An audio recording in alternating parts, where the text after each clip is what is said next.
Good afternoon. Oh, you heard me clearing my throat. Hi, everyone. Hi, Texas. How are you? Welcome in. Do again let me know always how the sound balance is sounding. I have my microphone in a little bit of a different place. I listened back to my stream from last week, and there were times that I think you couldn't really hear me very well at all because I was facing like down toward the table and had my head down. So now my microphone is kind of like in my face. Here we go. Let me move that a little bit.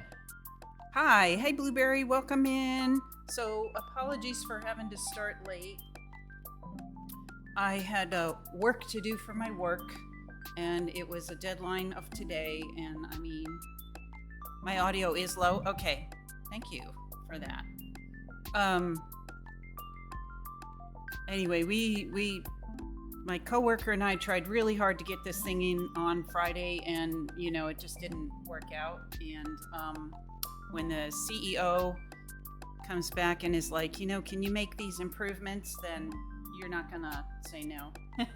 So it was either that or like rush after stream to try to get it in after. And that, I was just grateful that like my coworker went to the effort to try to make it ready for me earlier. So at 1:00 our time, I got it in, but that meant, now I'm late for stream. So thanks for your patience. Okay, how are we hearing me now? Maybe I just need to speak up a little bit toward the microphone, but I'm also going to turn up the volume on this stream. So do let me know. Anyway, thanks for your patience. I do have a lot of cool stuff today that hopefully is worth waiting for. And yeah, last week then we had on Saturday night, we had our big once a year annual fundraiser. And even though I wasn't like a key organizer of it anymore, here, I'm going to go back to the table. I still had to work, and I didn't get home until about 10:00 that night. And, I thought I was going to be okay, but I got to say, the next day I woke up and was very, besides just depleted and everything, also very sore because I had carried a lot of stuff around and done a ton of walking and was on my feet the whole time. So, maybe I don't know, I just needed to rest. So, thanks for your patience. But that means, what that means is that there's now 2 weeks of orders that have come in to unbox. Yeah, I'm not sure if what was I doing? I don't think I was sleeping all day, but I was actually, not to make you guys feel sorry for me, but I was in a surprising amount of pain, like in my legs and stuff. And I was like, what the heck? So yes, I did have to rest it out. So let's go ahead and do the Woodland Wardens card first. And then we'll get into, it's not going to be like a mega, intimidating amount of unboxing like we kind of had a couple times ago. But there's definitely a few items I've been waiting for, one of which just arrived. I guess technically it arrived yesterday, but it arrived in our mailbox today. So I'm really excited to be able to use that today. Oh, hey, Dead Chrome, welcome in. How are you? Are you still streaming, my friend? If so, oh, and Blueberry, are you able to do shout outs? Can we do shout out for Texas and then also for Dead Chrome? If I just can't remember. I think you were a streamer the last time we talked. Sometimes people take breaks or, whatever. So if you're able, I'd appreciate that. Otherwise, I'm happy to do that. In between apartments right now. There, I'll get my hands out of the way. But you'll be back to streaming as soon as you find a place. Oh boy, I know how that is. When we moved into this apartment, I took a several month break, from streaming just to get situated, we didn't even have Wi-Fi in the actual apartment before, so we had to, take care of all of that, literally wire the place up. So thanks for doing that. Hi, Serial, welcome in. How are you? Well, hopefully this stream will be worth waiting for. It's now, I know a couple weeks ago I was saying, oh, well, it hasn't been that hot here. We're there now. It's summer And I've noticed that since we've been living in Hawaii, that the hot part of the year is coming like later and later. So it typically is more like September. And it is really, it's now. So it's been hot. It's also been really humid. And I mean, having the tropical storm come through. I am sticking to my chair. Hang on a second. I decided to wear shorts today because it's hot, and I'm literally sticking to my chair because it has a vinyl, the seat is covered in vinyl. What was I thinking? So I tried to shift around in my chair, and I literally could not. So I moved forward. So yeah, it's pretty warm. Good. I'm glad to hear you're doing well. So today's, teas and snacks and everything are going to be kind of on the light and refreshing side. And I'm doing all, glassware for the teas. And, so it's not going to be all cold tea, but it will be trying to be refreshing, Okay, so let me go ahead and this. Oh, really? That's interesting that it hits that late. It was really cool here in the Midwest for a week or two. Down the 40s during the night a few times, and then it was like 100 the other day. It was like that when we lived in Denver. There was just a huge variance, from one day to the next, from 1 week to the next. Even like within the space of one day, sometimes it would just be, wild zigzagging. And Hawaii is not really like that. Tends to be moderated by the ocean all around us and everything, but yeah, it's like a hot season and a quote unquote cold season, and they are later than what I would expect, or even I feel like later than what they used to be when we first moved to Hawaii. It feels like everything is shifted later. So like winter is now more in February and summer is more in like September, as far as like when you really notice, And it's so funny because every year you go, well, I guess we're not really going to get the hot weather this year. And it's just that it took so long to arrive that you think you got, you think maybe you escaped this year. It's not going to happen. And then boom, there we are. And then winter's the same way. You're like, oh, maybe we're going to have a super, mild winter. And then February comes along and you're like, get the blanket for the bed, Yeah, I don't know if you heard me at the end of stream yesterday. Oh no, Texas, I was working. I had to work. But I found another streamer that does Gong Fu Cha. They have it pretty set up. Thought you might be interested in checking them out. Yeah, please put the name in the chat if you know. I just had somebody follow me a few days ago named Tea Time with Sweet Apple that I just saw on my list of followers from 3 days ago, and I don't know what they do, but I went and just looked, and it looks like they do Gong Fu tea as well. And so, I will follow them back and see what they do. But it looks like, there's more. The interest in it is more. Oh, Daishima, I know from years ago. Yeah, okay, so that's not a new one. And Daishima, it was kind of so new in my Twitch career, as it were, that I didn't know what a VTuber was. So when Daishima dropped in on my stream and they were like, hey, I do Gong Fu tea too. I think we're the only two people on the whole Twitch, and I was like, what's a VTuber? And they had to explain it to me. Kind of embarrassing. They're like a young person. But they've been streaming longer than me. They've been doing tea longer than me. I'm going to go out on a limb here and hopefully not insult him, but his knowledge about tea was less than mine when he started, but he's still doing it. He had, I would say, like more curiosity and enjoyment of tea and less maybe education about it. But he's still going. And I think he also streams on YouTube as like at the same time. And I think maybe his audience is bigger on YouTube now, but new to you. Yeah. But this Tea Time with Sweet Apple is actually new to me, and I checked, and they just started on Twitch like in maybe it was like this month or something. So I will definitely check them out. Yeah. Okay, so I've shuffled the heck out of this. Let's go ahead and the Midwest can get wild, and I'm sure Denver with the elevation can get crazy too. My sister once got a sunburn while it was nearly freezing out while she was visiting Colorado. Yes, that is a thing. It's the altitude. and the, thin atmosphere.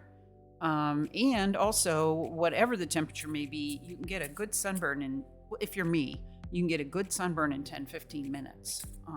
And I have proven that myself by, taking off my outer shirt while I was up in the mountains and burnt to a crisp in a very short time. That was a one-time only event. Not the camping part, but the taking off the shirt part. I was like, never again. Okay, shuffling it is complete. Let's go ahead and cut this. Right here is where it wanted to cut. Let's follow Sweet Apple. I'll put the name in the chat in just a moment here while I turn this over. Oh, this is so neat. We had peaches last week on stream. Or 2 weeks ago, sorry. This is funny about the peaches. The peach that I had on stream was the least good of all the peaches in that case. There were 11 peaches in the case we bought at Costco, and I can't wait to go back and get some more if they still have them. And every single one of them was like, this is the best peach ever, except for the one I had on stream, which was kind of mealy and didn't even hold up that well for a few hours. But I remember them very fondly, and we froze some of them, so now I'm enjoying them frozen as well. And even after stream, I froze the rest of that peach because, the texture is better if they're frozen. Okay, this card is about romance. What the? Okay, let me get the right. Here we go. I've never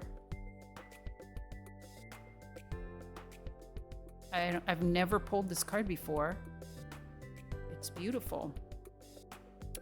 It says, love is in the air when the finch and peach appears. The peach, a sweetly scented heart-shaped fruit, has long been associated with fertility, sexuality, and love, and the lively finch symbolizes exuberance, enthusiasm, and excitement. Upright, which is how I drew this, your vibrancy and charm have led to a blossoming romance. Be open to and accepting of new love's many delights. That is not happening. Anyway, if it was reversed, it would say your timidity or unwillingness to take risks may be hindering your chances at love. Remember that vulnerability, while frightening, is essential to healthy relationships. And the questions are, how do I show others I love them? And do I feel safe and supported enough to be open to new love? Well, I don't feel available enough to be open to new love, but it's a lovely card, and maybe this is helpful for somebody else. Where can I put it? So cute. We'll just put it over here for now, but I'm not going to want to get wax on it or anything. I'm just grateful that I didn't pull yet another card telling me to get ready for hard times. That was getting a little old. Excuse me while I hydrate for just a moment. It is super pretty. Okay, well, I feel like I just shouted that into the microphone. Let's talk about snacks before we do our unboxing. So it's a little bit of a lighter snack day, but I do have these 3 persimmon mochis. I probably should have taken them out of the package, but I didn't want them to get even stickier than they are now. But these are left over. Mr. Oolong bought these 2 weeks ago. I think he went to the Japanese market while I was streaming or something like that, and I didn't eat any of the snacks he brought home. So we have these persimmon mochi, and then this is something else he bought, which is a corn snack that's takoyaki flavored. Takoyaki balls. I'm gonna have one right now. I know they'd be like that, sort of crispy. Oh my god, those look delicious. They're very orange colored, aren't they? So we got a corn snack, a rice, mochi snack. Persimmon mochi, I covet. Persimmons are my favorite. Oh yeah, that's right. This is something I've had before. I put it out at the last minute because I'm like legit hungry. I didn't have lunch in all of the rush to get, work submitted and stuff. I put it in my, here's another peach, yeah? Peach theme today. This is my monkey cup. And I know a lot of you have seen this, but just in case anybody hasn't, this is a really great granola trail mix that I get at Costco. And it's called Power Up is the brand name, and it's called Mega Omega. I mean, it's the only trail mix I've seen by that company, but it's nothing but what you basically see here, which is walnuts, almonds, and pumpkin seeds, cranberries, and mango. That's it. No salt, no, chocolate, or no. I mean, for me, that's a real plus, that it doesn't have like all that sweet stuff in it. It's just basically the ingredients, and it's just so good. And it's what I eat when I'm like actually hungry. So like speaking about that event that we had last Saturday, I brought a snack bag of this and just literally had it in my pocket along with a flask of tea. And I wolfed some of this down just before we opened for the guests to arrive, because it was going to be like 2.5 more hours before we could, eat our dinner. And I wasn't quite sure what our dinner was going to be and whether it was going to be anything I could eat. So, this really held me over for a couple hours. And then the last snack I got here is something I did go to the farmer's market yesterday in Chinatown. I don't know if you can call it a farmer's market, but it's, rows upon rows of vendors that have farmer's market fruits and stuff. This is one orange, you guys. It's a local Hawaii orange. And I'll show you one that I didn't cut up yet. So you can see, like, I don't know, in comparison to my hand, which is kind of I have a large hand. They tend to be kind of green or have black spots on them or not look, they also have this weird, very navel here. And so they don't look like something that, I don't know, that like a mainland person would go, oh yeah, that's a good orange. But let me tell you how heavy they are for their size. And you can just tell that they're full of juice. So this is what it looked like, before I cut it up. And this is how much we have. And I haven't even tried it yet. These are probably from the Big Island. I'm going to have one right now while I read your chats here. So you can see the peel's kind of, greenish. It's starting to sweat now because I had kept it in the refrigerator. And then I cut it into, relatively small pieces, and then I've got little baby fork. Yep, it's a little tart. It tastes just like orange. This is going to sound crazy, but it tastes just like orange juice, that you would buy from Florida or something.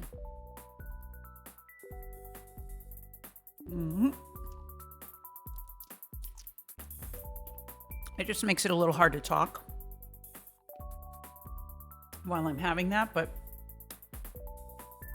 that's going to definitely nourish me during this stream. So I know it's kind of hard for you to see the snacks now. And then the other thing I got different produce yesterday, but I also bought a very large bunch of mint for $1. This is like probably not even a quarter of it. So one of the teas I'll make today is this mint tea from this. I'm gonna go back and read Tex's chat. I saw something really cool yesterday. They did the wax seals with hot glue, pressing dried flowers into it, then painted the outside part gold for a frame effect. Oh, that does sound really pretty. I've even seen wax the stamps, the metal seal. I've actually seen them where they're blank inside, like they're flat. And then, so what you would do is, put it on top of something else, like a little picture or something that you would, and then that would be on the back of the seal. And then, you'd have to have a clear, glue gun, hot glue or something. And then the picture would show through, and then the seal is a frame. I hope I'm making sense. And that flat kind also works better if you're going to do something like dried flowers. So yeah, that sounds really great. Yum, I love that stuff. One of my desk mates at my office job always had. It's our friend There's Apex. You took We'll have to get back to the chats in a minute. Hi there. How are you, buddy?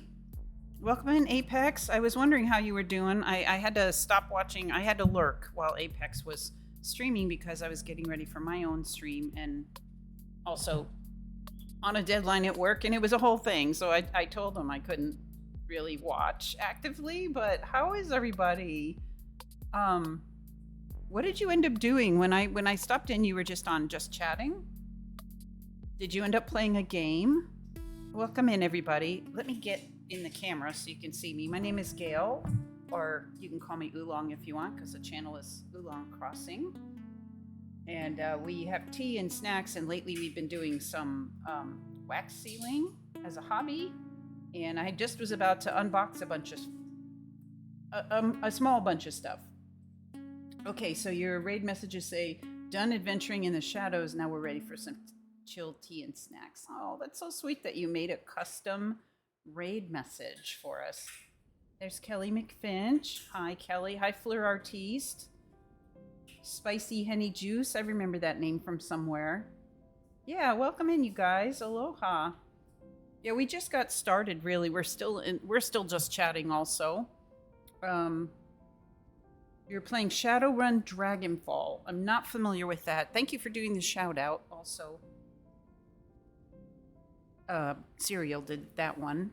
Yeah, so we just talked about snacks a little bit, and then I was just showing off this bunch of mint that I bought, and so today we're gonna have mint tea. We're aiming for like refreshing style stuff.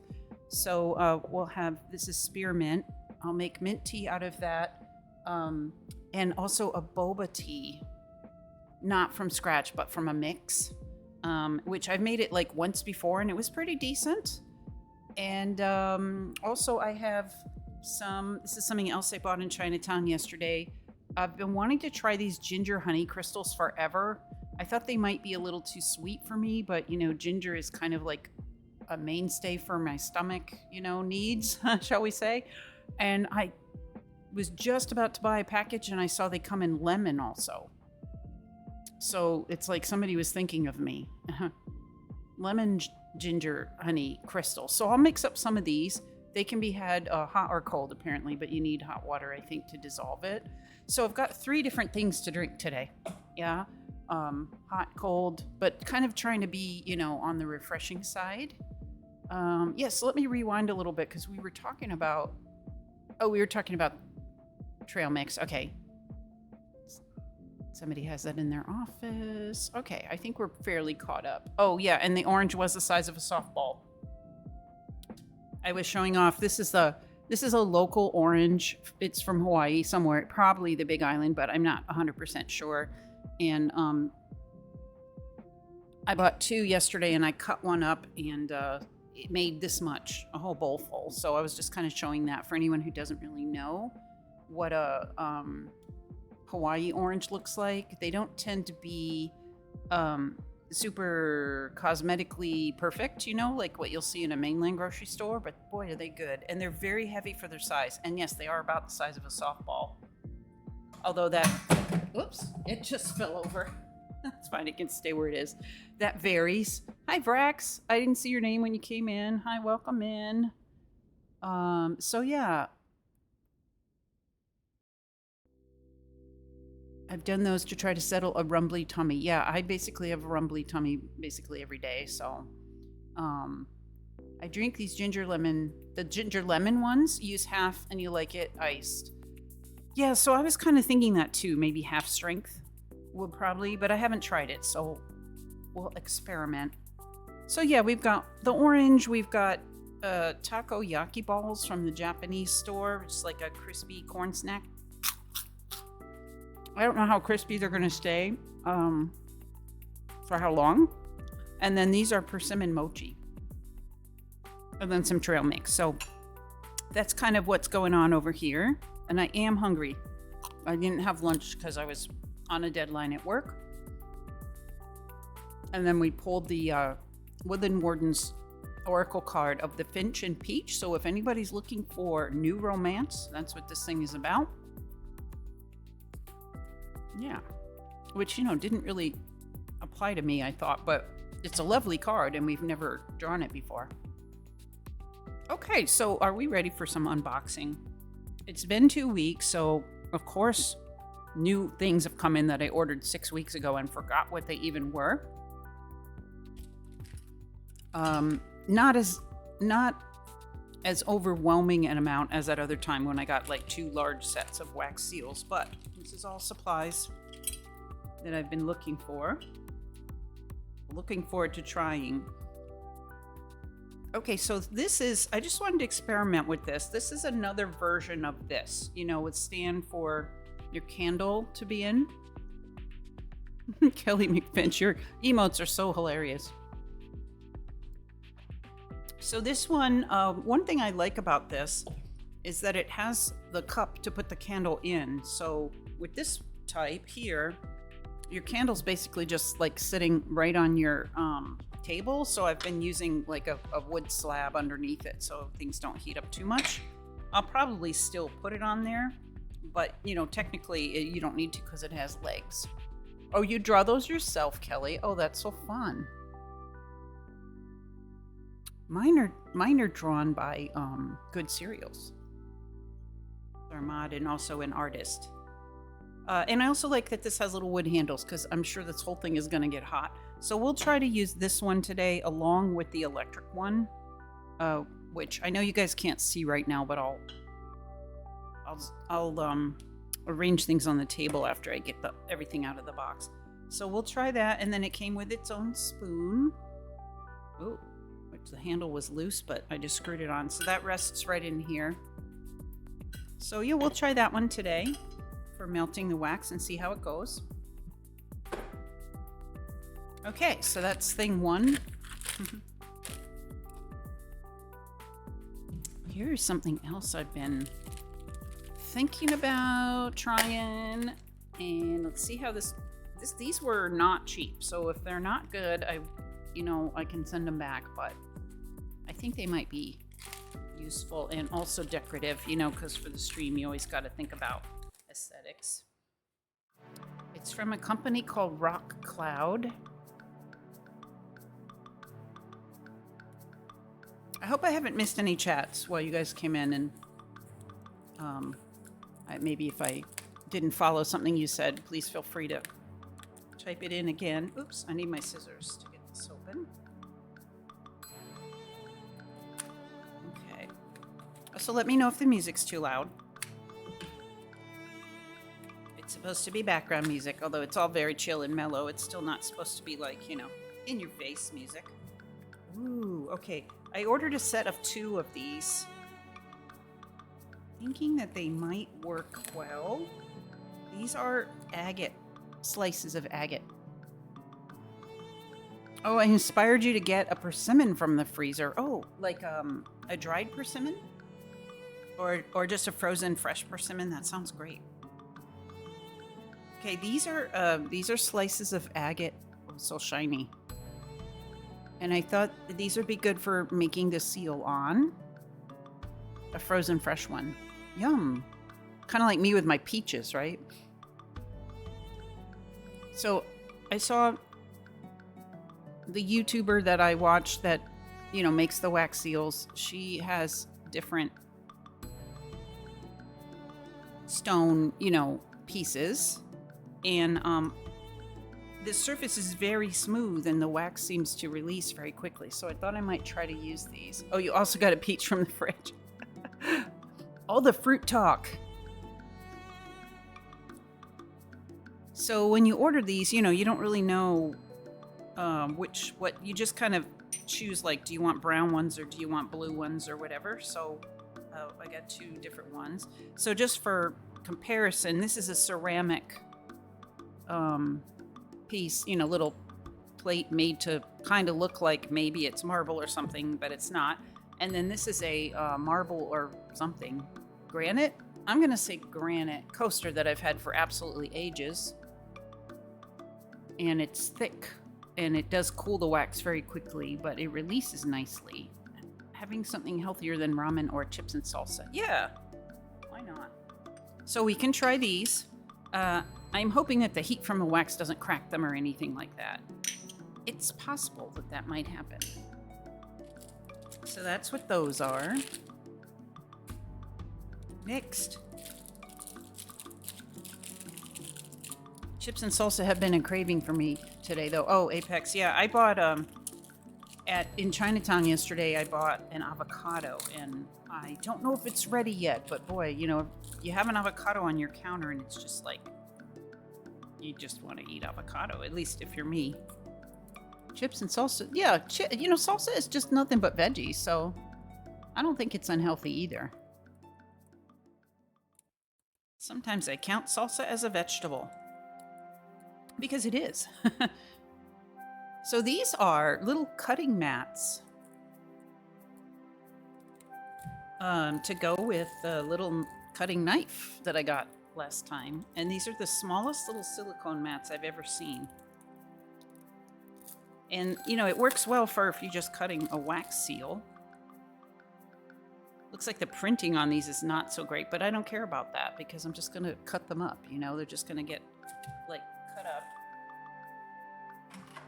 This kind of knife is what I'm talking about. So I bought a bunch of these little, you know, basically little craft knives. And then these are, yeah, a silicone mat. One side is smoother and one side's more textured. So that's kind of interesting. And this came in a set of 4.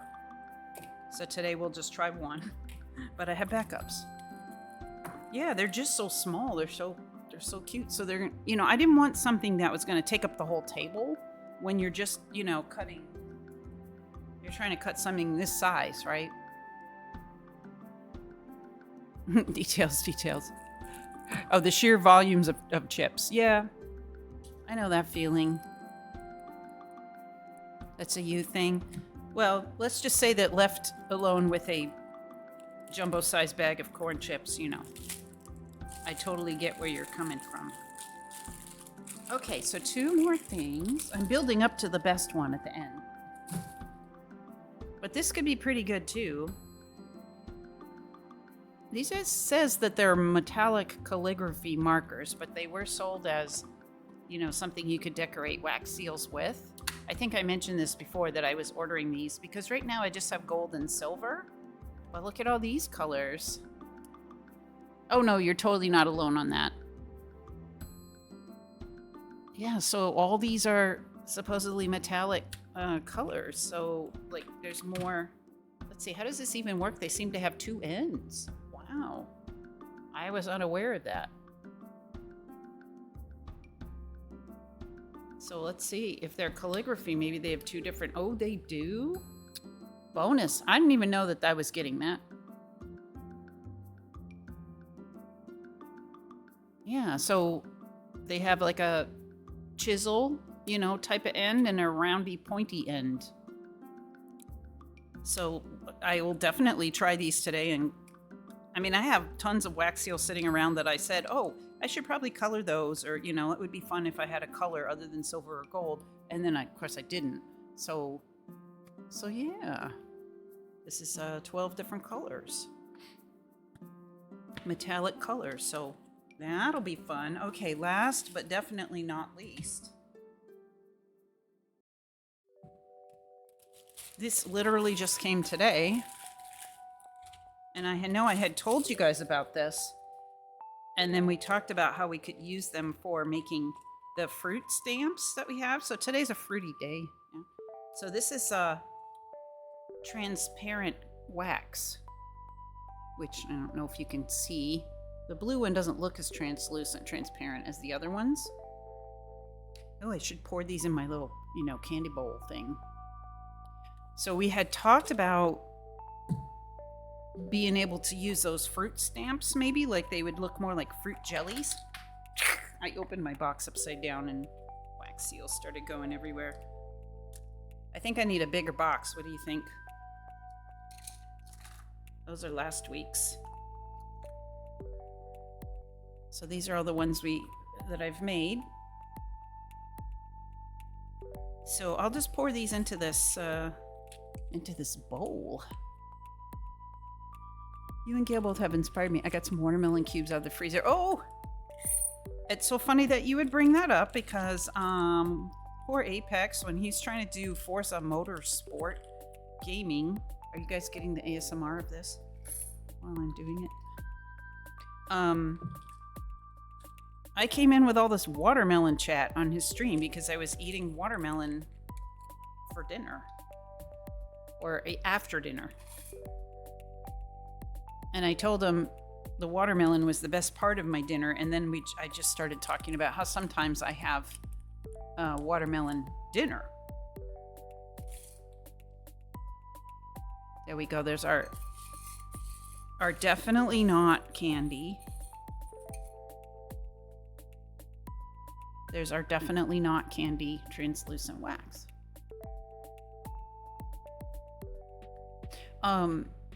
Anyway, so he seemed unfamiliar with the concept of watermelon dinner.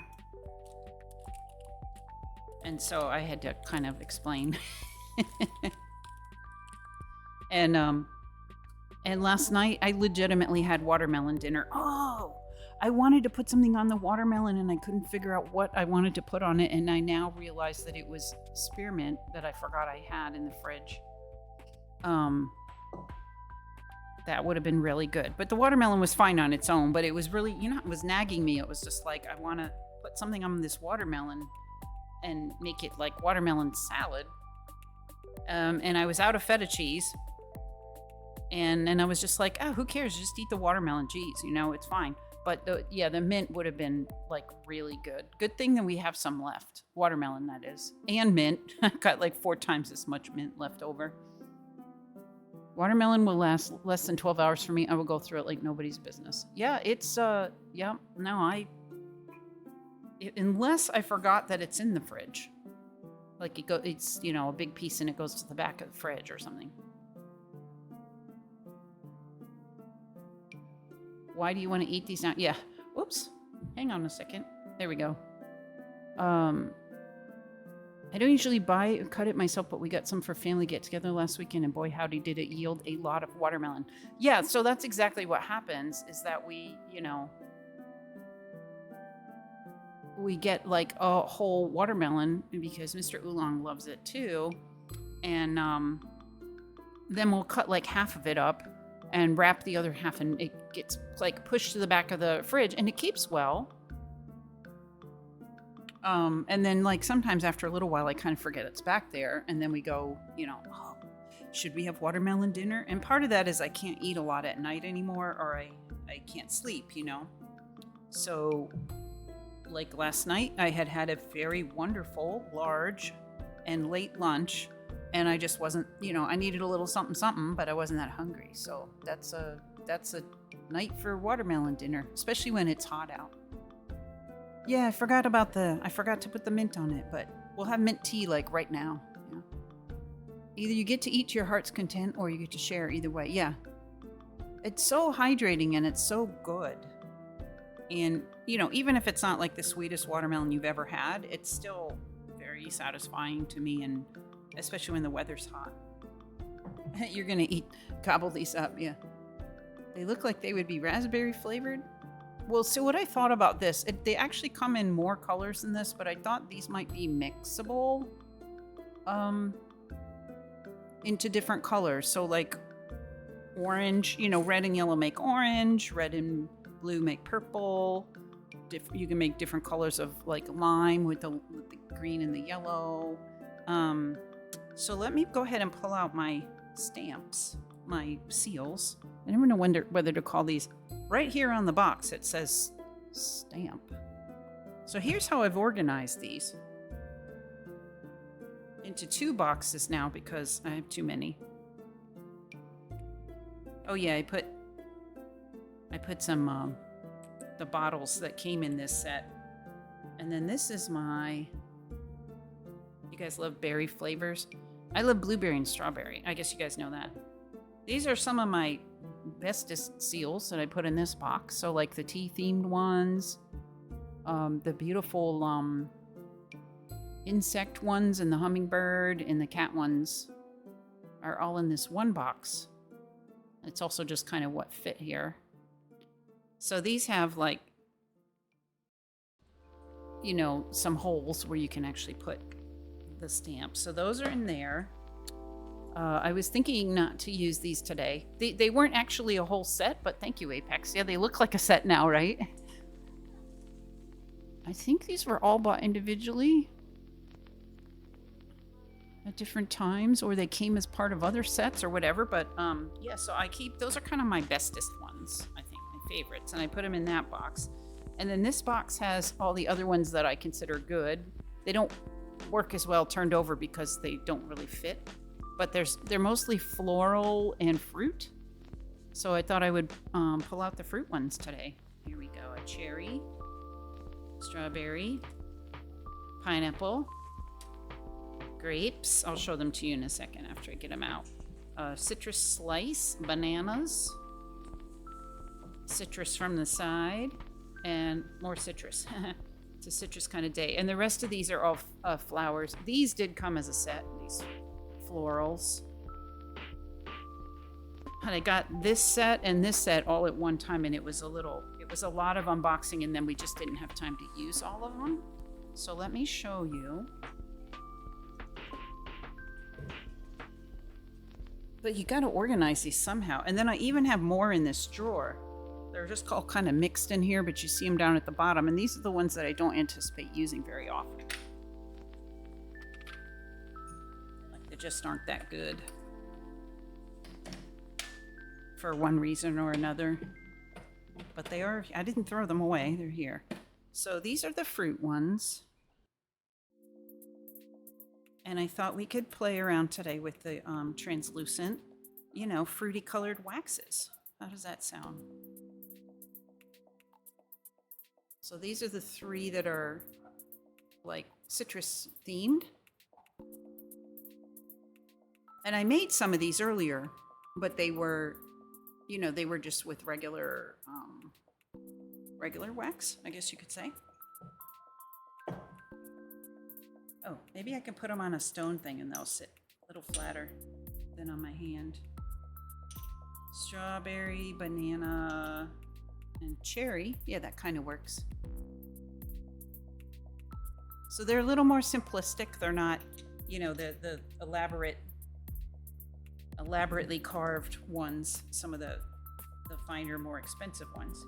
But they'll be probably good with this kind of wax. I think it'll work out. And then we've got pineapple and grapes. Raspberry chai lattes are so reminiscent of my time in Washington. Oh wow, it soothed my soul like nothing else in the PNW chill. I don't think I've ever even heard of raspberry chai lattes. Yeah. That sounds good though. All right, well, you know, we gotta have some tea to get us going. So let me make the mint tea. And we'll start with the hot one, and then maybe after I overheat a little bit later, then we can have the boba, you know, the cold tea. And I'll try to use the agate slices. And we'll just see how that works out. And if they, you know, don't, if the wax sticks to them or whatever, then we'll know. Maybe that's not, then I'll just switch back to my other ones. Okay, I got a couple handles out here. Little cutter goes over here. I don't think I'm going to be cutting any right now. I hear a baby screaming somewhere outside. I don't know if you guys hear. So this is the wax that I currently have that isn't transparent, translucent, for anybody who hasn't seen this before. These are probably the sort of the cheapiest ones. But what I like about them is the small size of each piece, so you can just like throw in, you know, little, if you just need like a little bit more wax, you can throw in one of these or two. And there's also a lot, oops, I mixed them up. There's a lot of colors, which are now mixed together. That's okay, I'll come back to that later.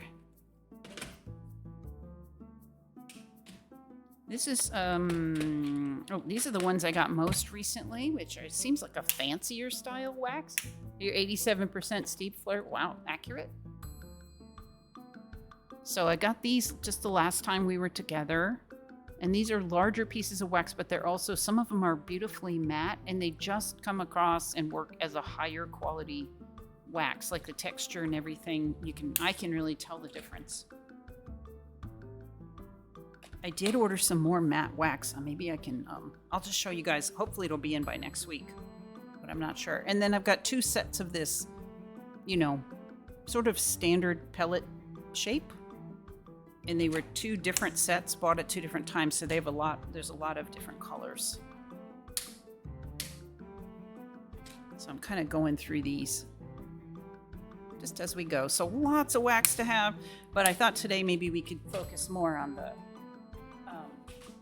clear wax and just even see how it is. I think I've heard that it's more sticky, you know, that it might stick more to the stone and everything. All right, let me turn on my little cat paw warmer here. I wonder if we can zoom in a bit. Okay, prepare for zooming. Buckle in.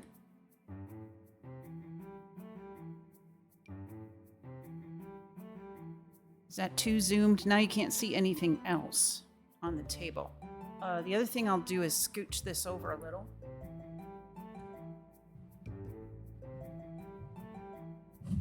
Sorry, the camera's on like a little carriage thingy.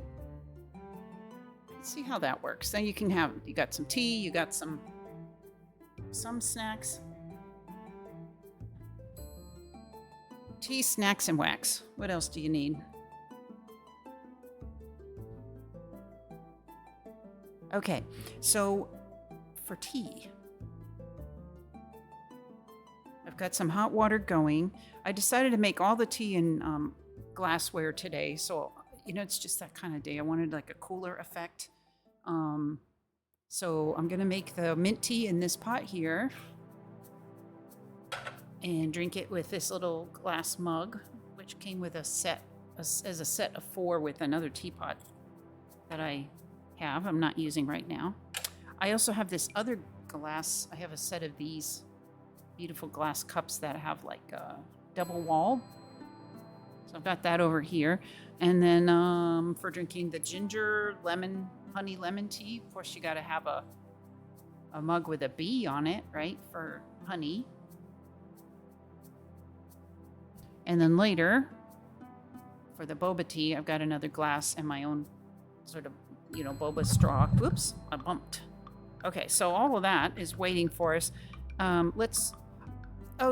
Cyril mentioned the little thing that the mint is in. This is a Japanese sauce bottle, you know, for your table. A sauce pitcher, that's the word I was searching for. It's like a little sauce pitcher for your table, but it makes a great vase if you don't have like too much to put in.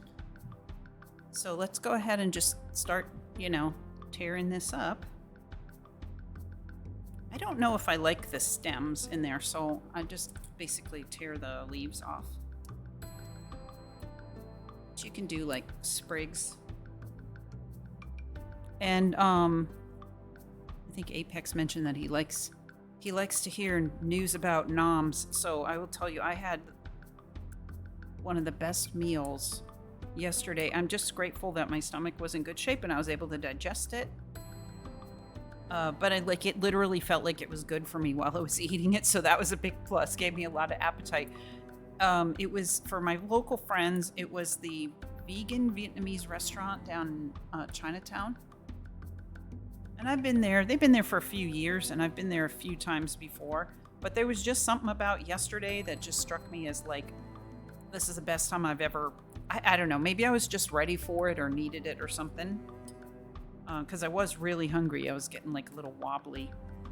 And it's, I can type in the name of it. No idea how to pronounce. Oh, also we were going to put in the name of our new follower who we want to check out. So let me put that in. Tea time with sweet apple. This is someone who followed me just in the last few days. I have not even watched their stream yet, but they also do Looks like Gong Fu tea preparation. So a kindred spirit. And I think Texas checked them out and said they don't have that many followers yet. I mean, it looks like they literally just started earlier. Oh, well, I should say last month, August. So yeah, we should check them out. And I don't know when they stream, what time or what time zone they're in. But we should check them out and give them some more support, you know. So there's that. And then the name of the restaurant. Do you guys know the one I mean? It's right in Chinatown on King Street. And it's across from the pedestrian mall, the Kekaulike Mall.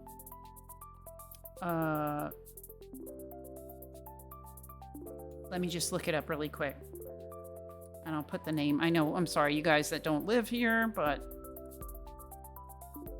You know, speaking of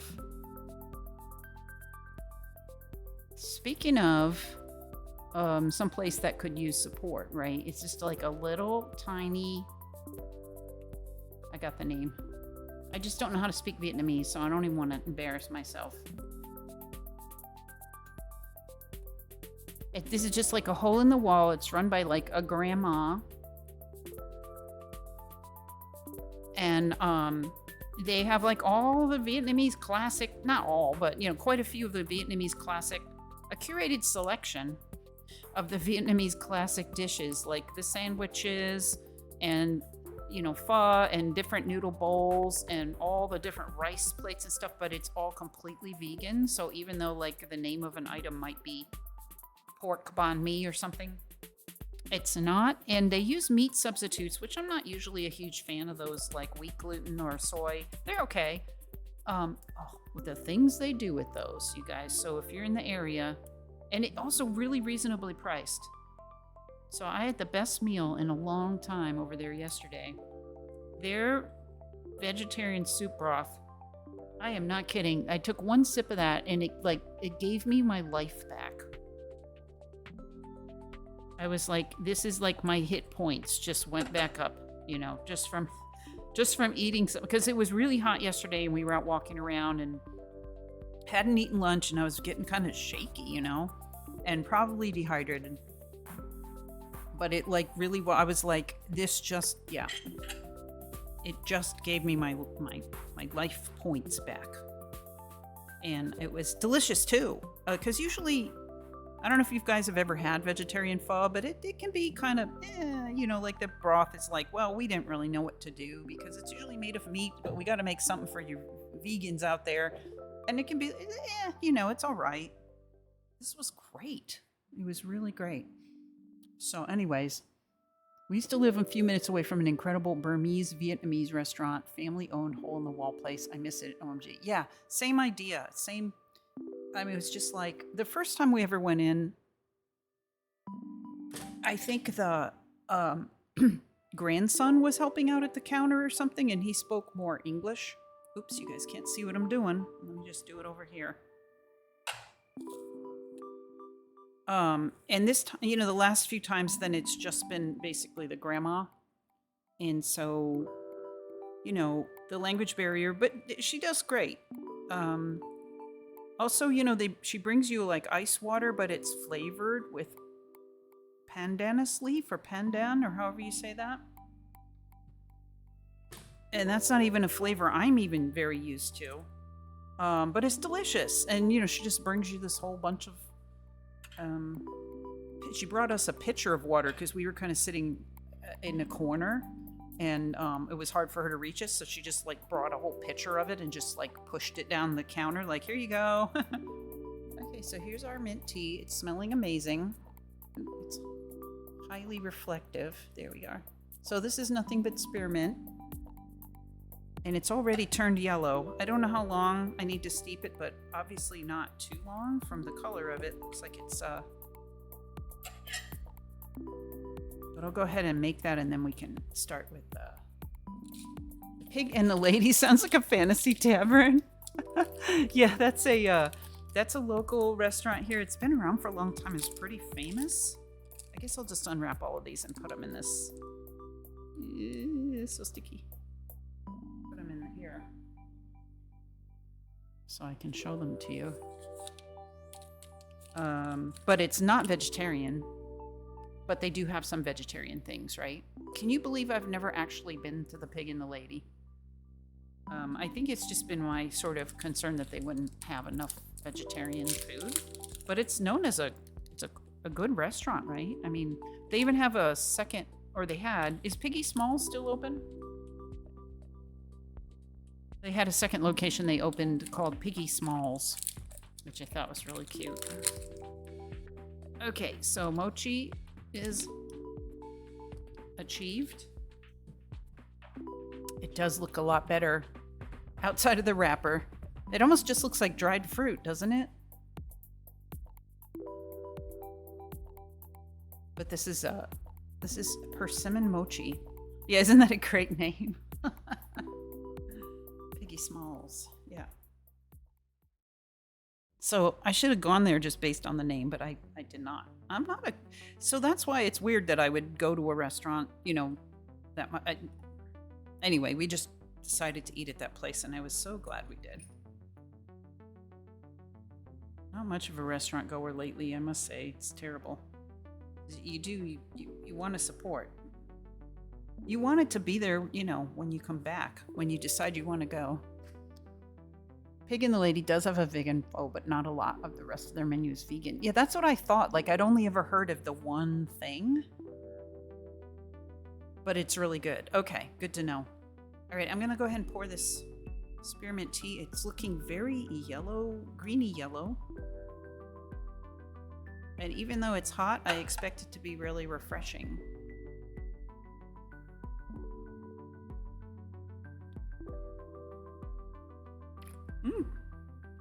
It's very hot. Oh, it's really good though. Yep. It's exactly what you'd expect it to be. It's a hot mint tea, but made with fresh mint. I'm going to go ahead and have another piece of orange because I'm quite hungry. And then we can get into the wax business here.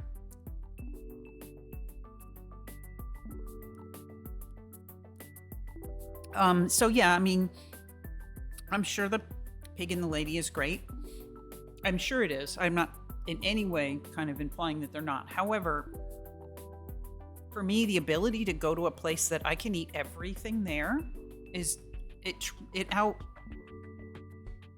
outweighs going to a really good restaurant where I get that one thing.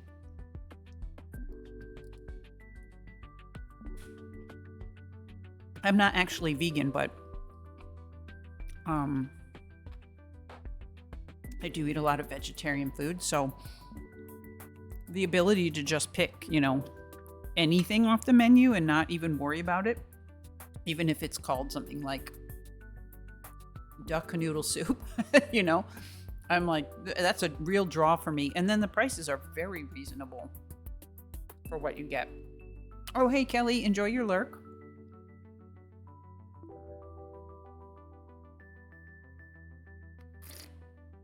I know you came in with Apex, right? So you guys have already been hanging out for a long time. Please do whatever you need to do. Okay, so for this to work, I need to put a candle in it.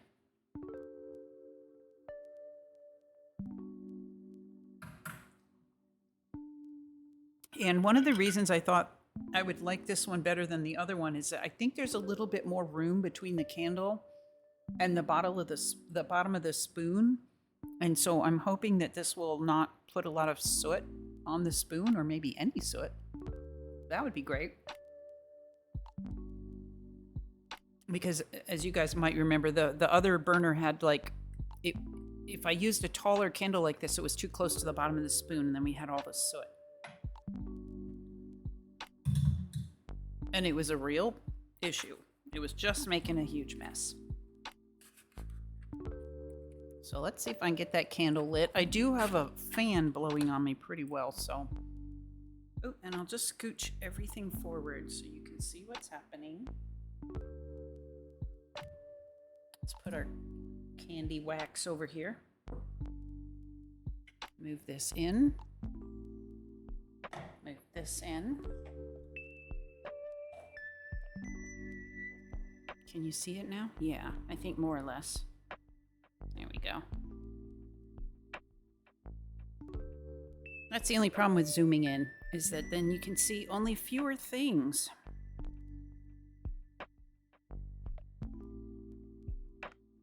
Let me get this candle lit and then I will try some of the persimmon mochi because I'm very curious. Yeah, but I have some tea. Okay, that worked pretty easily.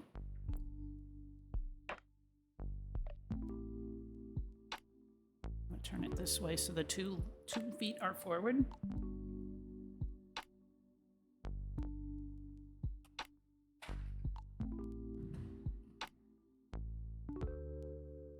Alrighty. And now this, hopefully this mint tea will not burn my mouth.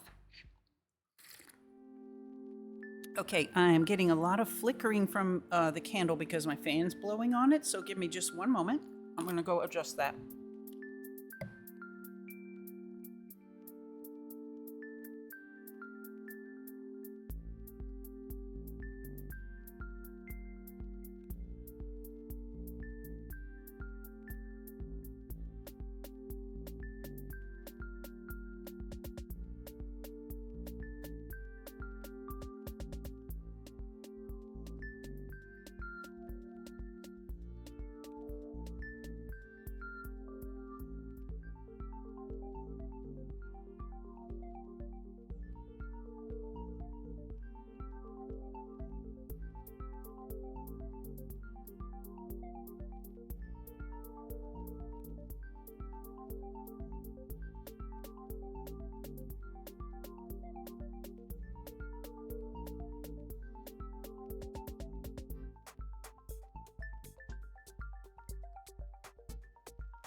Okay, I think that's going to be better.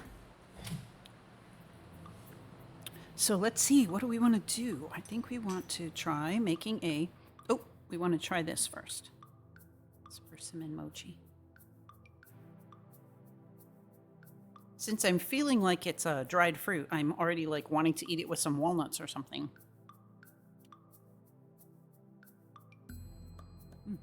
Mmm. Wow. That is much better than I expected. I do still want to eat like a piece of walnut with it though. Or almond will do.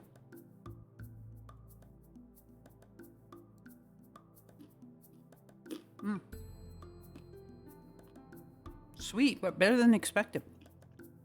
Yummy. Oh, so here's the... I probably won't be pouring any water over the tea pets, but here's the tea pet I chose today. To kind of match the whole, you know, orangey, fruity vibe. So that's just over here. You probably can't see it in this view.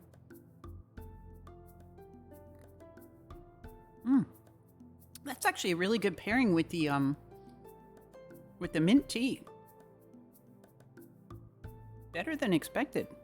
I guess I said that a couple times now. Maybe it's just because the whole thing is... The mochi tastes better than I expected. Okay. I'll definitely be munching on that. All right, so let's make let's make some fruity gels.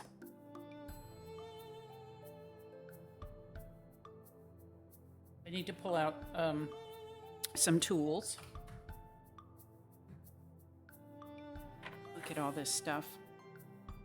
We're gonna need scrapers. We're gonna need tweezers.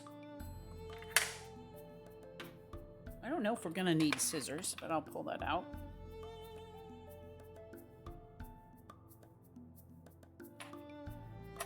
We might need this little spatula. And I've got a couple of handles, the fancy handles, already out. So that's probably good for today.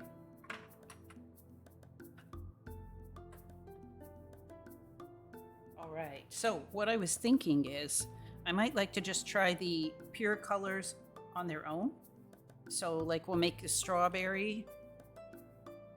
We'll make the strawberry one with the red wax and just see, you know, what that color looks like before we start mixing and matching.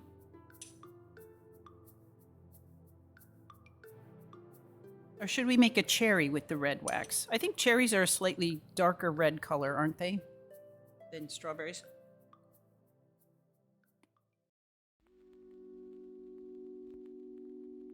This is the red, so yeah, I think we'll do strawberries. I have no idea how many of these little guys it's going to take. These little... This is a smaller size, so I feel like it's going to take at least 5 to fill the stamp. So let's start with 5 and see how it does. Yeah, cherries could be... I was thinking for cherries you can mix like red and blue a little bit. And then, let's see. Let's just use the plain yellow and just, you know, see what it looks like a lemon slice, although it's a pretty bright yellow. I mean, it's a light colored yellow, but I just want to see what that color looks like. 1, 2, 3, 4, 5. It's like it's not even hardly a golden yellow. It's like a very light yellow. Can you see that? There we go. Let's just see how they turn out. You know, first of all, is that even the right amount of wax? Secondly, what does the color look like?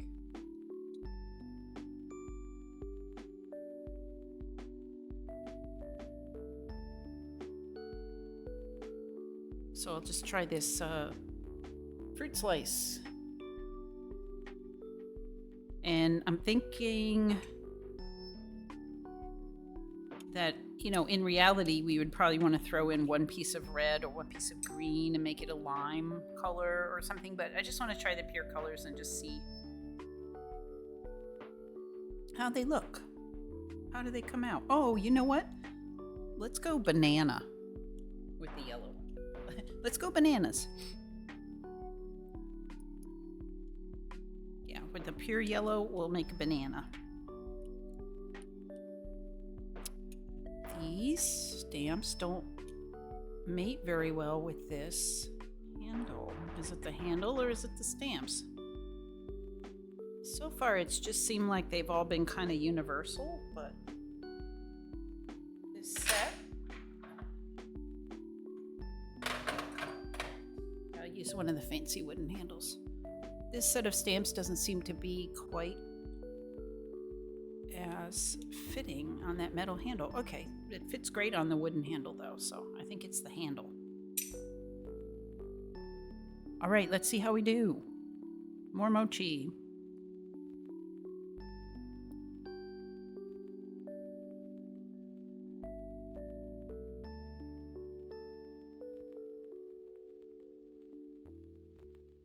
So yes, thanks again for, you know, hanging out, waiting for me to start. Oh my gosh, this is so tasty. Wow.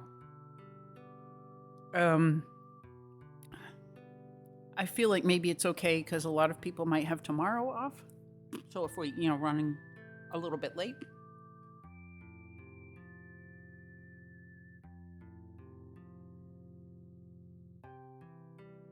I should also go through my existing seals and see if there was any that, you know, I had maybe wanted to color, but didn't. Okay.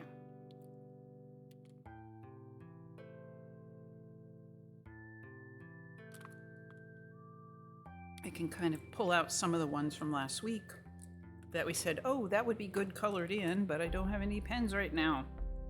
Well, now we do. Oh, yeah, that one.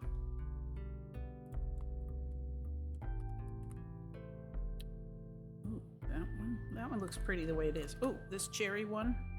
Okay, we have some candidates for coloring in. That little one.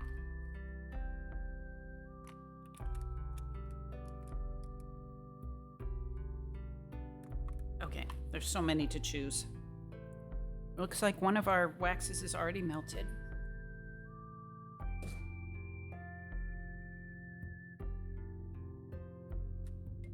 Oh, dead chrome. These are, you mean like what I was just sorting through? Yeah, these are wax seals, which we're about to make some more of. So, like, originally, you would drip wax on an envelope or something and then press a stamp into it to seal it. And you can totally still do that, but nowadays, I don't know how long it's been kind of a hobby where you can just make this for the enjoyment of it and the creativity. So, like, here's one we made last week with a brand new seal. So, what we're doing right now is experimenting with a brand new wax. So, the wax comes in all different types and so many different, not only colors, but also textures and types. And the planet. Oh, hi, Sailor Faye. If I didn't notice when you came in with the raid, I apologize. The planet one was really cool. There's so many in here we can pull out and look at. Okay, so since I'm not familiar with how sticky this is, it looks like something that would be pretty sticky. I'm going to try it on the silicone first. It does. Ooh, I don't know if you guys can see it or not. Probably not. It's coming out like really slow jelly, which is pretty much what. So the YouTuber that I watch, she calls this kind of wax honey jelly wax. I can see why, because it is really coming out really slow. So I'm glad I put it on this silicone so that it wouldn't harden too fast. I don't think it's even enough for this stamp. I think I'm going to need more, but we can just press it and see how it... no, that wasn't enough. It's coming out really slow. So since we know that, I'm going to throw some more yellow ones in here.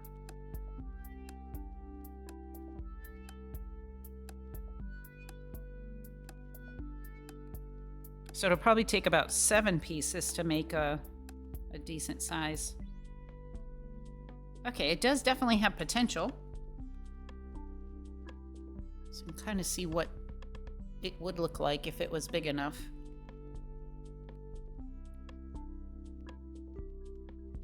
So that's the clarity of it.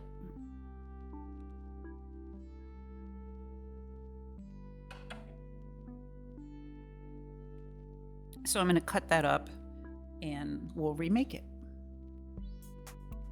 Yeah, it poured out like... So, someone asked me recently, like, what the wax is made of, or if you can make candles out of it, or whatever. It's more of a resin and plastic now than wax. I think ever used to be. Yeah, 5 would have been good if I was just trying to make like the strawberry part, and also if I could aim better. I could just press only the strawberry part. Exactly.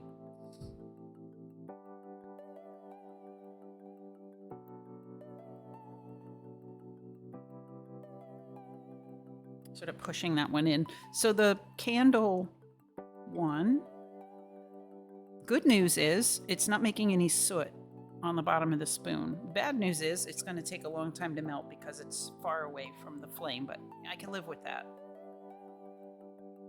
Gives me more time to eat and drink.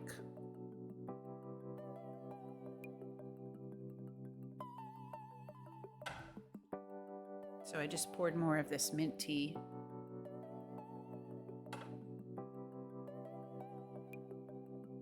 Oh, I want to have more orange. There's so much of it. My goodness. So again, for anyone who didn't see, local orange, it's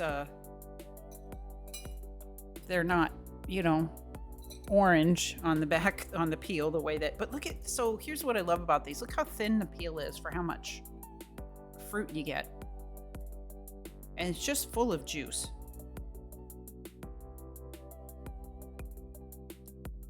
Like, it's so juicy that first I kind of like run it between my teeth to get some of the juice out so that when I try to eat it, it's not, juice doesn't go everywhere. Oh, hi, Sebastian. Welcome in.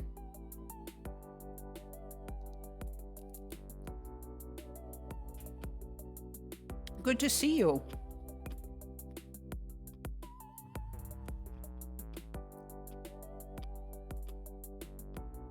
This is our friend, yes, Mr. Sebastian's.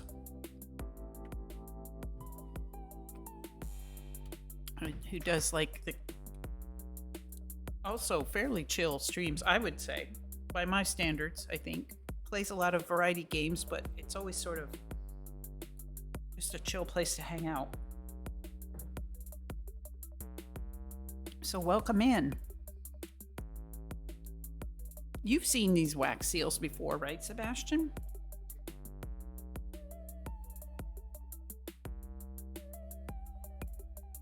I just got some clear, translucent style wax, and we're gonna make like fruit jelly looking stamps. But man, is it slow to pour out. It's very, very thick and sticky. So I'm trying to figure out how much wax I need to make a seal.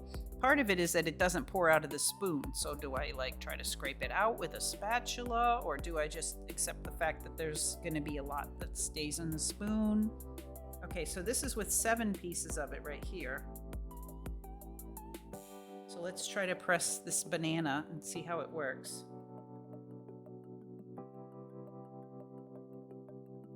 You really have to press on this one, by the way. A lot of the wax that I've been using, you just kind of you just kind of set the seal in there. Oh, thanks. You have been here for this. Okay. Thank you. I lurked in a stream earlier this week and I was so told. Yeah, exactly. Okay, so we're almost there, I think, with 7 pieces of wax. This is the banana. It really does look like kind of like food.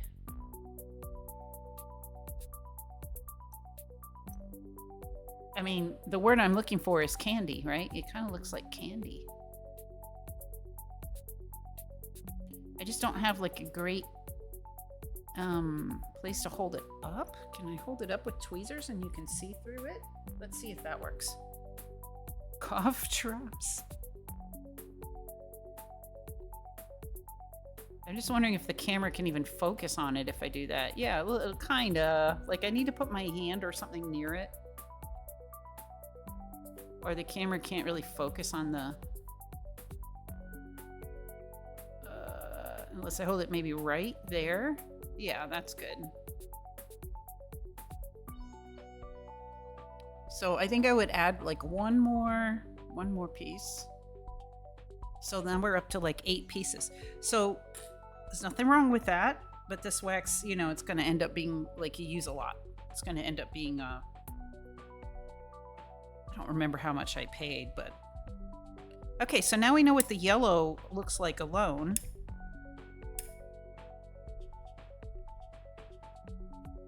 We'll just make a banana again. I don't have another color that I think would make the color any better for banana than that. Like I have red, blue, and green. So adding another piece of any color, I don't think would really improve that at all. Yeah, Sebastian, look at this candy.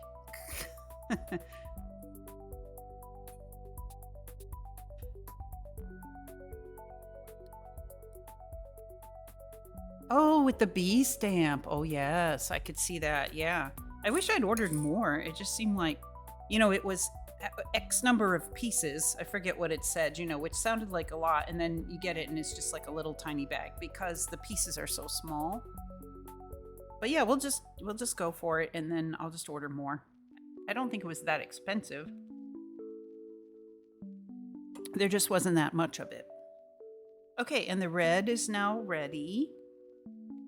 So again, I think it's probably best to put this on the silicone because it's gonna harden so quickly.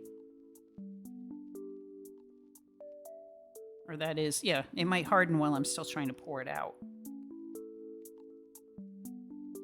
Also, whatever shape I pour it in, it stays. So like I poured it a little bit off, not circular. So now that's just how it's going to be. It doesn't settle into a round shape like a pool, like other waxes do. So it does look a lot like a cough drop. Look at that.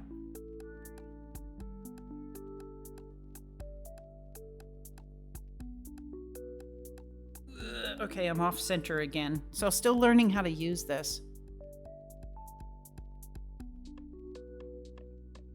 You wouldn't be able to stop me from eating a whole pitcher's worth. It's not food.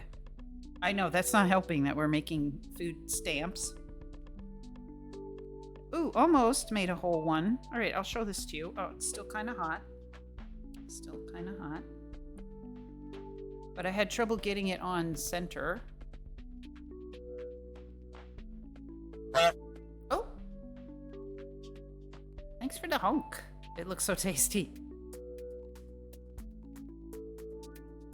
They're very simple stamps, though. You can see there's not much detail, but that's what I thought might be good with this type of thing. Yeah.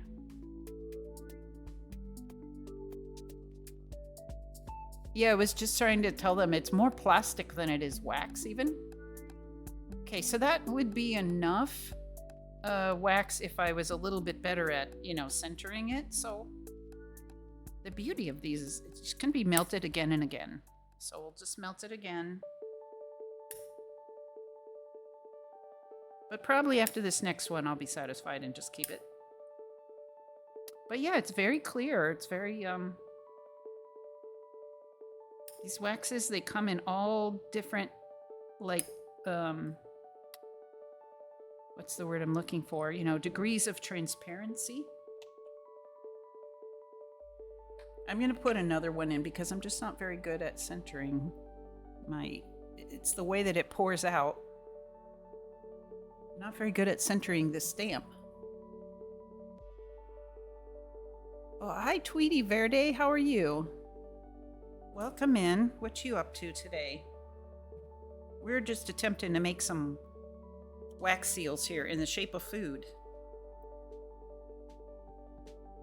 And I'm having a spearmint tea that I just made from fresh mint. And that's over here on the right. And here's what's left of the mint, but I have tons more in the fridge. And it's really refreshing me today. Those would likely work well for the project I saw with the hot glue instead, almost a stained glass effect.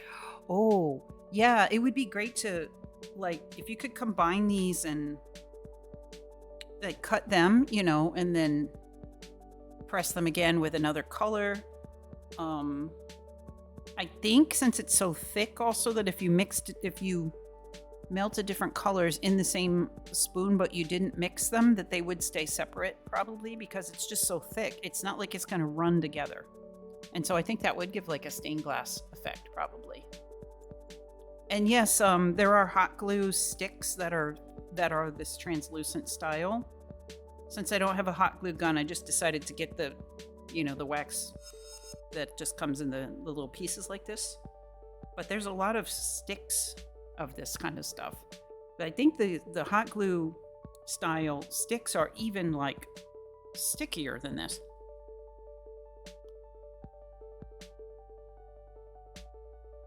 Like they stick to the, whatever, well, maybe not silicone, but they stick to the stamp, they stick to the stone if you used a stone. Okay, I think that's melted, but I'm going to give it another second because I need it to be like as melty as it can be.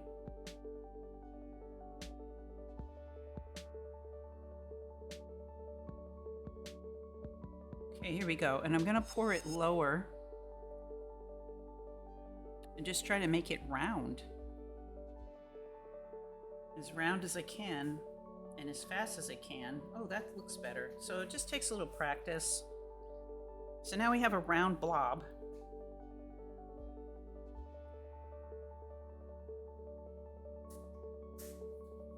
Okay, I think we have a winner now. I know my hands are all in the way and everything, but I had to steady my hands so that I could press in the center and straight down. I think that one's going to come out really good. And you know, I'll just leave this bit of wax in the spoon and we can just mix it with another color, maybe. Oh, maybe I can get it out before it hardens. Let's see. Oh, yeah. Oh, so there's so much left in the spoon. It's kind of crazy. And it is like incredibly sticky honey.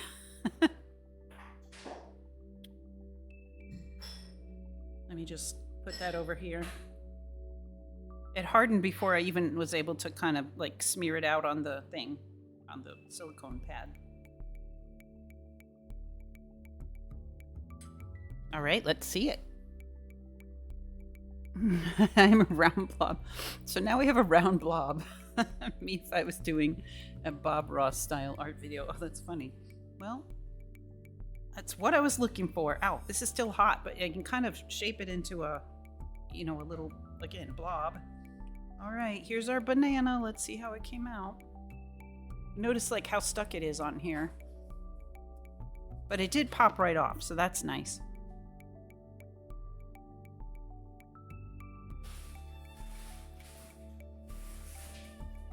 So this is that part in the middle that's not transparent or translucent, and I'm not quite sure what that's about.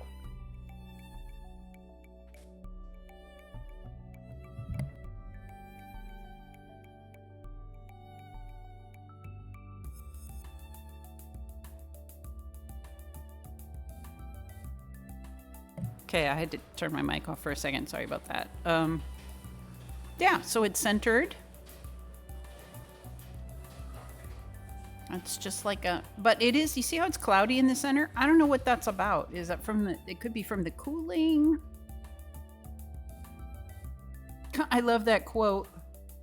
It doesn't matter if your blob isn't perfectly round. Uniqueness is what makes your work special to you. Bob Ross, probably.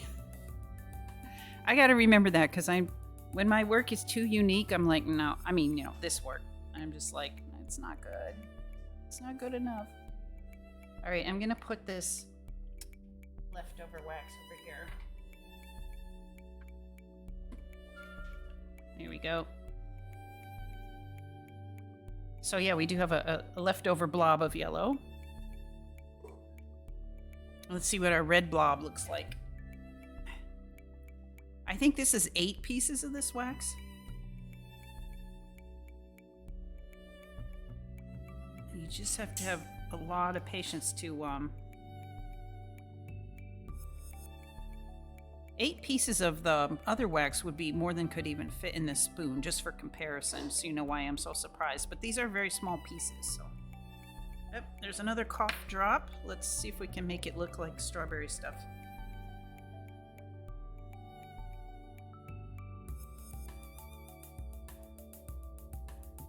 Okay, I think I got it pretty. It's not centered, but I think it's all on there. Let's see if we can get the wax out. Yes, only 5 pour out, the rest stays in. That's the thing. Here's how much I'm still getting out of the spoon.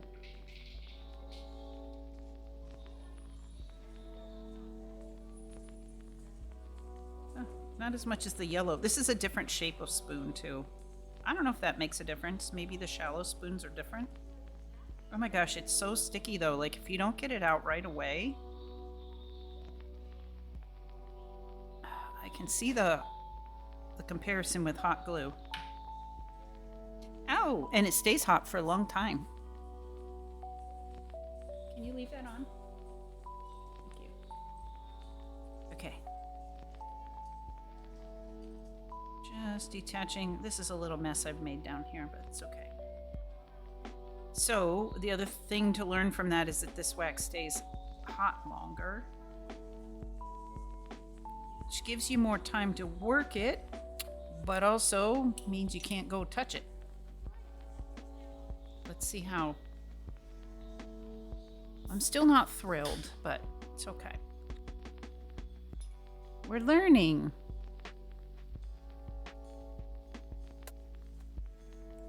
There we go. It's still cute.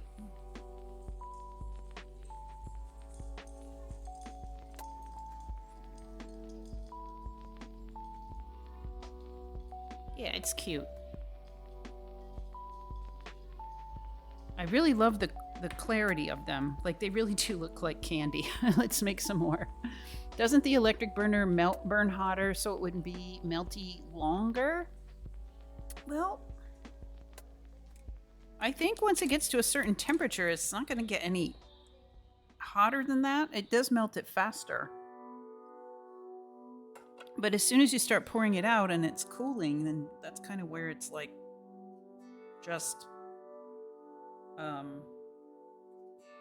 once it's outside of the spoon, it's going to do what it's going to do, you know? I'm just trying to flake off the rest of this. All right, that's really on there. So I'm going to melt red and yellow together. I'm going to take my scraps. You want to eat it so very much. I know, they really do look like hard candy, don't they? I like that about them. Okay, let's try to make orange. Let's see how that works out. We've got some red scraps here. And some yellow scraps. And then I'll add some more. I think this wax can be bought in orange as well. I just didn't buy all the colors. So there's some red and some yellow. Oops. It's got the strings. I don't know if you guys can see this, but like filaments. So it makes like, you know, the way that sugar does actually. If you pull it out while it's hot, it makes like a string. That is really happening with this style of wax. Okay, I want to make orange over here. And we'll make these orangey colors. So let's try this one. Yeah, hot glue strings, exactly. I gotta say, I'm a little bit cautious with this style of wax because I have burned myself with hot glue, and this was so many years ago, but still, you know, I remember. And it really stuck to me and I couldn't get it off, and it was like burning itself into my skin, so not fun. Okay, so we'll just try like sort of equalish amounts of yellow and red and see what we get. And then in the other spoon, I should try either the blue. Let's just try the blue. This looks really dark, and it also doesn't look as transparent as the other colors. So I'm just curious. It's like an indigo blue. I don't know if you can see that. It's there's a couple of them in there.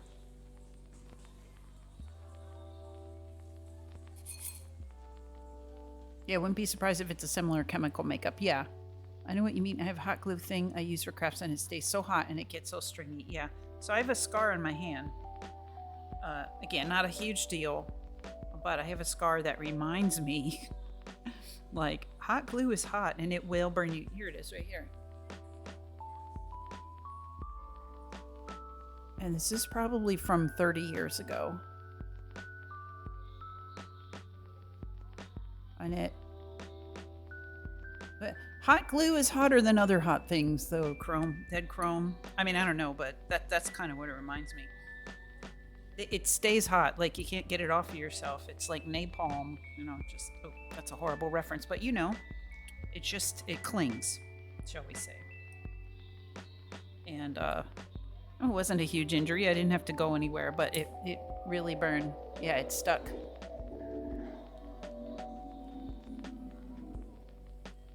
Someone doing their motorcycle thing right outside on the street. Yeah, it sticks. I mean, actually, that's its purpose, right? Is to stick. So it was my fault for being in the way. All right, another piece of orange while we wait.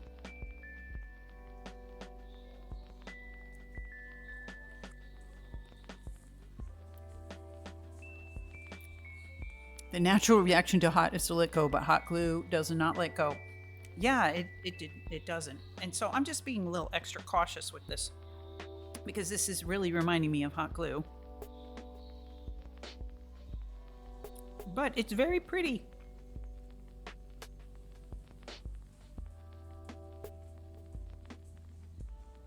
Now the strawberry one, Oh, it's the same. It's less translucent in the center, see? I wonder I wonder if that's because I poured it onto the silicone. Let's try. It has a little texture on it. Let's try doing it right on the stone.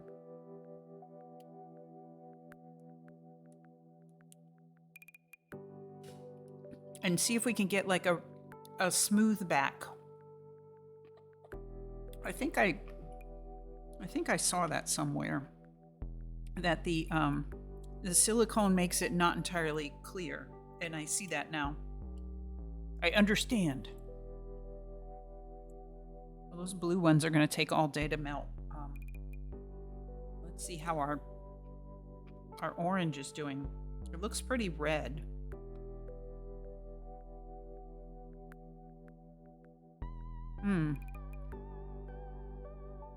It's it's actually more of a persimmon color.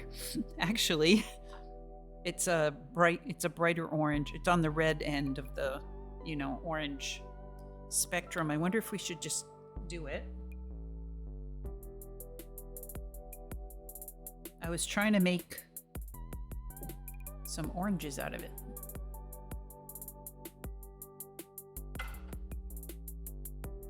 Yeah, so here's some on the little spatula, and it's like still warm. The regular wax would have just hardened already and been like, I could pop it off. I'll add one more yellow to that so that it's more of, like what you think of as orange. Push it down in the lava there. But yeah, let's make it on the super smooth stones and see if we get it. I bet it'll be more clear then.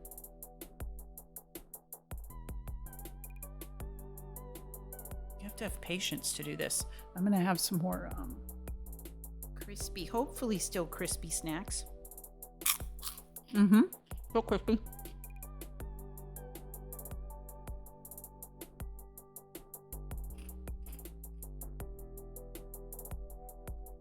This little spoon that came with this is so like petite.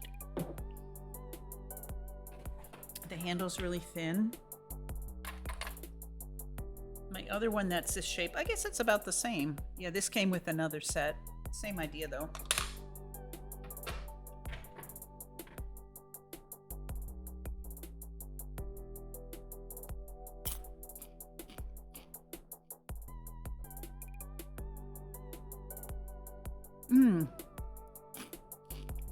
I'm reading your question, Serial. If you could do a berry clear color for the fruit shape and cut it out, and then a solid color for the background, like would the clear wax be visible? It depends on whether the other wax got around behind it. So it would probably be a lot easier the other way around, where you had a solid something in the middle and then the background part was clear. You know what I mean? Because then it wouldn't matter. But yeah, if the what are we making here? Not a banana. Let's make grapes with this. Then the it wouldn't, there's still the possibility that they would just all melt together and be mushy, but we could try that. But yeah, I think you would want your clear to be like a white background with lemon over. Oh my gosh, this won't even pour. Let me reheat it a little bit. I see what you're saying. Well, I don't know, but we can try that. I'm gonna mix this together. It has again, this would be cool on its own. It has like a pocket of yellow in there. I think you guys can see how like sticky this texture is and how different it is from the other waxes. So I've ordered some sticks of perfectly matte wax, which is like kind of the opposite of this. Really, really opaque, beautiful like pastel colors, all colors, and not shiny at all and not glittery. And so I don't know if I'll have those for next week or not. So it's a completely like opposite, style from this. Okay, this looks like it's going to be kind of a light orange color. Let's try it. And we're going to do it on the stone this time just to see if we can get a smoother back on it. But there is the possibility of either this will cool very quickly and or crack the stone. Like, we don't know. Let's find out. I'm very tempted to push. You know what? I am going to use the spatula to push some of this out of the spoon. Okay. Just get it out there. It's making those strings all over the place. It's like weird cotton candy or something, but let's see if we can get a stamp out of this. Okay, it cooled really fast on the stone, so I'm not sure if that was successful, but let's just see what happens.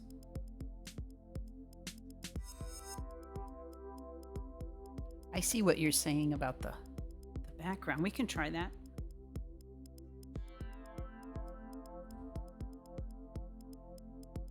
So the color of this is kind of orange as I was expecting. It's going to be kind of more, I don't know what you'd call that, sort of peachy. But my idea to scoop it out with the spatula seemed to be somewhat successful in getting more of it to pour. But then it just came out in a weird shape, you know? It doesn't pour smoothly. Okay. It's like taffy. There's a lot going on there. Okay, let's see how this looks. Meanwhile, the blue is just sitting there heating, but it's never gonna boil or anything. This looks good, though. Get it off of the stone. Just barely got the whole impression on there.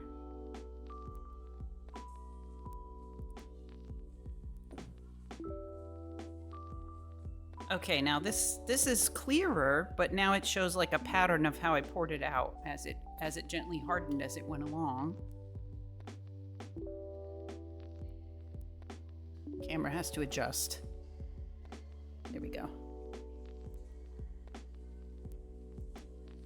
So it's clearer all the way through, but if you can see the back of it, it's got all these concentric, there we go. It's got like concentric circles where it poured out. Focus, please. It can't focus on something so clear. I just have to put my hand next to it. There we go. So you see all those circles? Still, that was a much clearer result. A Jolly Rancher. Mixed with a golden banana one, it would look like a peach ring candy. So I'll just keep that one because it did work. It just was difficult. Okay, so now we have a grape one ready to try. Oh, all right, that poured out really, not really fast, but you know, faster. Unexpectedly fast. Maybe leaving it in there for a good long time is good. Good idea.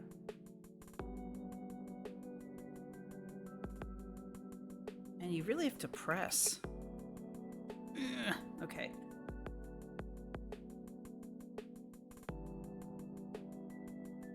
This would be good if there was a blueberry stamp.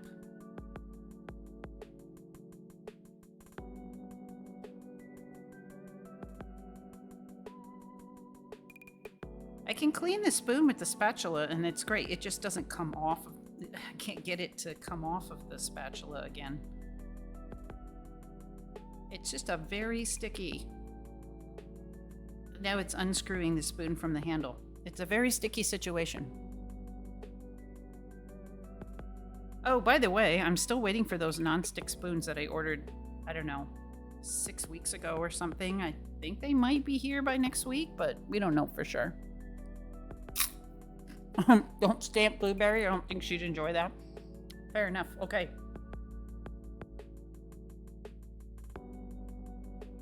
Yeah, it is hot, so, you know, that wouldn't be fun. Okay, this one's looking pretty good. Let me pull it off of the... Okay, same as before. It's more clear. But the back has those like circles on it from when I poured it out. Let me see if I can turn it over. Camera, stay focused. So it just gets this little texture on the back. It is a dark. Yeah, it's dark and it's not quite as see-through as the other colors.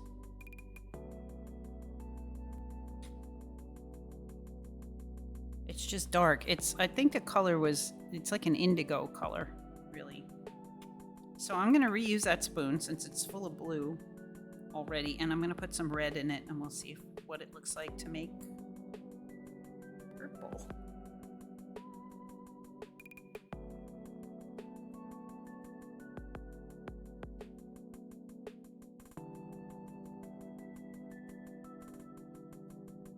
I think you could use this all up in pretty short order. Looks like a lot of wax, but the pieces are small.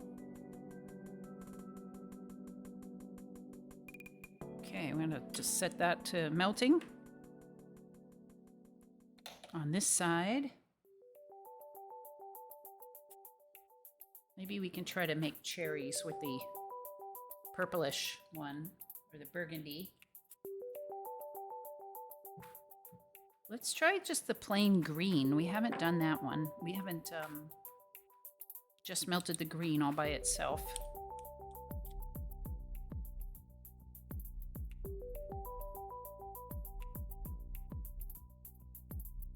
And I guess this sort of fruit slice, we can just say it's lime, you know?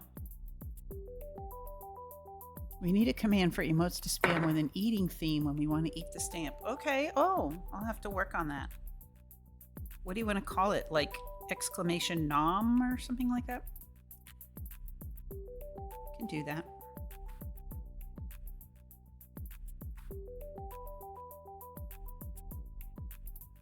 Got to do what the fans want, you know. Okay, I'm just gonna put all green in here. 1, 2. Yeah, I do like that emote though. 3, 4, 5, 6, 7, and 8. This isn't really the color of a fruit, but I just want to see what it looks like. Oh yeah, the squirrel. That's cute.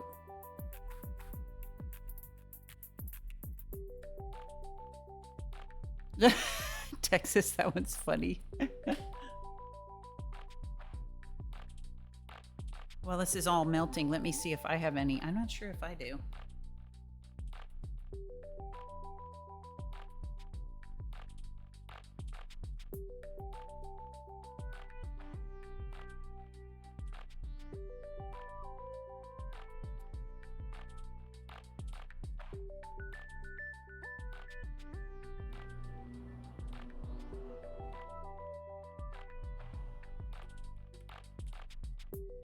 I have this one from Sock Cop.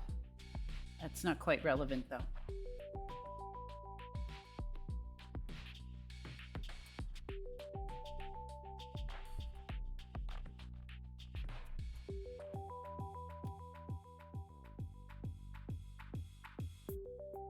Yeah, I don't really have any eating emotes. That's you with sushi, throwing it in your mouth.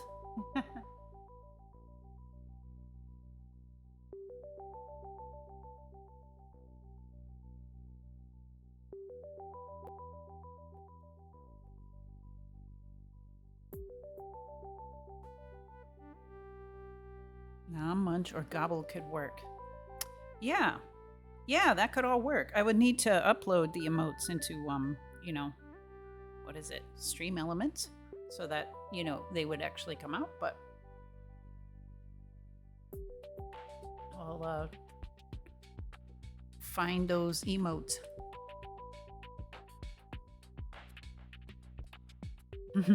Vacuuming.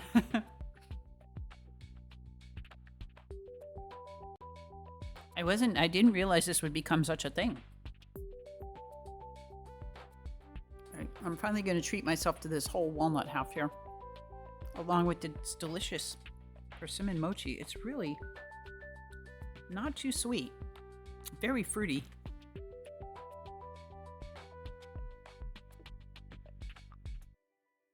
Very fruity is kind of what we're going for today, though, right? Gimme. Oh, that's pretty good.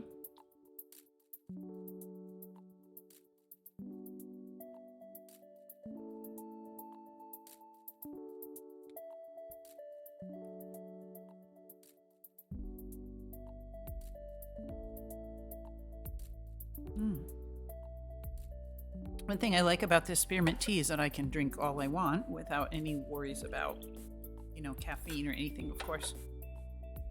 But it's also really tasty. Oh yeah, mine. I still say that sometimes when I see something.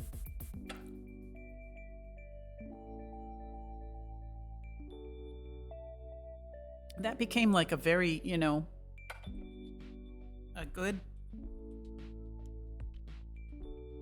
culture reference that everybody knows, don't they?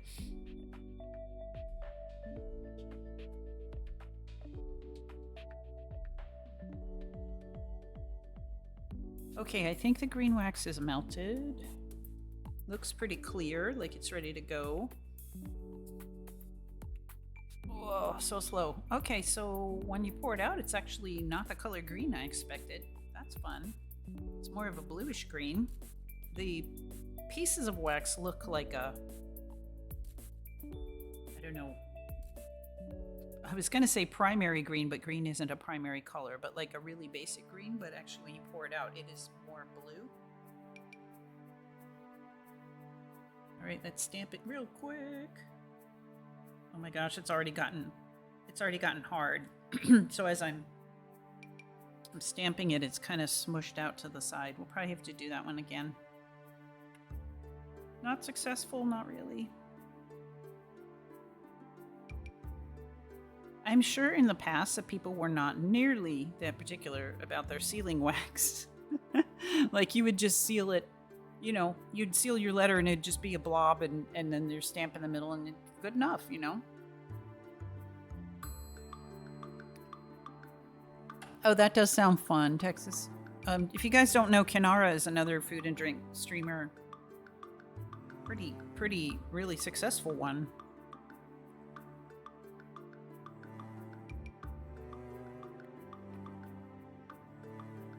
But she has a redeem with the seagulls pop in and yelling mine. That would be pretty fun. All right, let's see how this is. I don't feel like I'm gonna want to keep this. Oh, it's cute though. In a lopsided kind of way.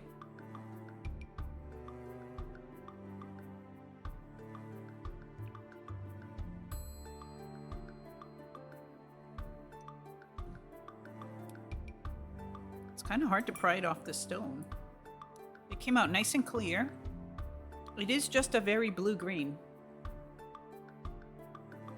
Oop, there's Kinara. Thanks for doing that. She's fun. Yeah, but you can see, I don't know if you can see, but I can see in person how much clearer these are after pouring them on the stone. It's like here as an example is one we did earlier with the banana, and there's a whole cloudy area in the middle, right? I just don't know if you guys can see that as much as, yeah, if I take my hand away and it focuses for a second, it's all cloudy in the center. So I guess the silicone mats do that. So putting them on the stone makes it really nice and clear. It does make like a weird little pattern on the back, but... Oh, so do you know Kinara in person? She gives good hugs? You would have to have met her in person to know that. Well, maybe, I don't know. Maybe not. I'm making some assumptions here.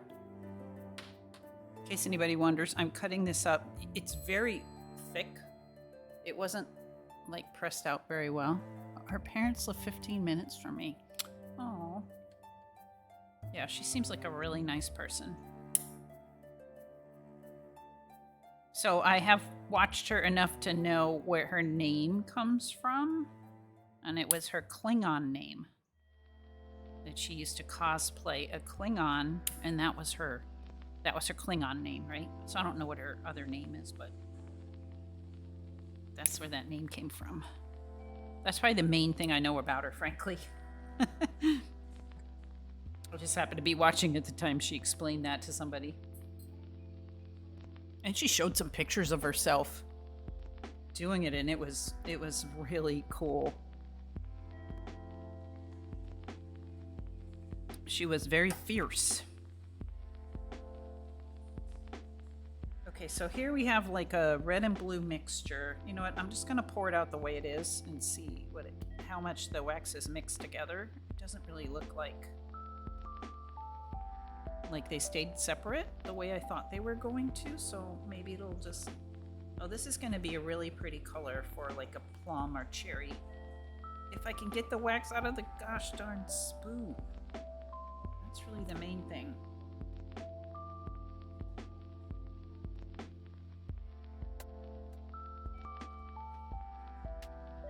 I didn't know she used to be a professional Klingon.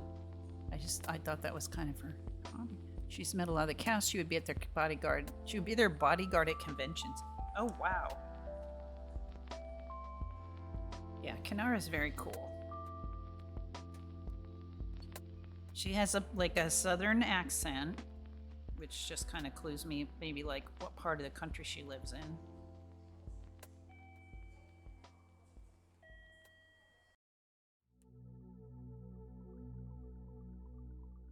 Oh, this is like working with sugar candy. It really is. Like, I can no longer get this out of the spoon. I let it sit for a minute and it's just like attached to the spoon.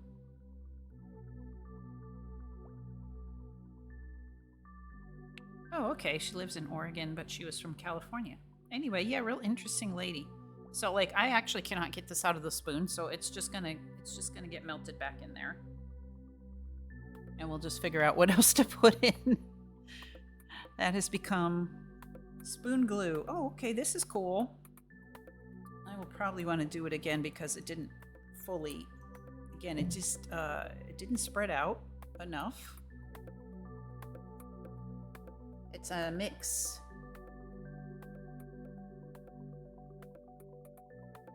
This kind of reminds me of a plum. Oops, I'm trying to get my arm around the microphone here. It kind of reminds me of like plum color where you have blue and red sort of mixed. Yeah, this seems like it's difficult to use. It's more of a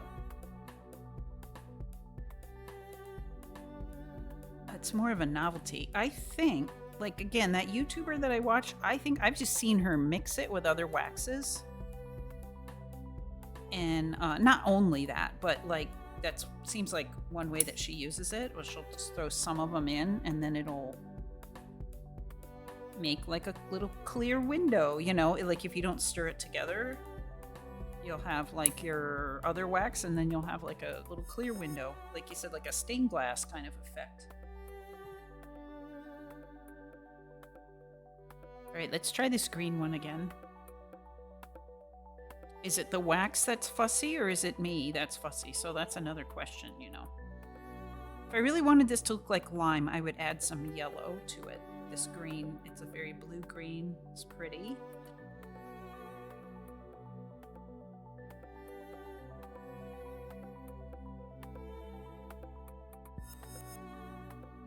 Okay, we got a good one there. I can feel it.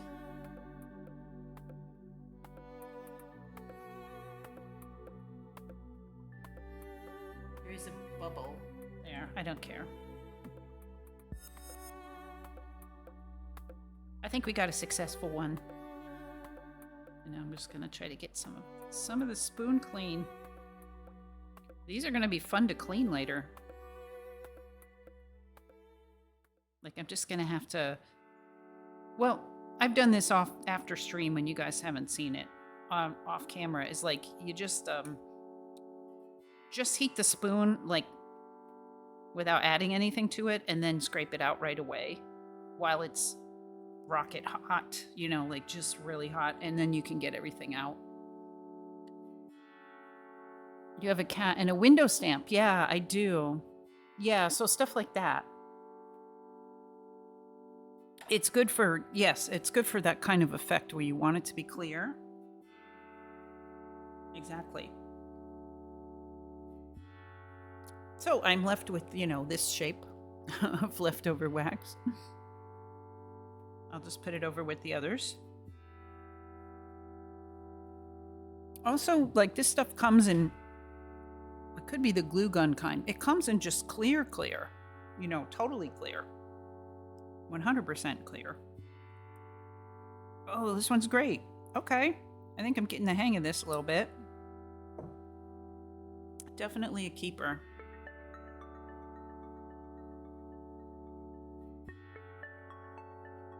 There you go.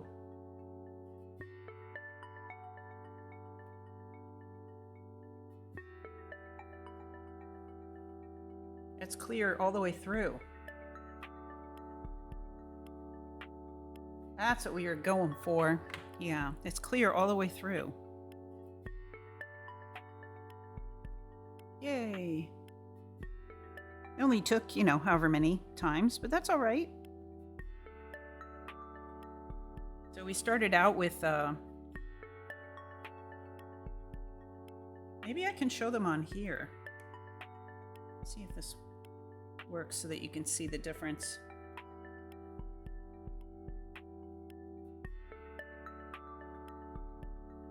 The strawberry and the banana one, they have a cloud in the middle. I just don't know if you can actually see it. But then the ones I made toward the end here, they do not. And that's from the stone, putting them on the agate slice.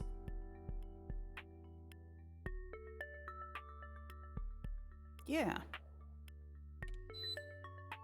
Oh, my water kettle just told me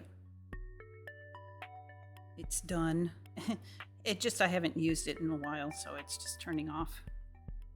What other fruits do we have? So we're making a, oh, cherry over here. We're trying. This is just an empty spoon at this point.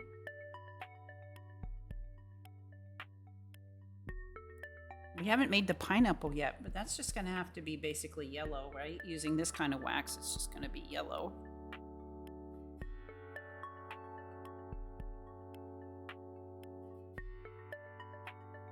Yellow with just like a little bit of red. They look delicious. Thank you. That's kind of what we were going for, right? Okay, almost ready on that one. Although it's hard to tell, because the wax doesn't even really like flow around in the spoon.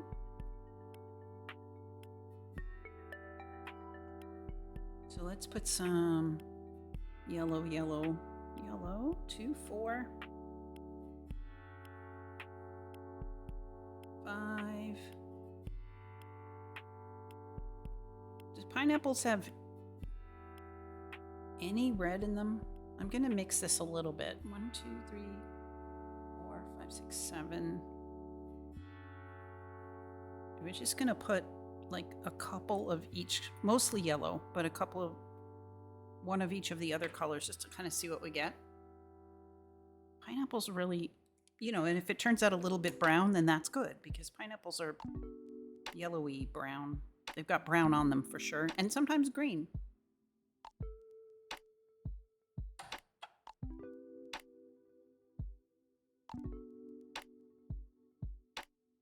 Forgot I had these scraps over here. I could have thrown those in.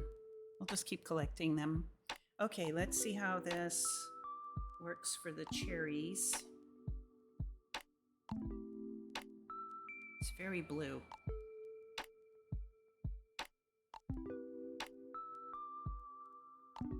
You gotta move fast. Gotta move faster than the wax.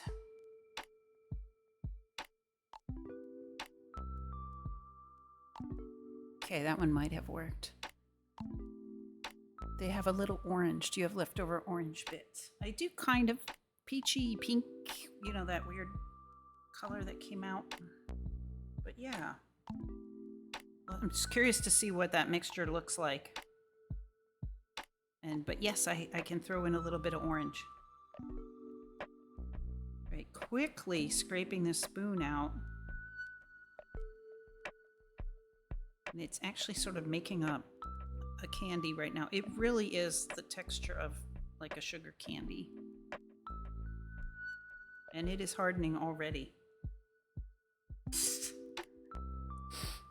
It hardens to the spoon before I can get it out. This is me scraping it out. And then I'm just at the end here and it's like, okay, out. And then it's stuck to the spoon.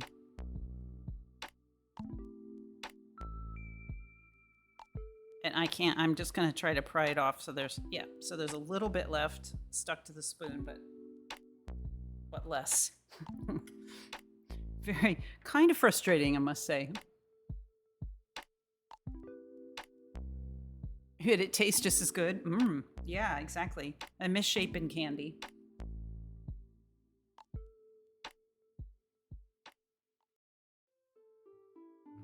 This isn't fully melted yet, but it does look like kind of a pretty stained glass effect. Maybe I'll just pour it out like that and see how it comes out. And we'll just have like psychedelic pineapple. Okay. This looks like it could use a little bit more wax, but it mostly came out all right. It's very dark though. It's very purple. Let me pull it off.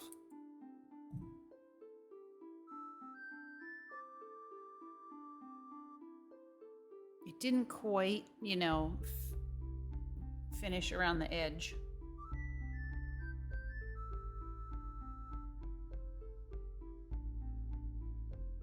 These are some, oops, trying to get around. I just really have to hold it left-handed or I can't get my arm up there to where it needs to be. There we go. Left-handed it is. It's very dark cherries.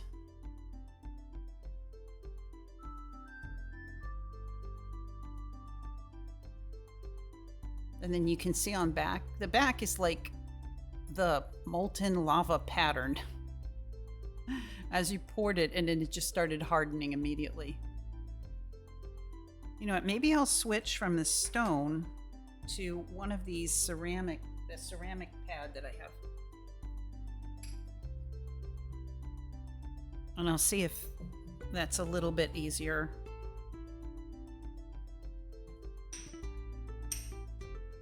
If it hardens a little bit less quickly,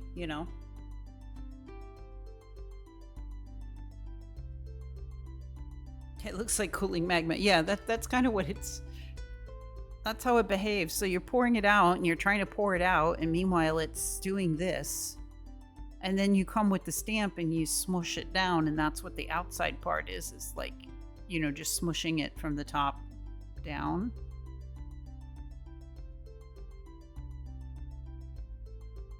So the blue color isn't as see-through as the other colors, is what I'm figuring, what I'm finding out. You know what? We got time. I'm just going to remelt this one again, and I'm going to add some more red because it's too dark. And we're just going to keep learning. Meanwhile, I can make another tea. Maybe I can make the boba tea.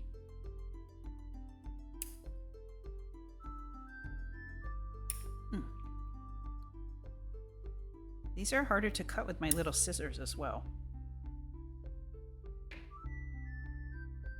They do feel more plasticky. Oh, and of course I need to put in all of what we had from before.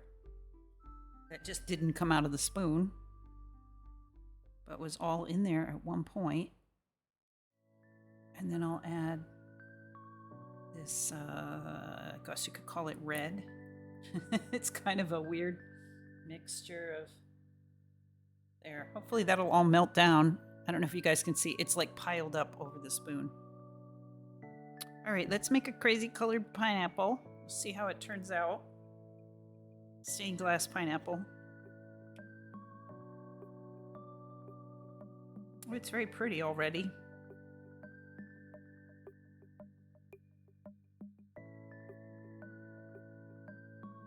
Okay, Just trying not to marbleize it too much. There we go.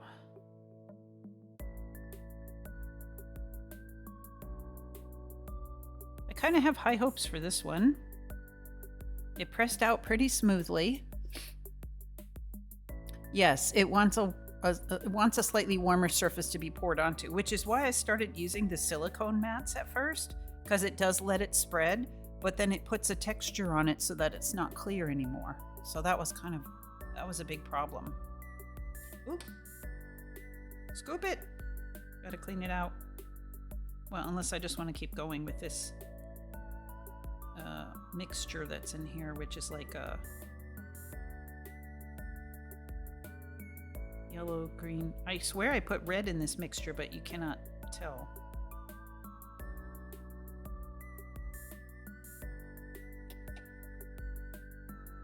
All right, let's see how it did. Oh, it's kind of cool.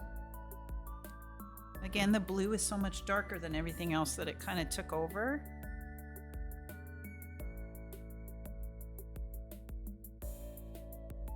But I think these colors kind of, oops, I'm gonna squeeze it harder.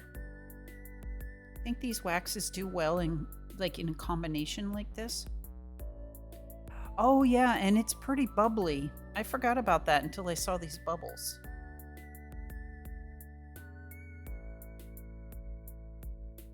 So we just got a crazy pineapple. I'm gonna keep it.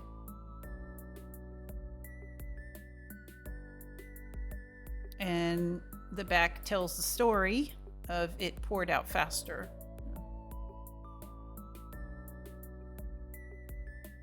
But it did have some bubbles. Oh, it reminds me of the sun coming up and part of the sky is still dark. Oh yeah. More like from this angle. Yeah, it's fun. So that one came out nice and clear. Like there's no cloudy, bit to it. So I think we figured out it's got to be a smooth surface. And these agate stones are the smoothest. But there is that issue of cooling.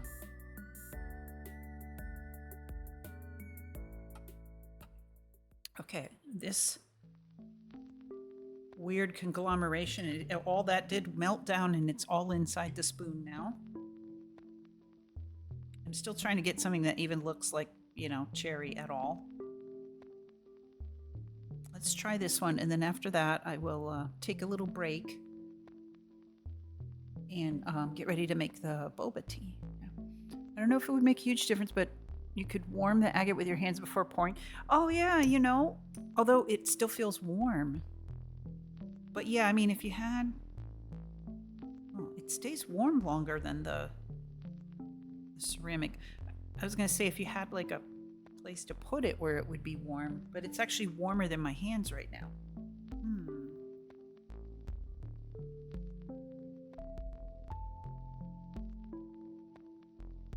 What we need is silicone that's absolutely smooth.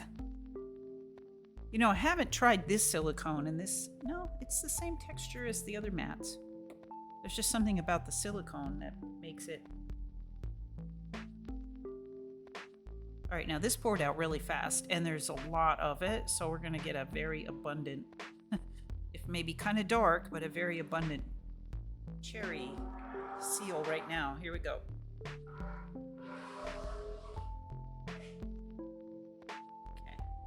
That was like more wax than we needed because I just threw in all the scraps and everything.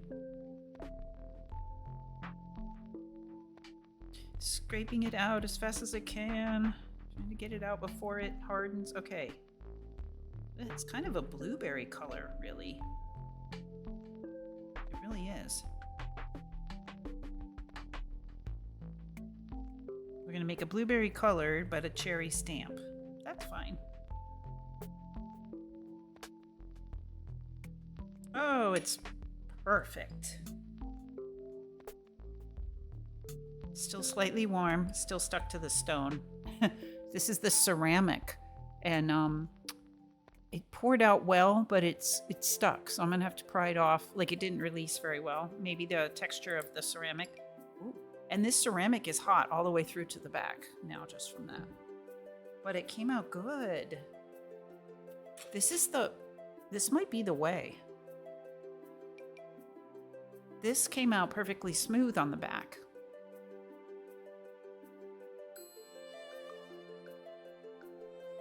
Yay, that was a really good one. You can almost see through it. Do you see that? You can almost see through it. Let me turn it over. And look at the back.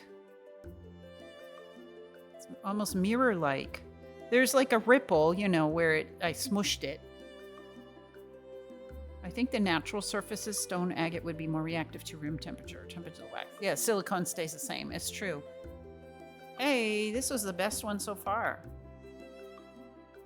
And I didn't press it really hard. Like, I pressed it a little hard so, you know, you can see through it. But I didn't, like, really have to crank down on it like the other ones.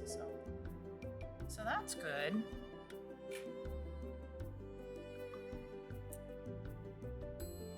So I'm kind of tempted to remake the banana and the strawberry again, because now we know the secret. There's a couple of secrets. But first, a break. I'm gonna take a quick break. And then we'll make... Oh, so I should turn this off. And then we'll make boba tea. Which I think will be fine because I'm still hungry. Like, you know, boba tea's pretty filling. You're gonna head to bed. Yeah, Sebastian. I hope you have a great... I don't know if you still have a holiday tomorrow, but I hope you have a great week, whether it starts with a holiday or not. Thank you for coming around. Take care.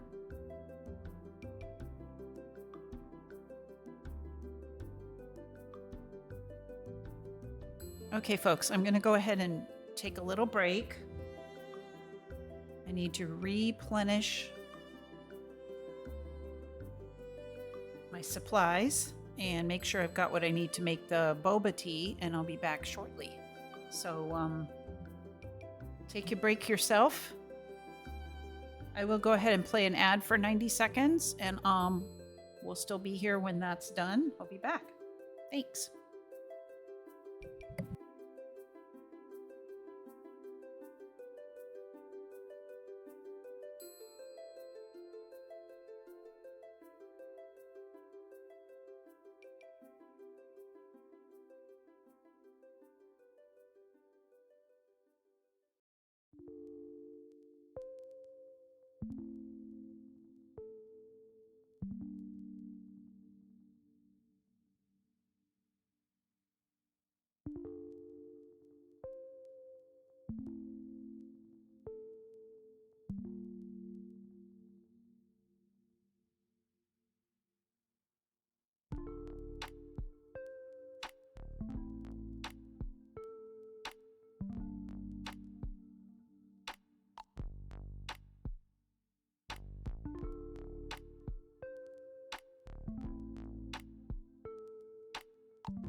Okay, we're back. I hope the ad is over with. It probably is. And so let's focus back on the tea for a minute. Oh, this is delicious. We'll still keep eating those for sure. Let's just move this over here.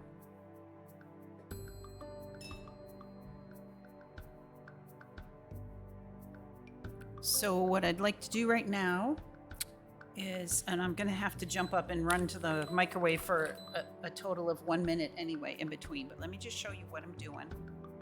This is something I had on stream like, oh my gosh, 2 years ago or something. And got this. We're having another raid. There's tea. Hi, You Indie took Prof. an arrow Welcome to in. the knee, have tea. Oh, tea. Hi, folks. Thank you for that raid. So I know the name Indie Prof. I know I follow them. But Joni Odessa, hi, I'm new. Another streamer recommended this channel to me to help relax. Oh, thank you. Hi, Raiders. Welcome in. Long time no see. Yeah, Indie Prof, how are you? Good to see you. So thanks for bringing your friends here. And yeah, thanks for doing that shout out. Our mods are on it. So yeah, my name is Gail, or you can call me Oolong if you want. The name of the channel is Oolong Crossing. And we do various styles of tea preparation here.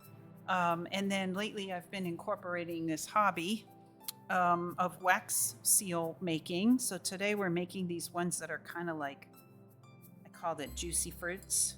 So they're a clear wax that I just got and I'm just still experimenting with.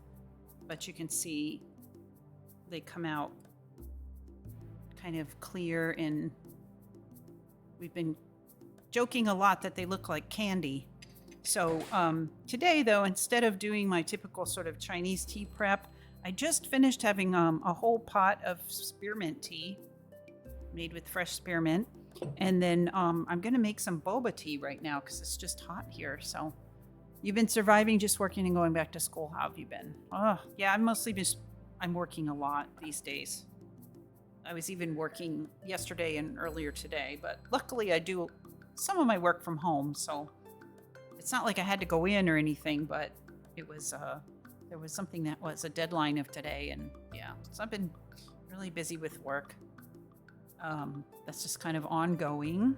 Otherwise, okay.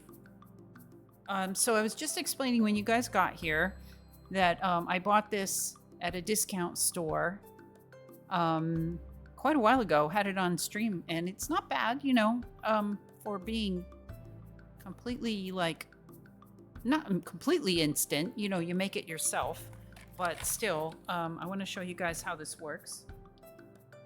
And then I'll have to run to the microwave for like a minute in between the situation here.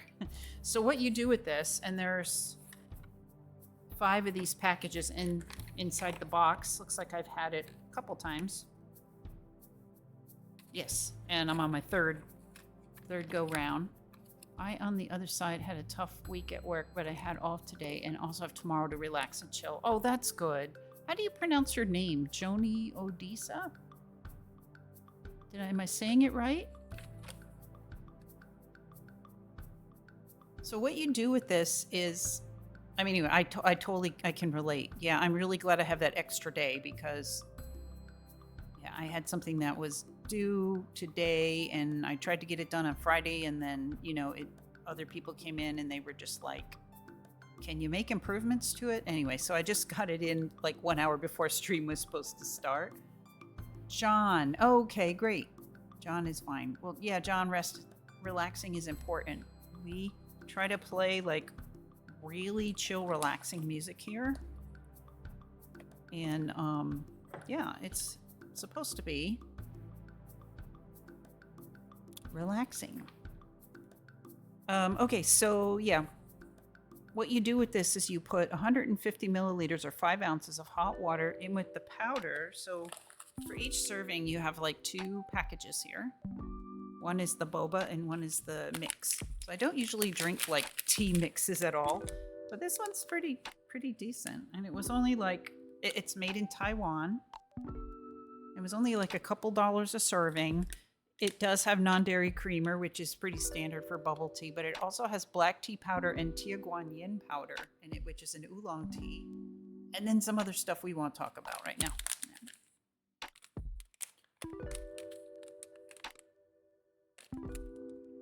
And then I always have snacks. They're kind of off to the side right now, but after I get this...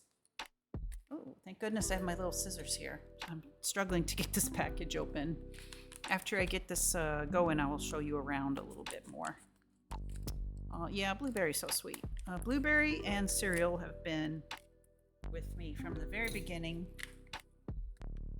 I actually knew them before I even started streaming, right? From other people's streams. Oh, I should probably pour the 5 ounces of water first so I know how much that is.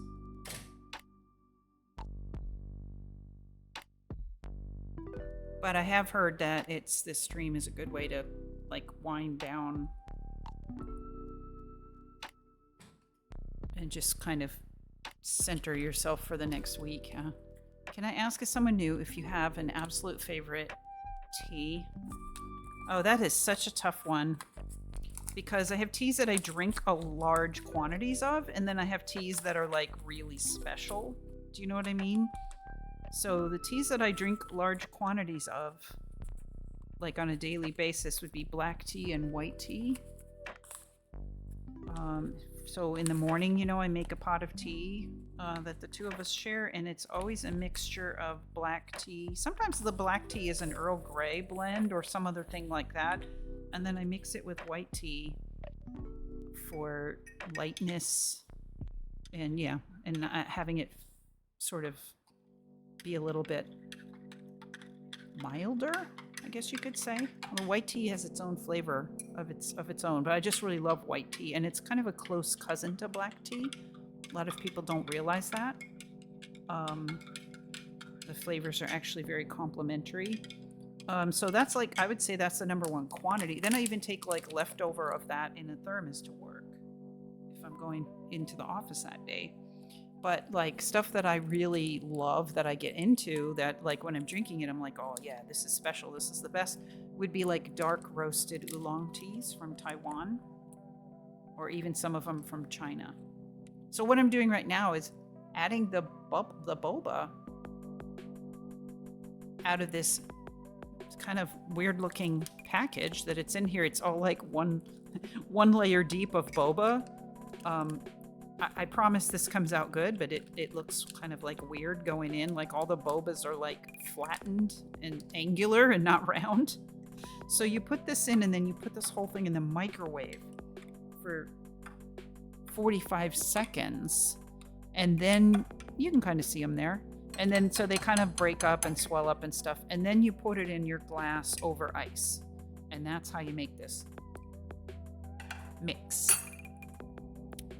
Cool. The best tea I've ever had was one I had with a cold that was a medicinal apple, cinnamon, and honey tea. It was delicious. Oh, that sounds really great. Mm-hmm. So yeah, before you got here, I literally just, took this fresh spearmint and poured hot water over it and made the best mint tea. I'm trying to find anything that's kind of refreshing today because it's pretty warm. But yeah, we often have those, like, for me, it's a hard question to answer because the world of tea is so vast and I love pretty much all of it, Sounds like the lemon one you also have out. Yeah, I also have this. I bought this but haven't tried it yet. I use a lot of ginger because I don't have good digestion, but I found these lemon ginger honey crystals, which sounds like it's just made for me. But I haven't had it yet. Okay, so I have a thermos of ice that I put in before stream, and I'm hoping that it will come out of the thermos. It's a little bit froze together in there. If this really doesn't cooperate, I will get some out of the freezer. But let's see if I can shake it around.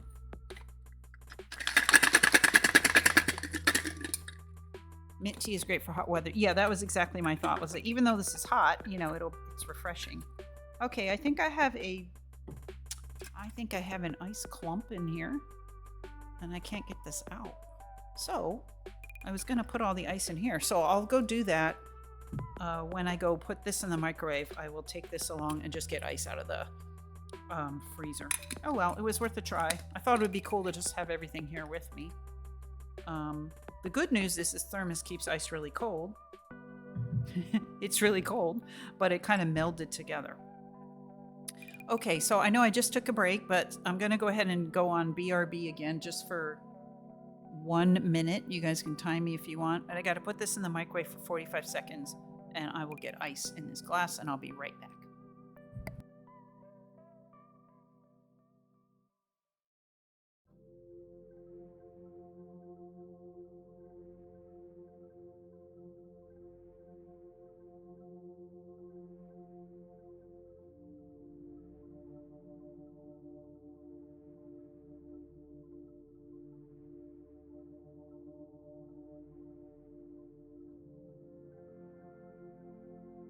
More.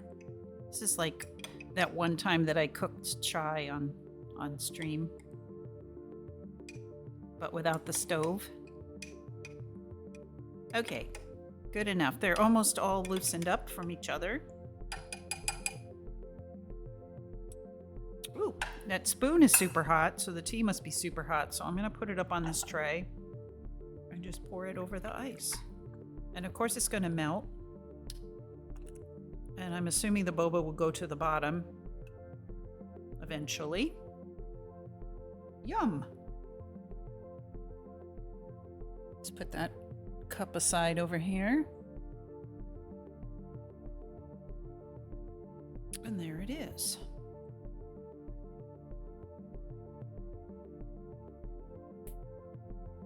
I'm gonna, it came, they even include the straws in the package. But I have a straw I like better. So they actually give you these straws in the package. But I have a silicone boba straw, which I know is just a piece of tube that somebody cut, but I have a couple of these. And, oh.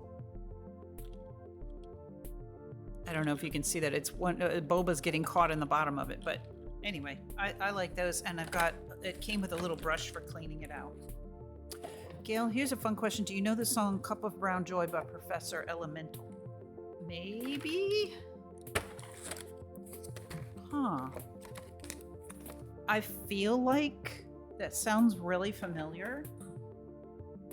But, you know, if you ask me to think about what it sounds like, I can't think of that. So I want to say I've heard it, but I can't say I know it. Does that make sense? All right, so now we're just letting this get cold. It's about tea though, right? Or is it? Is it about coffee? It's about tea, isn't it? Mm-hmm. Okay, I do know it then. Or I mean, I have heard it. This could even use more ice. But, you know, one thing I've learned from going to bubble tea shops is to let it chill a bit more before you try to drink it, because it's got more cooling to do. So, okay, so this is off to the side. I know you can't really see it that well. Sorry about that, but we'll just put it here.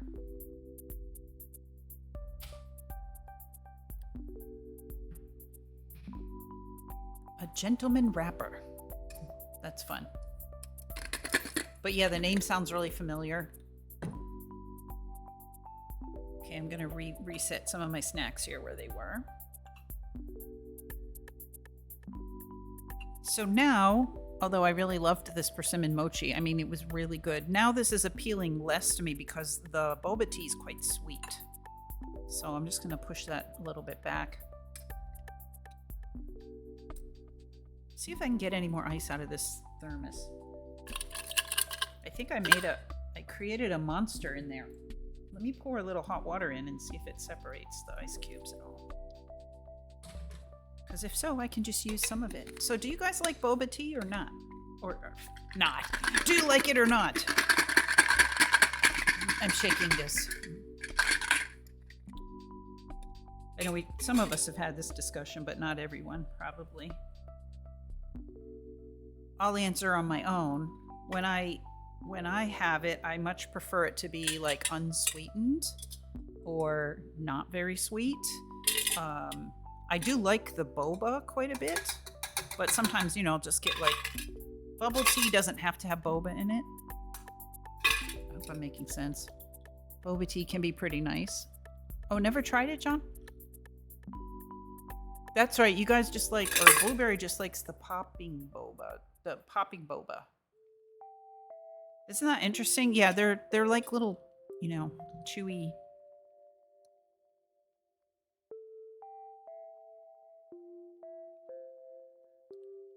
That's right. Texas has been making different kinds of tea on stream lately, haven't you?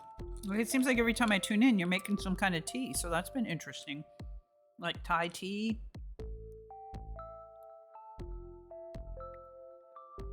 So what Cereals and Blueberry are describing is more, yeah, it's more like a smoothie.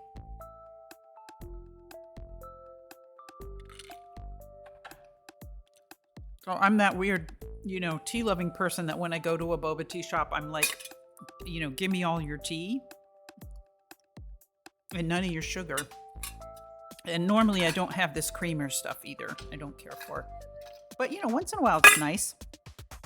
Okay, I managed to get more, you guys didn't see that, but I managed to get more ice in here. So now it's just like right up to the top with ice.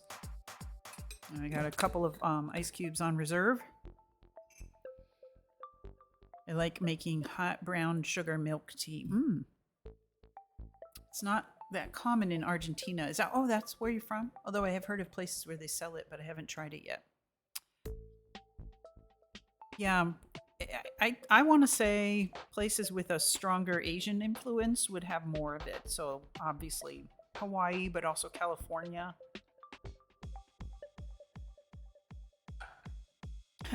So I have boba stuck in my straw, which is an interesting phenomenon. All right, I'm going to let that cool a little bit more, and then you will hear me chewing as I'm trying to, you know, you can't drink this without chewing. You'll definitely choke.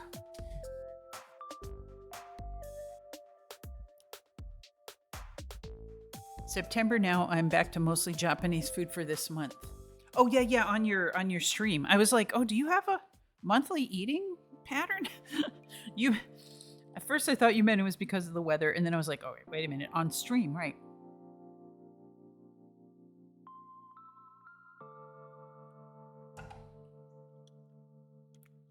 Oh, and John has a Chinese neighborhood about a couple hours from where you live. Oh, yeah. You can't drink this without chewing is a troubling sentence with no context. Indeed. Look at this straw. That's sort of troubling on its own. Check that out. You definitely can't drink this without chewing. We have like traffic jam here. It's kind of fun though.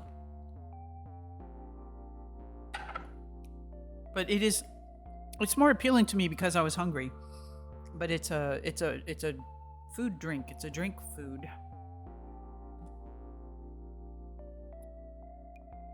Okay, so what I thought, because I am that perfectionist, is that I want to remelt these ones that were cloudy, now that we know what to do.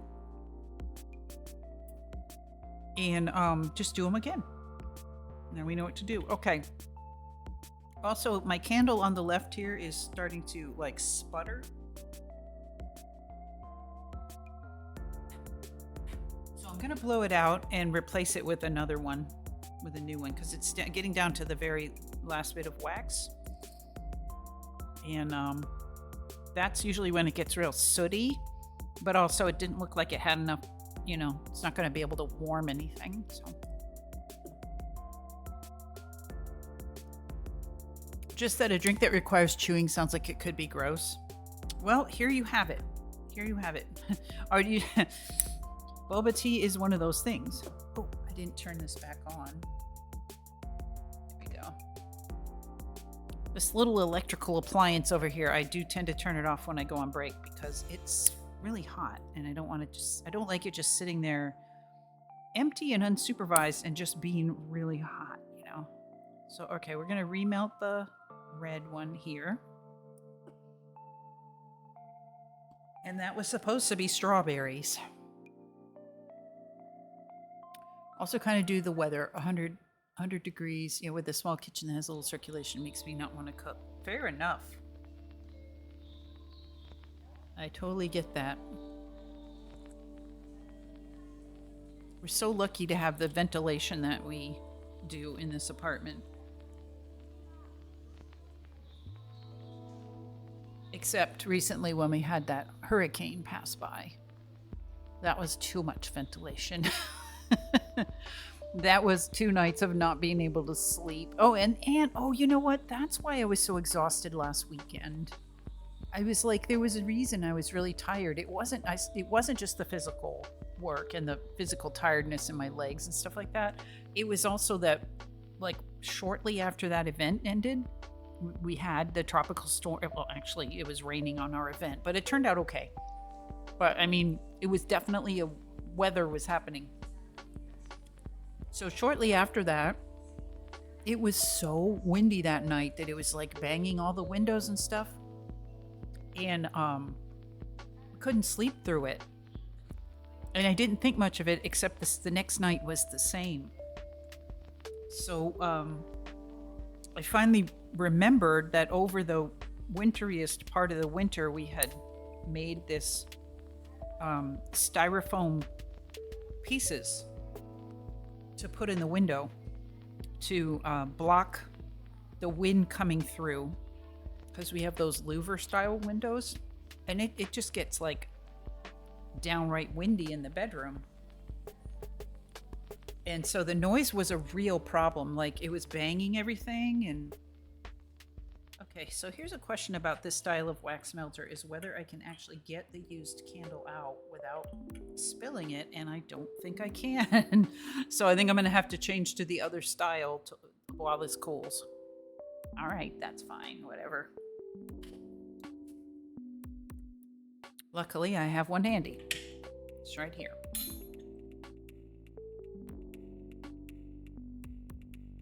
The candle sits down in this little cup, and I don't think there's a way to pick it up. No, there's not. Like, I have to wait for it to solidify and then, turn it over, dump it out. We're experimenting with all kinds of new things today. In fact, let me go to a different style of candle so we don't have soot. Do you have any recommendations for someone with little experience with tea who likes fruity tastes?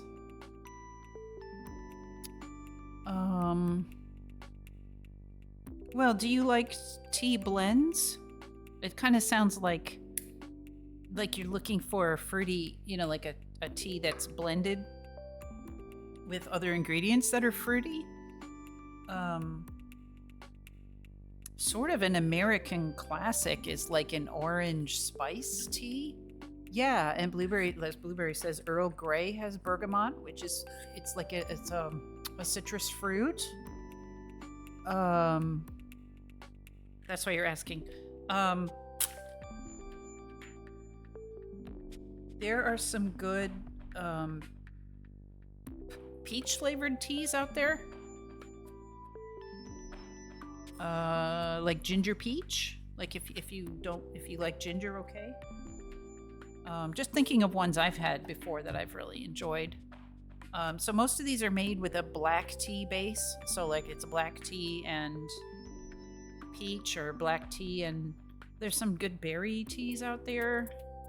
But I'm a huge citrus fan, so a tea with, orange is usually really good. Can't go wrong with that. A black tea with peach, a black tea with berries.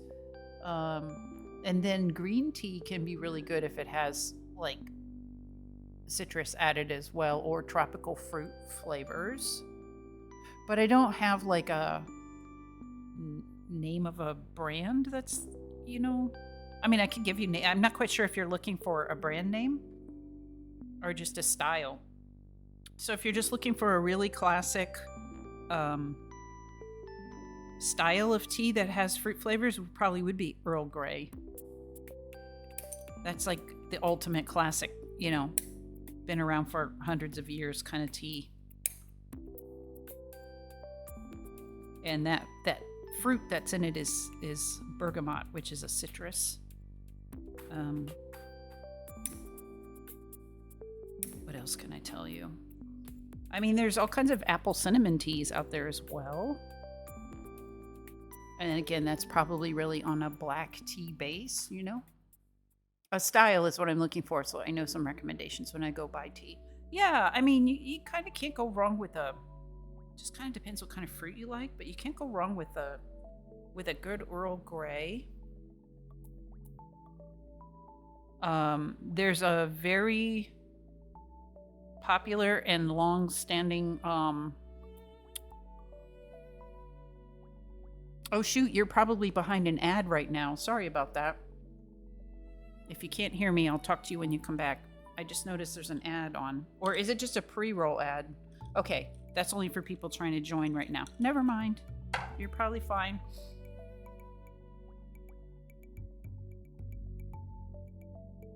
But it did make me forget what I was about to say. Shoot.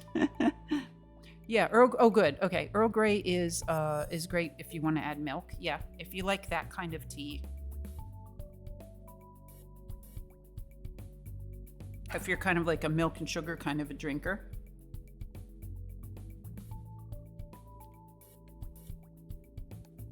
Oh, Blueberry, enjoy your lurk, and yeah, definitely gotta make some dinner if you haven't had it yet. Time to use up some fridge pantry stuff for a Midwest classic corn casserole. That sounds great.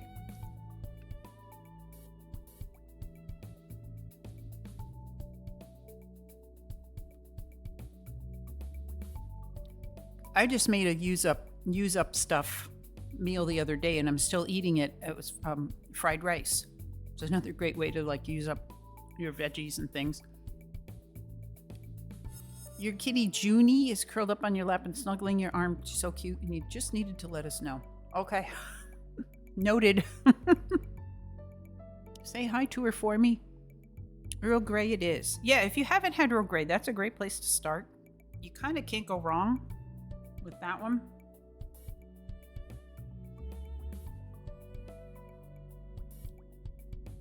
Okay, let's pour out this red wax. You know what? I think we decided that this little ceramic thing here was the best surface. So just go ahead and try it on here. And then I've got the strawberry stamp ready. And this is the one, guys. This is going to be it. It's going to come out perfect, right? Oh my gosh, the wax is so slow to come out. Now, I know I put a lot more wax than that in this spoon.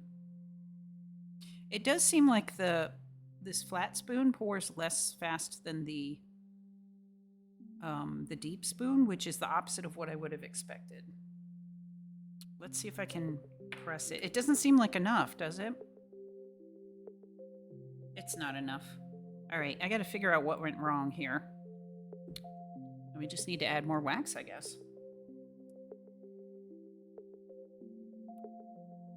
Oh, I know. I just cut up the seal and put in the amount of wax that was on the seal, but I didn't account for the spoon sticking. Corn casserole. It's so good. My mom makes it, and it was a fave food as a kid. What's in this corn casserole? Was there... So there's this woman on Instagram that you guys probably have seen, and she's called That Midwestern Mom, and she's in Minnesota, and she makes all the salads that aren't really salads, but she also lately has been making hot dish and you know, with tater tots on top. But I'm trying to picture, like, if she was going to make corn casserole, what would be in it. And I think she said that most hot dish starts with a can of some cream of something soup. So I was just going to ask you if you put cream of something soup in this. Okay, so I added a few more pieces of wax, 2 more pieces, because I forgot to account for the amount of wax that was going to stick in this spoon. Oh, probably cream corn. Oh, that makes sense. My mom and grandma have always loved corn empanadas. I'll tell you what, Mr. Oolong is a huge fan of corn. Corn, and he will eat a corn sandwich. He has done that as long as I've known him.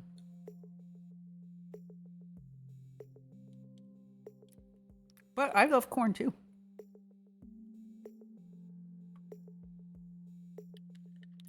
Oop, I swallowed a boba, but that's okay. It went down smoothly. You like corn or creamed corn in your cornbread? Oh yeah, that makes a nice cornbread.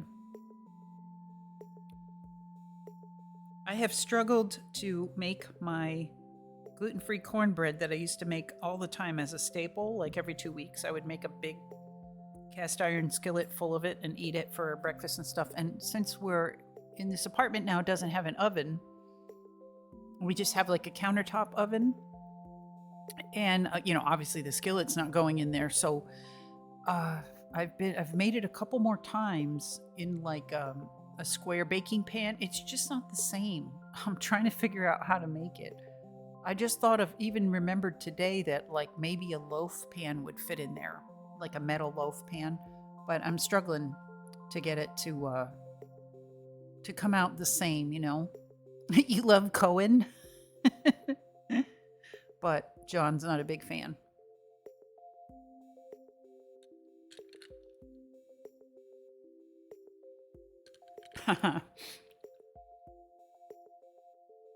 Okay, I have a quick story about that. I think Americans really like corn for the most part. I think we're used to it. But when I was in college and I went to Spain for my junior year abroad, I made friends with a German student. And then later on, she had the opportunity to come to the United States and she visited me. And I was living in Denver by then. And I don't remember what we were, eating, if I made dinner or what. But we had corn, like kernel corn. Not cornmeal or cornbread or whatever, but just corn, the vegetable. Everybody knows that. And I can't remember if it was corn on the cob or if it was just, corn kernels. But in any case, she did not know what to do with it. Like, she was very polite and everything, but she looked at me real funny and she was like, "You eat this here?" And I was like, "Everybody loves corn." And she said, "In Germany, it's just for animals." And that was the first time I'd ever heard it. I didn't realize at that point that there's different kinds of corn, right? So the sweet corn that we eat isn't the same as the feed corn that you give to animals. And clearly she didn't know that either. And I think I got her to try it. And she was like, "Oh, this isn't what I thought it was." But that was kind of interesting. Yeah, she's like,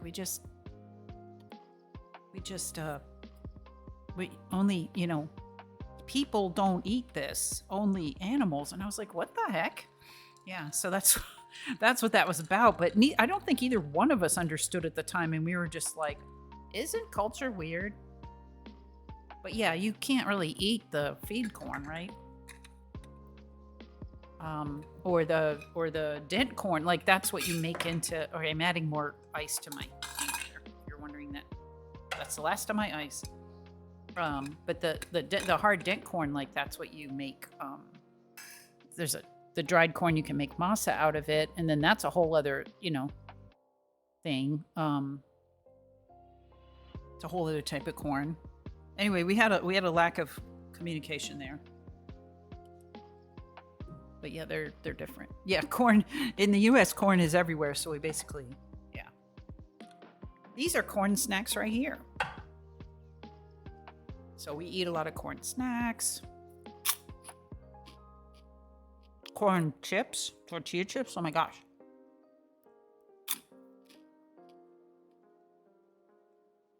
I heard a similar story with some Americans not knowing people ate beef tongue, while many other Americans saying they do eat it. And there was a small debate on Facebook. Graze on minor Oh, holy cow. injury. There's tea. It's a raid every day, guys. You took an arrow to the knee. Good thing I got my hair Tea. cut yesterday. Oh, tea. Because I got to go on and say hello. Hi, everybody. So the BLT bar is raiding us. Welcome in, raiders. Just checking out who's here. So hi, Ling. How are you? Welcome in, guys. My name is Gail, and I'm here in my living room in Hawaii. The channel's called Oolong Crossing. You can call me Oolong if you want. I think that's either way is fine. And we're having some boba tea at the moment, talking about corn, actually, and making some wax seals. So that's what's going on right here. Here's my boba tea. It was made from a mix. So, nothing fancy. I already had some spearmint tea made from this bundle of spearmint right here. And then I've got a few snacks. Not too many today, but this is a local orange that I cut up. We were just eating some puffy corn snacks that are actually takoyaki flavored. And some persimmon mochi that I have one left, and then some trail mix. So that's kind of what's going on here. But we've been making wax seals on this stream for, I don't know, a couple months now. But we also just talk about whatever we're talking about. I think eating beef tongue is more of a cultural heritage thing. We all want to relax, welcome new ones. Yeah, that's pretty much what we do here. I guess we're talking beef tongue. You like it? Yeah. John is from Argentina, so we're talking some like different cultures and stuff. Oh, your spearmint is all dying. I'm sorry. Oh, I bought this at the farmer's market yesterday, and then I promptly put it right in the refrigerator. This is only a little bit of the bunch, but I put it right in a glass of cold water in the fridge. So I don't really eat, meat, so I wouldn't be eating beef tongue. But as a kid, I had it, I think, exactly once. Cereal says I actually don't like beef tongue. It weirds me out. It is weird. I'm sorry.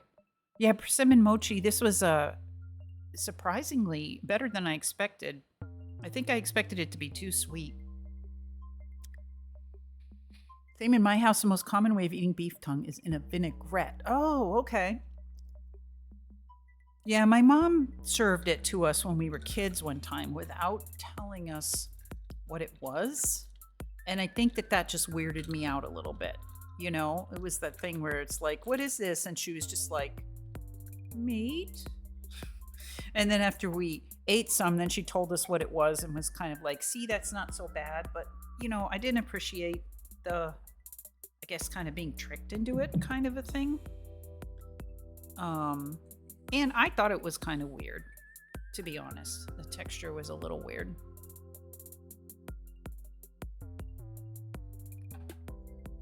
I think she boiled it, so that was also maybe not the best, yummiest way to have it. Ling says they slice it thin and grill it. Yeah, I could see that being better than what I had. Mine was a big boiled. It was literally a boiled tongue. It was looking a little weird sitting there on the serving plate, and I didn't vibe with it, to put it in today's terms. Okay, so we are making wax seals. So today we're making these clear waxes, which have been a little bit challenging to master, to be honest with you. So we just learned the tricks of them a little bit. And I got these fruit stamps a few weeks ago and didn't really use them that much. And now we're kind of remelting some that weren't successful, and I'm working on stamping them out again. So that's kind of where we're at here.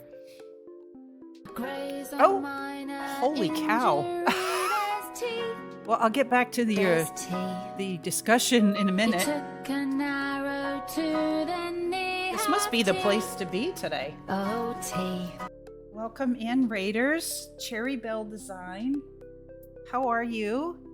We just had another raid, so we were just laughing that the BLT bar just joined us, and now you guys are here. And thank you very much, Cherry's Cheery Chat, dropping in. I love that message with all the cherries.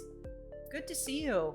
I wonder if it's because of the holiday tomorrow or something, but we're getting so many folks dropping in. And hi, how are you? My name is Gail. I'm here in my apartment in Hawaii. You can kind of see some of my tea stuff behind me and some of my skylights and stuff. So that's kind of where I usually do my streaming from. And we have a lot of friends here today. And I'm going to go back to the table, kind of show you what we're doing. Although, let me zoom out a little bit because we're kind of zoomed in on the wax seals right now. So, Cherry, have we met? I don't know. Hello. How was your stream and what were you doing? And I forgot to ask Ling that too because we immediately went right into a discussion about beef tongue, which was a little different. So yeah, what did you guys do on your streams and how did it go? And yes, we have a new friend here today from Argentina, and so everyone's talking about different cultures, about eating different things. So I zoomed out a little bit so you can kind of see what's going on. This is the tea corner here. I've already had a whole pot of spearmint tea that I made with fresh mint, nothing but fresh mint and water. And then I just moved on to this boba tea, which I'm enjoying because it's kind of a hot day here today. This is made from a mix. So that's kind of what's happening over on this side. And then I always have a bunch of snacks. So I got a local orange, local meaning, from Hawaii. And they tend to be not as cosmetically, pretty as like the mainland ones, but very, very good. I've got some trail mix, some persimmon mochi, and then also some corn snacks. So we were just kind of talking about corn, and then we ended up talking about beef tongue, and it was just a whole thing. But what I'm doing over here is melting wax to make some of these wax seals with. You're on my follows list, so I'm sure I've been here before. Oh, okay, great. You were doing a side hustle co-work stream. Yes, they were takoyaki corn snacks, yeah. So Ling had a whiskey taste test. I made a few whiskey sours. Ooh. Yeah, the mint tea was great. Ling, it was just nothing but spearmint and hot water, and it was so good. And I didn't even sweeten it. I didn't need to, but this boba tea is like sweeter than I'm accustomed to, but tasty.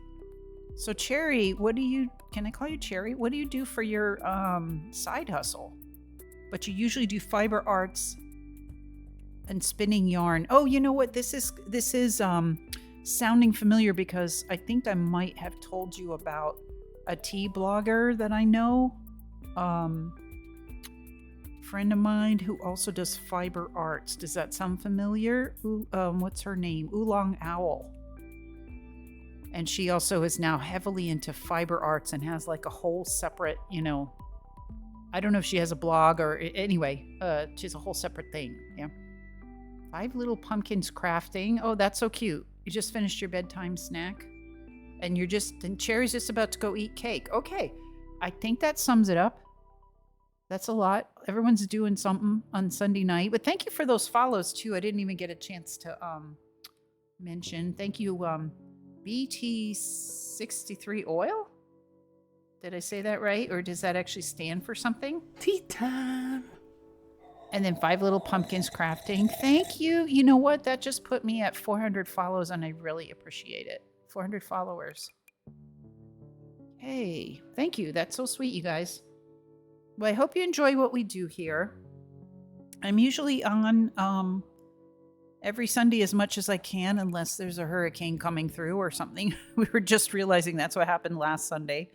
About 4 hours earlier than this is when I usually go on. So if you're ever around, and we have this very chill music, and I have been doing this hobby for a while now, which is also extremely chill, and we have tea and snacks and we just talk about whatever, and it's been good. My side hustle is using my Cricut to make product for a manufacturing plant. It's so funny that you would bring that up because Mr. Oolong has a Cricut, bought a Cricut, and it's kind of standing on a stand in our living room, and I'm not quite sure what you use it for. And every once in a while I kind of ask him, but I've never actually seen him use it, so I don't really understand what it does. Is it like a die? Is it a die cutter or is it a programmable cutter? Yes, nicely done, pumpkins. Yeah, thank you. Yeah, thanks, you guys. 400 followers is a milestone. All right, well, these waxes have been here heating up for the longest time, so I'm going to go ahead and pour this red one. Today we're experimenting with this translucent, transparent, clear wax. I guess you call it. It's very sticky. This YouTuber that I watch who does this calls it honey jelly wax, and I could see why, because it is sticky as all get out. And so I've spent this entire stream learning how to pour it out and how to press it so that it actually is clear. Oh, thank you, John, for that follow.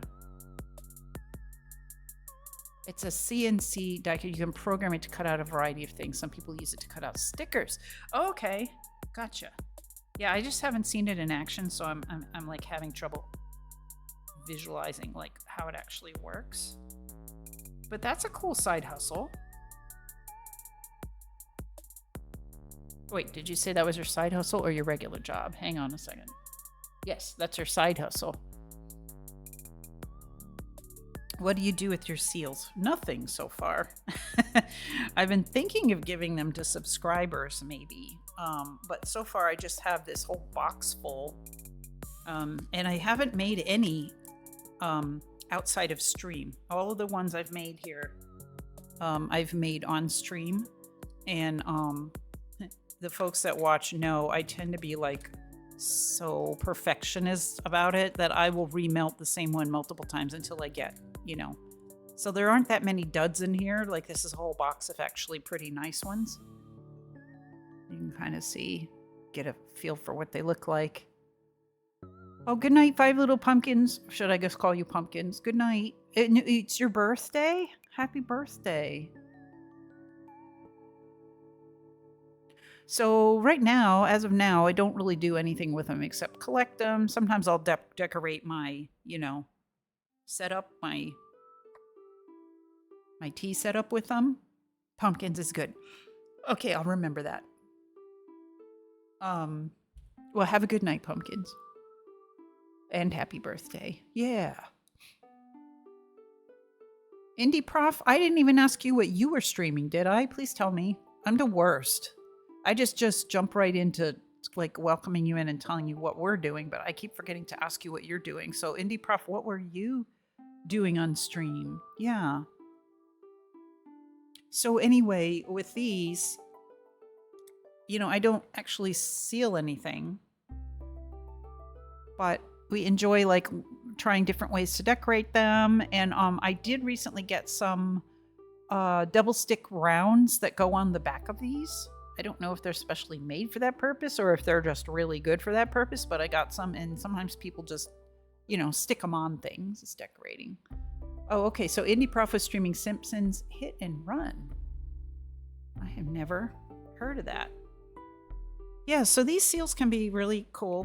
They're different kinds of wax. So I'm just sort of still learning, you know, different styles of wax. They're different levels of metallic or glitter or shiny or matte, flat, and then sometimes you can mix them together, or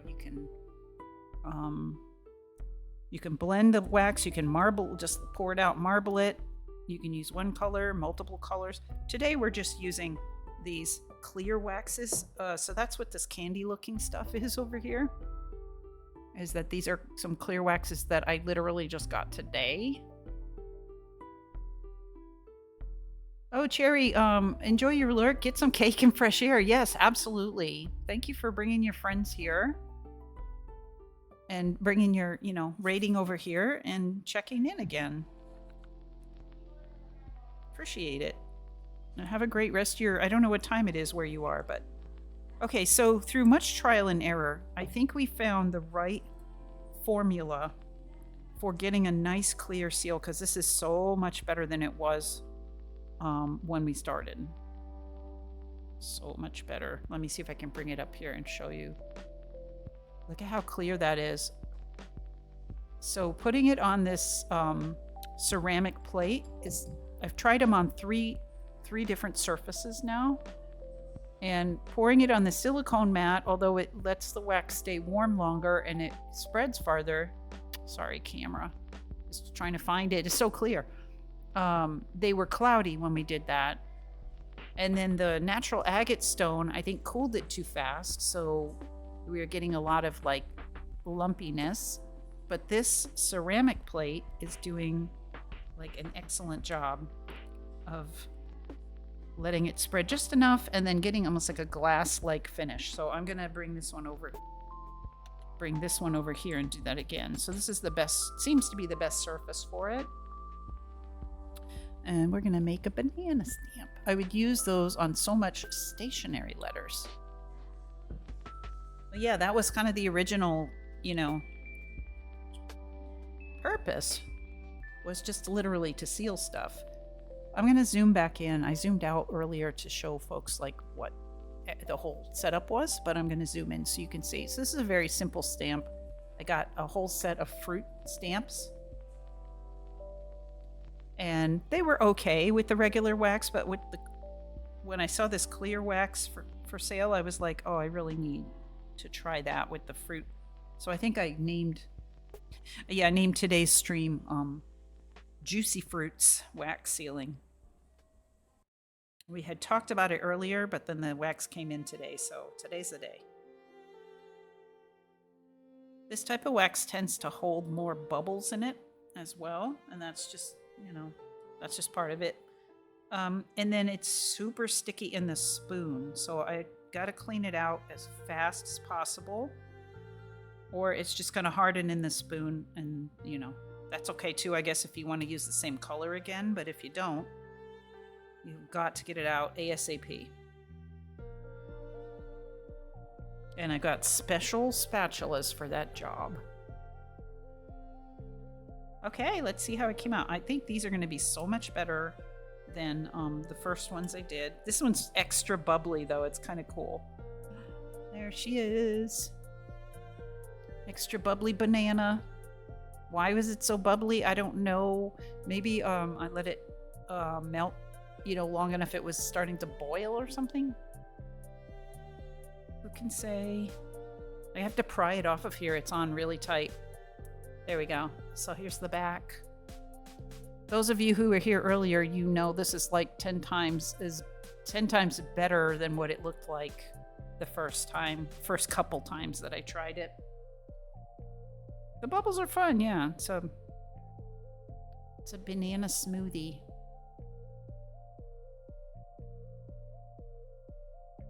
It looks like it tastes like your lemon honey ginger drink. Yeah, it does kind of.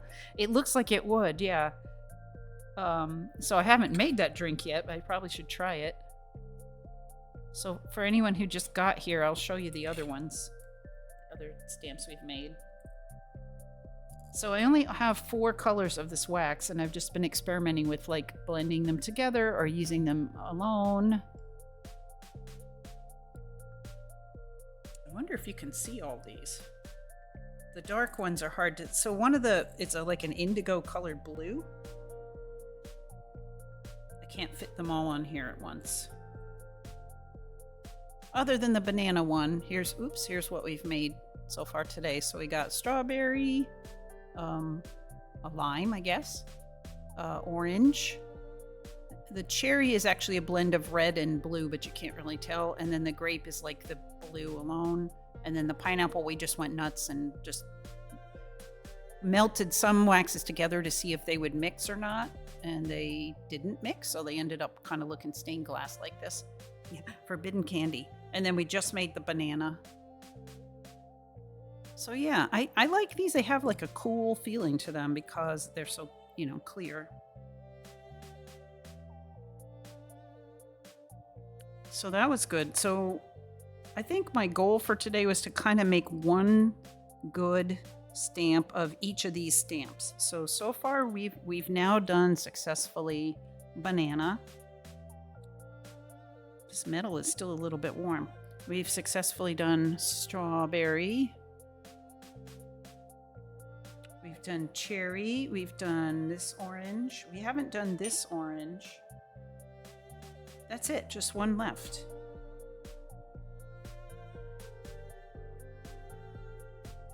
Just one orange left. So, yeah, this stuff really looks like just like like sugar candy, and it behaves that way too. It's a little bit tough to deal with once it's hard.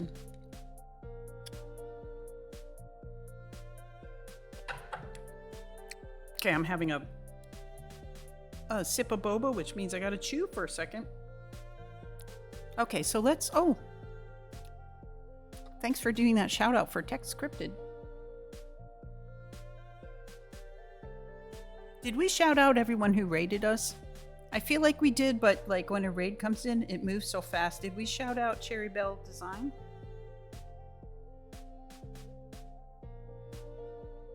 I bet you did, and I just missed it because I'm always so a little bit flustered when a raid comes in. I'm like, what buttons do I have to push?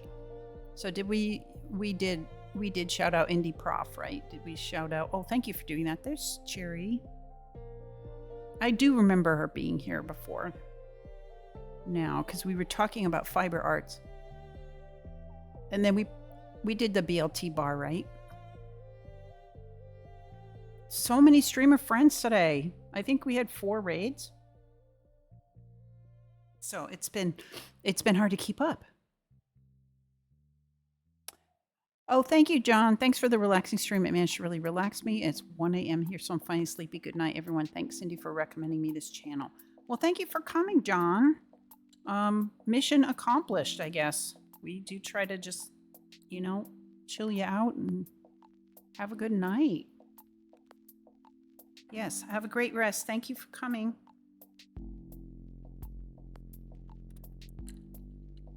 Okay, I've got a big bunch of boba in the bottom of the straw here.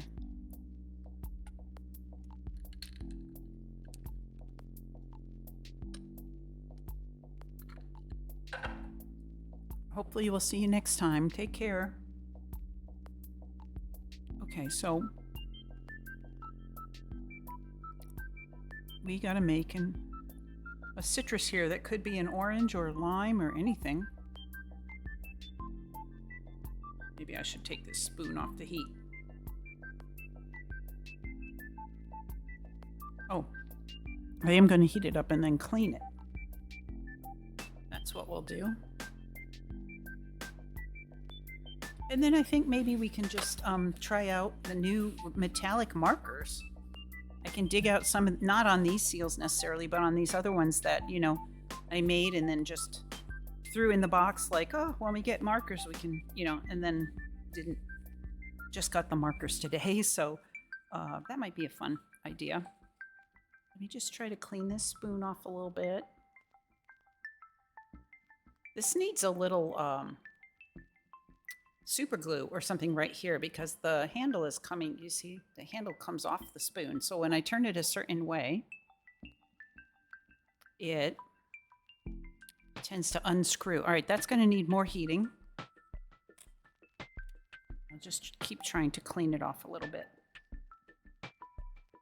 I could see ending up with just like a dedicated spoon for this kind of wax, because it is so sticky. Okay, so we're making this.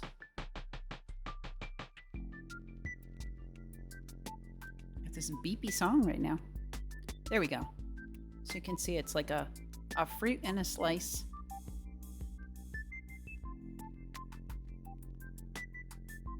I do have a lot of scrap wax, so it's all this kind of weird colors.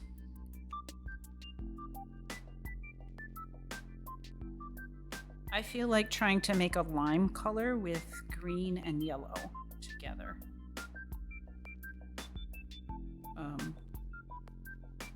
The other one came out very green. So I'm going to go ahead and put in all these pieces of candy. They really look like. And I'll add more greens and yellows as needed once that melts down enough to be able to actually put anything else in there. And then we'll make this like it's a lime. It was thinking it was all beepy boopy. Yeah, it is. That one's a little bit more of a wake back up song, isn't it?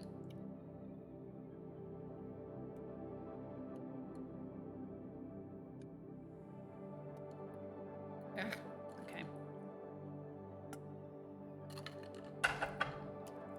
Is the stream quality okay for you guys? Once again, I'm getting this note at the bottom of my Twitch saying that the quality of the stream is unstable, or the quality of the internet, I guess you could say. Whereas normally it says excellent. But I noticed that 2 weeks ago it started saying unstable, and everyone said that the stream was okay. Okay, but you haven't had like a lot of, like weird buffering or anything. Okay. I guess I can just ignore that then. Because I'm also not getting a big note of like a lot of dropped frames or anything. It says 0% of dropped frames and skipped frames and frames missed and all of that stuff. So yes, everything's okay. All right, let's add some more green to this mixture here. So it'll be green, but not entirely green. And one more yellow. Yeah, these pieces of wax are just really small. So you need a lot, compared to some of the other ones.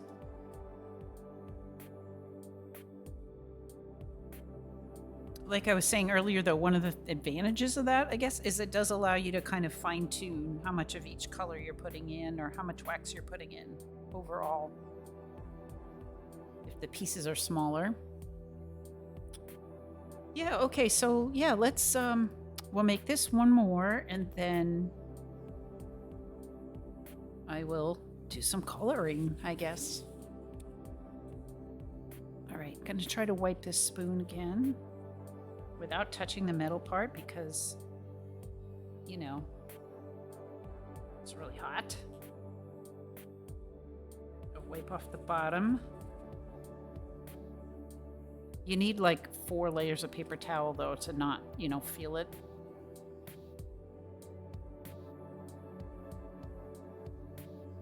I don't know if you guys can see that. It's not coming all that clean.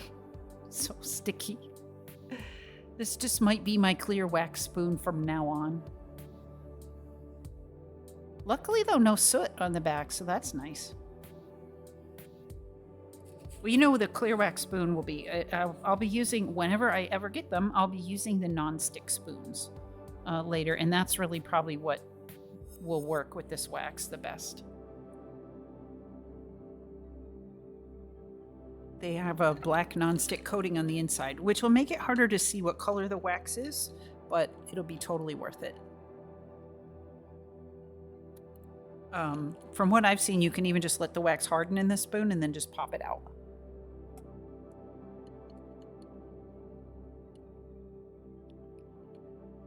Ooh, this milk tea part of the boba tea is... You know what? I was going to say it's so sweet, but it's really not that bad. But it is sweet for sure. I'm just not used to drinking anything like it. Hot or cold, really.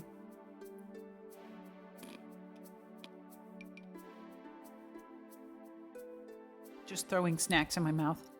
So, I had originally figured, since I have a holiday tomorrow, my sort of usual pattern is to stream on the holiday as well. A game, so lately that's been Baldur's Gate for me.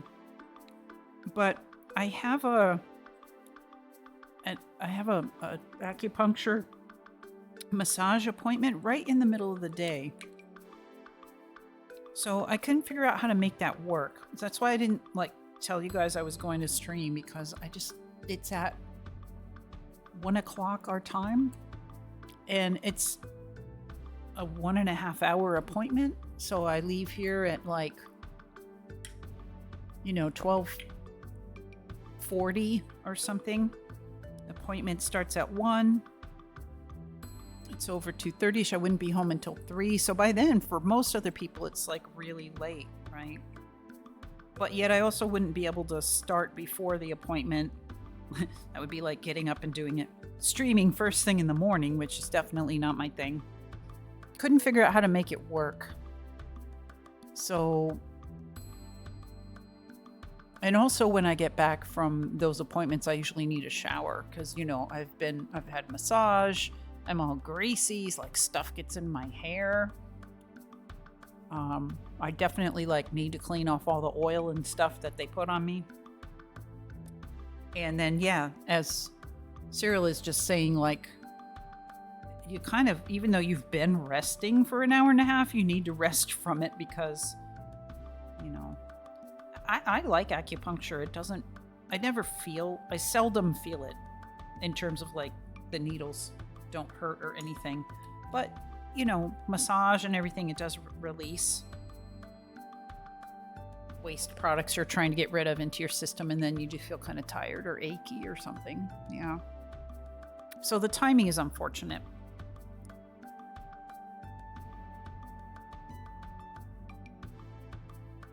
And I gotta admit, lately with my work, you know, I'm lucky that I had time and didn't have to work tomorrow or something.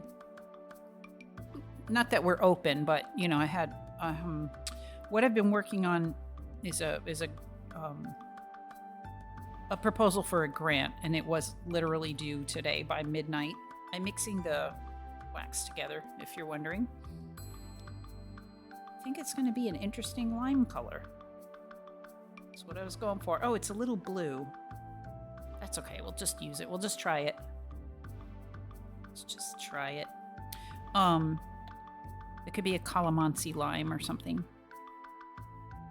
So anyway, you know, I tried hard to get it done on Friday so that, you know, we could get it in. I wouldn't have to work on it, but it didn't work out that way, and it was really important. So I got it in at about 1 o'clock today. So it's just been kind of a, you know, I was working on it last night and this morning, and my coworker stayed up even later than I did. I think it was like 10:45. I finally signed off.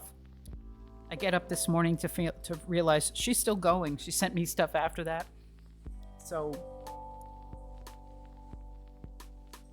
yeah. So tomorrow will be like, feel like the only day that I actually completely had off.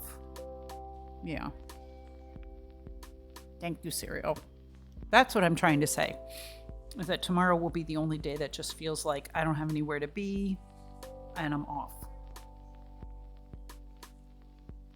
And then even then we might sneak out to Home Depot and buy some house plants or something, you know, but it'll be by choice. I didn't even get laundry done. So Mr. Oolong did some laundry today, and then I'll do the rest tomorrow. But like I didn't even, you know, have a chance to do that. So did have a wonderful lunch yesterday, as I mentioned, and got a little shopping done. I'm going to eat another piece of orange while we're waiting.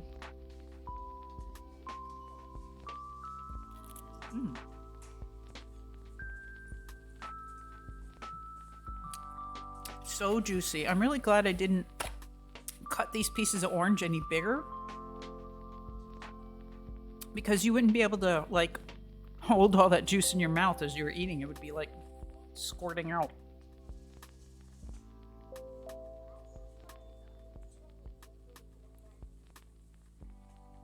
Trying one more time to clean this. You know, I think that will have to do.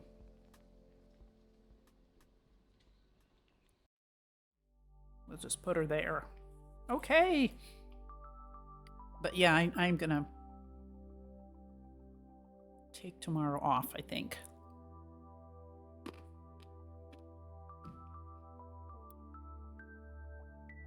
I kind of forgot about this, but I you know, it's funny because we watch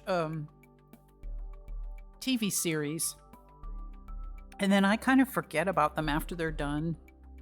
But Mr. Oolong does not forget about them. And then when they come back on, like the next season comes on, you know, he'll put it on for us to watch for dinner, you know, with dinner or something. And I'll be like, oh my God, I forgot all about that. So The Umbrella Academy is one of those series, and we just started watching it this weekend. in the evenings. And it's pretty intense.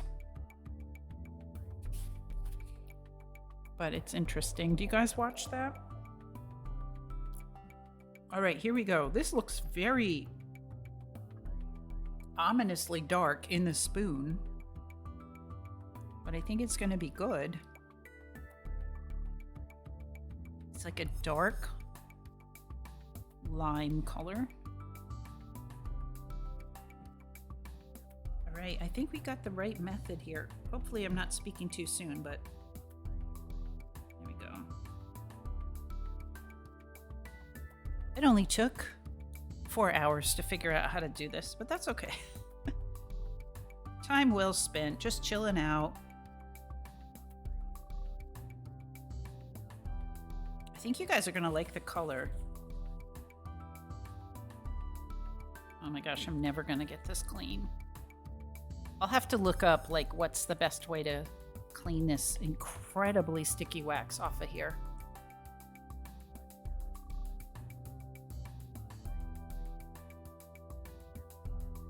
Are we ready?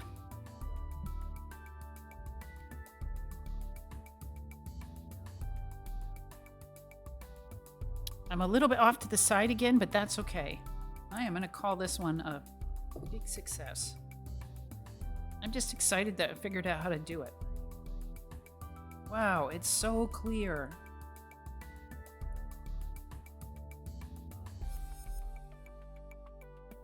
There is like a flow mark, I guess you could call it, a ripple or whatever, because when I pressed it, then I moved to the side because I could see I wasn't in the middle. So I've kind of got that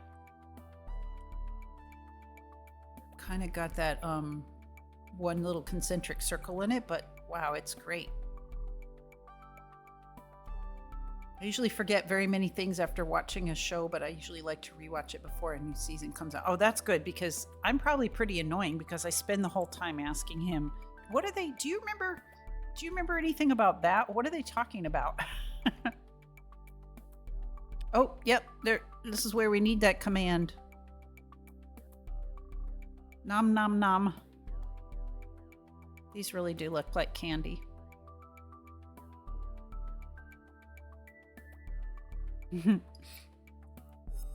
Oh, it's so clear when you hold it up. I just don't know if there's any way for you to see it. There we go. Do you see it? How you can just see right through it to the whatever's behind it.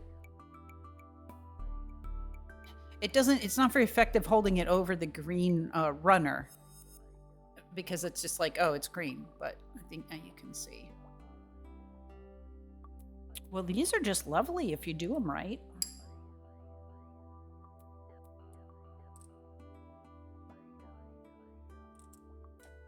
So after all that, we got like, what is this? 8 good ones? 1, 2, 3, 4, 8. Yep. One of them's pretty heavy duty, the cherry one. 2 of them are dark. Oh, here, I'll put this up so you can see the difference in the green colors. So the bottom right one is just the green, the way it comes. And then the one, that really looks like lime, doesn't it? The one above it. And then we got the banana, and then the pineapple is just like a weird mix of colors. So there's those 4.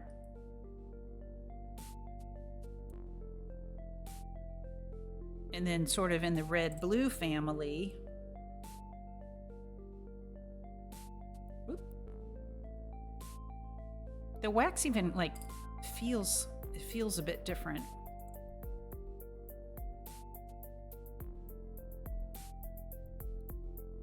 So there's the one that I tried to make orange, basically, and then we've got the grapes,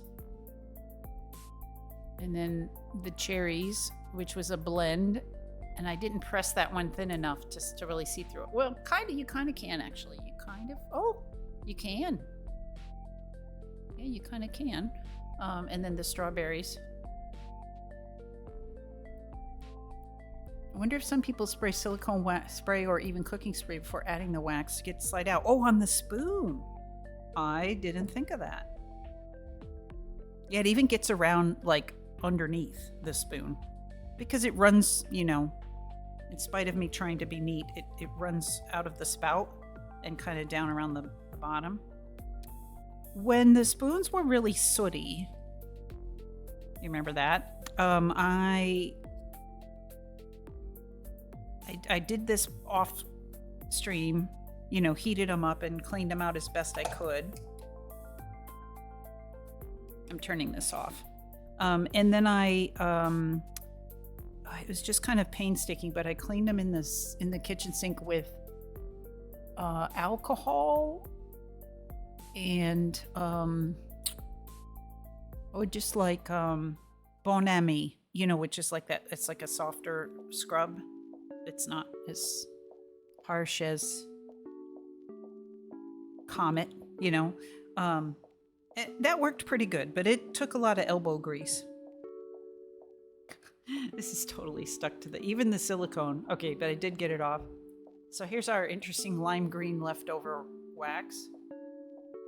Lime green as in like lime zest.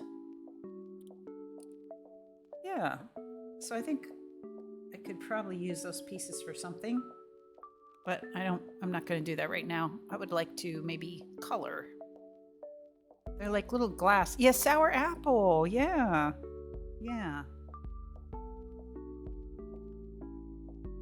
So interesting.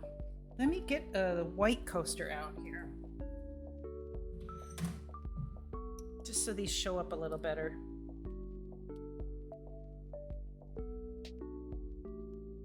There we go.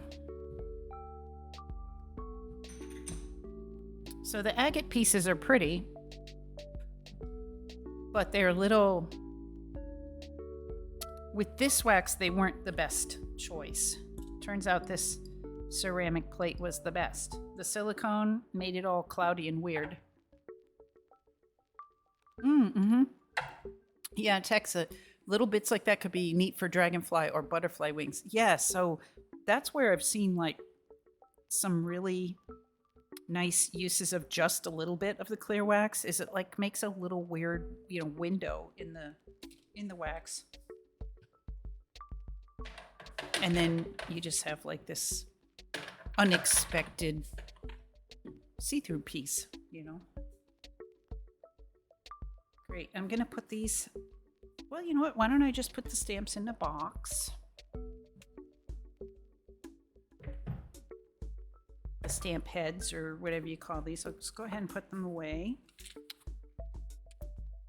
And then I'll have a little more space for the coloring. And to be clear, I don't really want to color these seals here.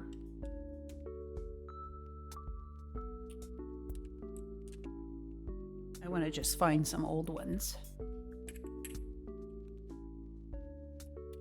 Great. And then there's a piece of foam here. All nice and snug. Okay.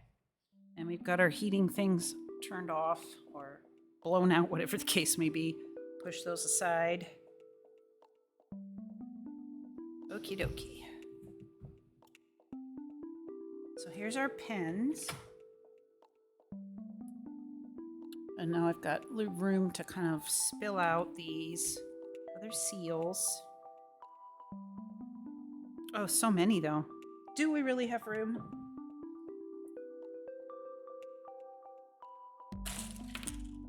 There we go. That's kind of ASMR too.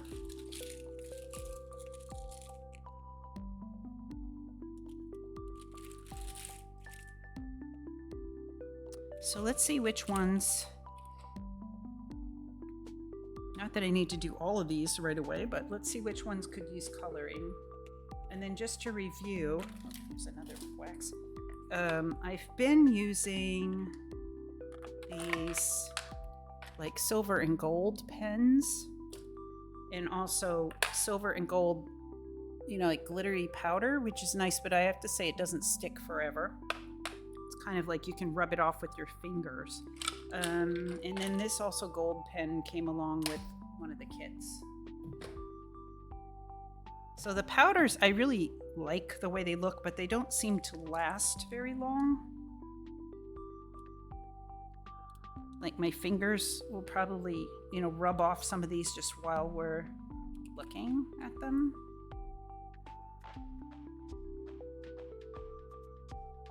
There's a product that I saw. Oh, this one needs something.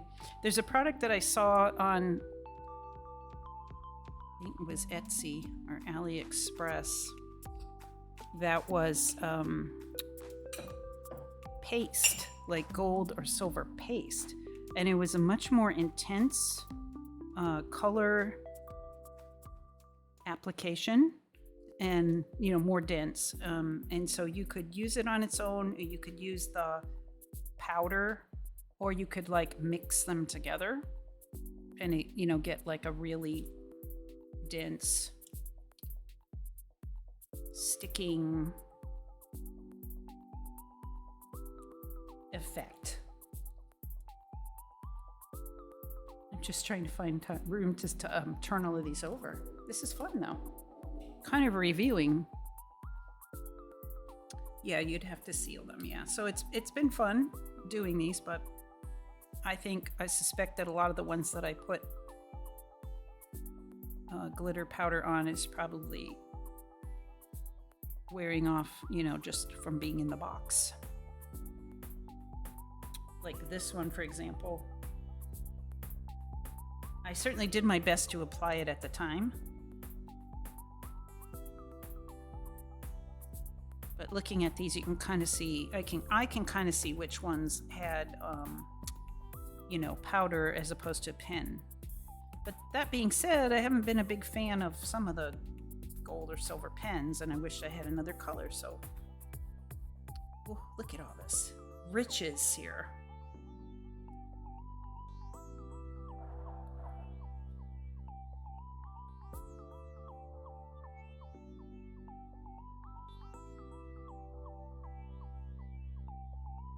Okay, we're getting there. I feel like it's a game where you have to turn all the cards right side up or something. Oh, hi, Kelly Kong 16. Welcome in. Hi, how are you? How did you find this little stream? We just finished making some wax seals today, and now I was just pouring out all the other ones I've made in the past because I have some pens that I wanted to try to color some of them with. And I'm not doing like an elaborate tea prep today, but I'm drinking a boba tea over here. I have had some spearmint tea already.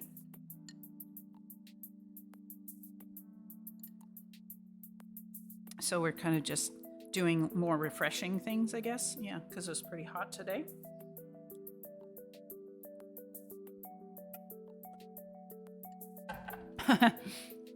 Blueberry's back. Welcome in. How was your corn casserole? Okay, so these are the ones that I've kept. I think there were a few that I don't think I actually threw any in the trash bin. I think I dropped one on the floor earlier today and don't know where that one went. But other than that, these are the ones we've made on stream. Yeah, boba tea. Do you like boba tea? I cannot claim to have made this homemade, although I have done that before, but not on stream. But today I just used this this mix, and it's pretty good. It's gotten really watered down because I put so much ice in it to make it cold. Oh, you love it. Oh, cool. Well, this is pretty good. It's sweeter than I like, but I don't like sweet tea very much at all. So, but yeah, this was cool. I bought this at some discount store a while ago. It was $10 for 5, servings. But yeah, today, and I almost never drink it on stream, so just happened in at the right time. I'm still looking around for that one more seal that I dropped on the floor, but I can't find it. So that's okay. Oh, all right. So these are all the seals that basically that I've made. So like some of these we put you know, gold powder on them or whatever, but it already wore off. This one doesn't need any coloring. This is one of the better ones that I've made. So, Callie, we usually do more tea prep on this channel, but lately I've been doing this hobby of making wax seals and just having like the tea on the side, you know, not as much of a focus, but it is here. It's just right over here. And I had to kind of push my snacks off to the side a little bit too, because, Tea time. you know, I put a lot. Oh, thank you for the follow. Glad you found us.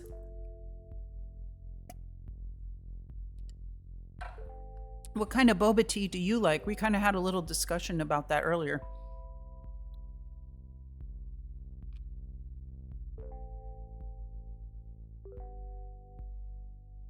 And then these are the wax seals we made today. So I just got a brand new kind of clear wax. Clear and very sticky. And so I decided to make fruits with it. They're sort of very jewel-like. So you like either taro or black. Bubble tea. I'm a big black tea drinker, and also though roasted oolong, like if a place has that. I think it's a local chain here called Tea Presso. I don't know if that's anywhere else in the country. Maybe it is. Have you ever heard of Tea Presso? Anyway, they have a really dark roasted oolong tea that's you know, that they can make the bubble tea out of, and I usually order that when I go there. And you know, I'll get it unsweetened because that's just the kind of person I am. And then but then, you know, the boba is like brown sugar boba, so it's a little bit sweet already. And for me, that's enough sweetness. Okay, here's one that definitely needs to be colored.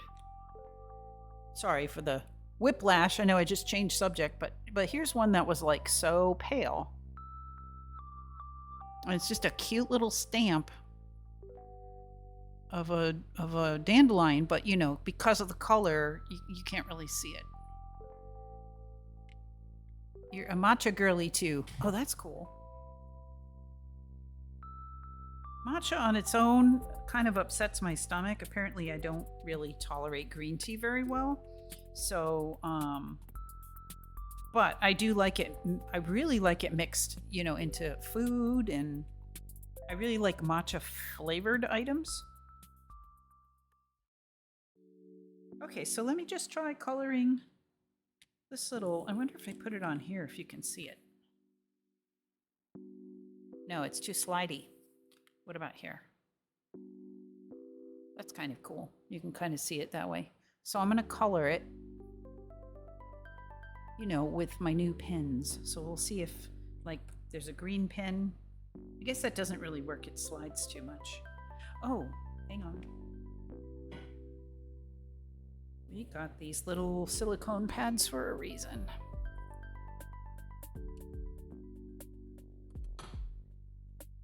Here we go. We'll put a silicone pad.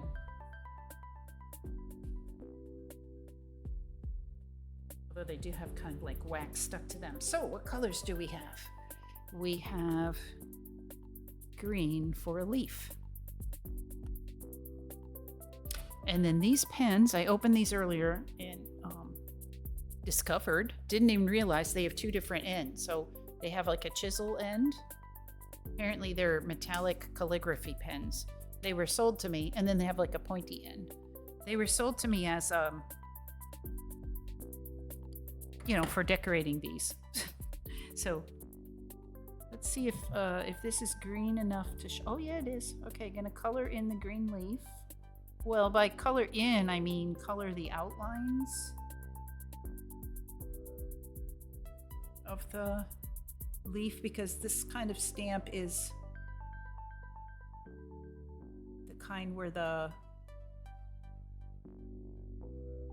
outline is the thing, really. So it's not dimensional and filled in. That's a pretty dark, bright green. That's okay though. Okay, so that's what that looks like. You can kind of see how the green looks. It's a bit much to put it on each little dandelion puff, but I'm gonna try. Okay. And these are metallic pens, so everything's gonna look, you know, sort of shiny.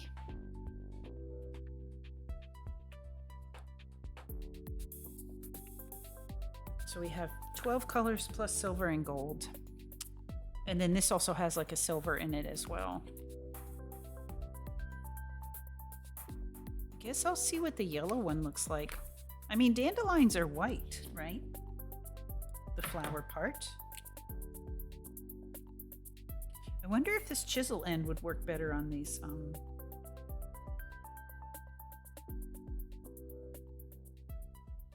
Not really. Maybe, kind of. So flat. Okay, not really. So I'm sure it would depend on the stamp, but this round pointed end seems to be better. And this is gold. I always thought it was yellow, but this is totally gold. Okay, gold it is. I don't know why I thought it would be yellow. Look at the end of the pen.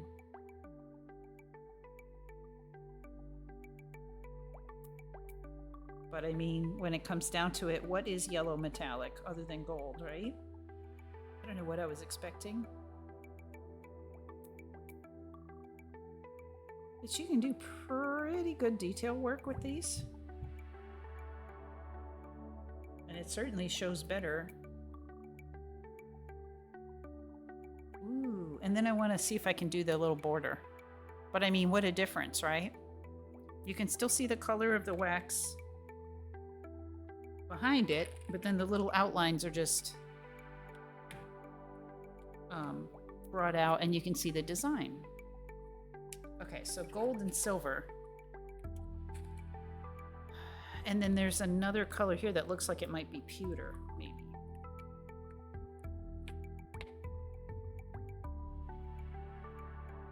So let me pick a nice color of blue, I think, and I'll do the little outline. And then I'll show it to you.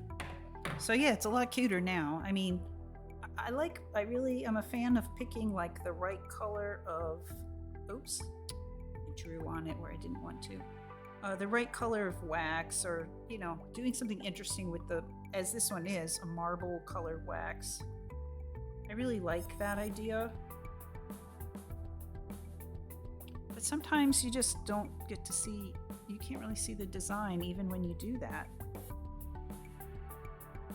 So these are fun for that, in that case. If I did make a mark, I didn't mean to. And I bet I'm not going to be able to wipe that off with my finger or anything. Now, I've heard you need alcohol to take off the mistakes. Oh well. It's cute though. So I would take a little swab and get that little mark off there that I... But what a difference, right? Between like what it was. Now you can really see what that design is supposed to be. I mean, that's what I was trying to tell you, like, in up close, I'm like, oh, this is a really cute stamp. I like, oh, thank you, sir. Like, I really like this. I think, oh, here's another good candidate. I remember saying that. Like, oh, this looks like it's kind of a cute design, but you can't really see what it is. And I tried this with several different colors of wax, and it all kind of, you know, looked like this no matter what. So this is another really good candidate for coloring in.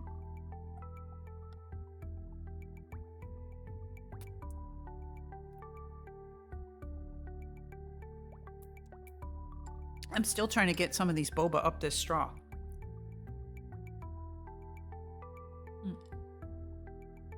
Or that is to say, I'm trying to drink the tea and I keep getting like boba traffic jams in the straw. Oh, here's another good candidate, this grape. So this is the same, look at the difference between the grape stamp with the, sorry, I know I keep moving. Here we go. The grape stamp with the shiny wax versus the, and I know that this was kind of a weird blended, wax, but very different effect there. So the one on the left, I feel like, is a good candidate to color it in. The leaves, the tendril.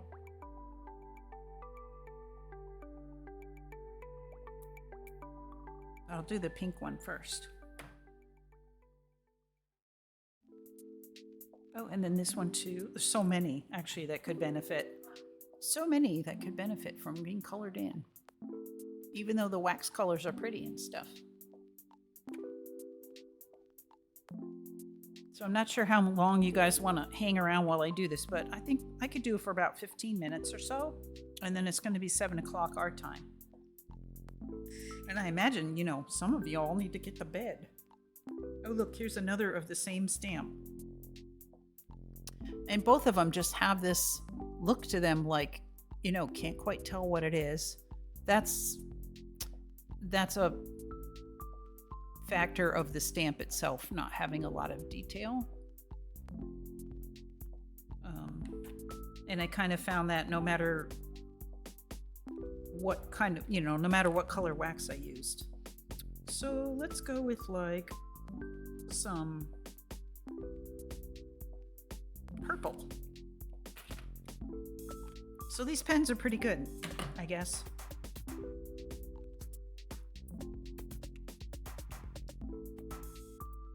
Oh, hey, Connor is here. Can we shout out the only deaf guy?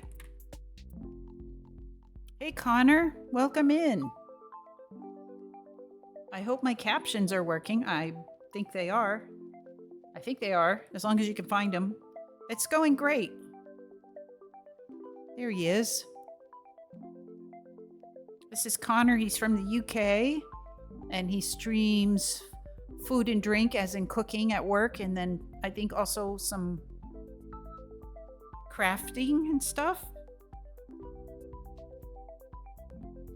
So welcome in. I'm doing fine. We are probably going to be on about 15 more minutes only. But I got some new coloring pens today, and I'm just working on maybe coloring in some of these seals that we've made in the past that just felt like they could use something. Either the design wasn't very visible or that sort of thing. So I'm just experimenting on some of these with these brand new pens.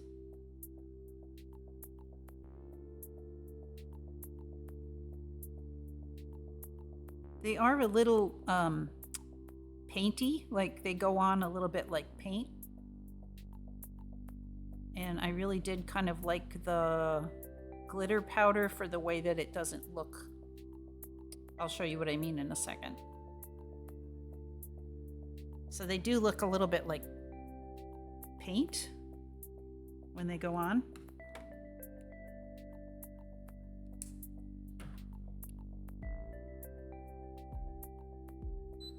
How are you doing? Isn't it the middle of the night for you?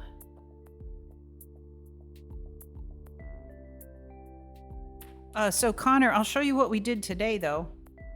Today we had to learn how to use clear sealing waxes, and this is what we made today. So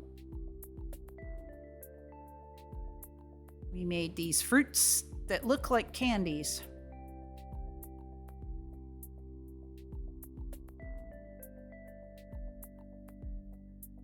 And some of them you can see right through. So those are kind of different from these other ones that I've made in the past.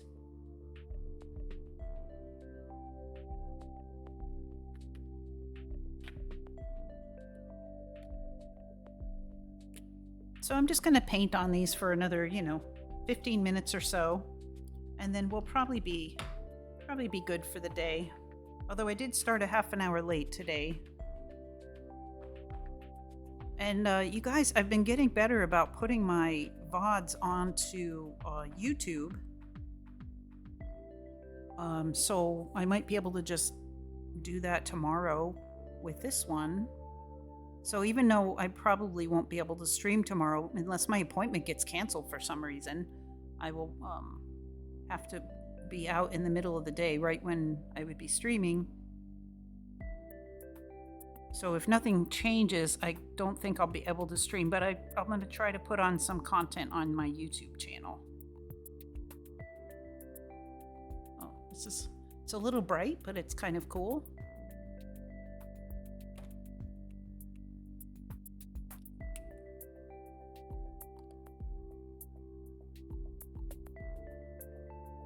The purple and orange make me want Halloween themed seals. Oh, that is definitely a thing that exists too. There's every kind of seal you can imagine. Well, maybe not every kind because I can't find as many tea themed ones as I would like. But there are some, as you know. Because we did those last time. But there aren't as many. Actually, I saw some really lovely ones the other day, and they're like $25 a piece. So I have not bought them, but they're more of British style tea, you know, a Western style tea party theme. Yeah, tea party is a good way to describe it. So it was like a butterfly tea party, and they had, you know, cups and flowers and butterflies and cakes and cookies and, you know, that sort of thing. But they were just beautifully done with so much detail. But, you know, I didn't think I could afford them. I didn't want to spend that much money. Okay, so here's our finished one. This looks pretty good. I don't know why I made the fairy purple.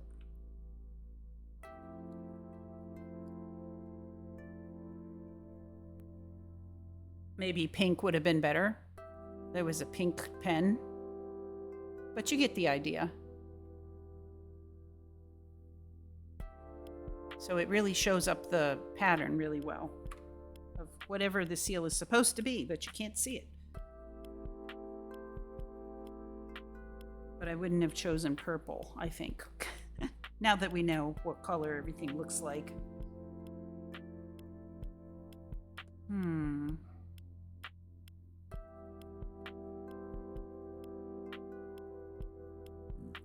Excuse me.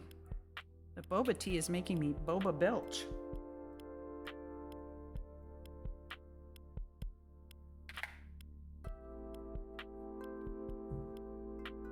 Okay, well this one's obvious. She matches the Baldur's Gate 3 fairy. Yeah, maybe that's what I was thinking of.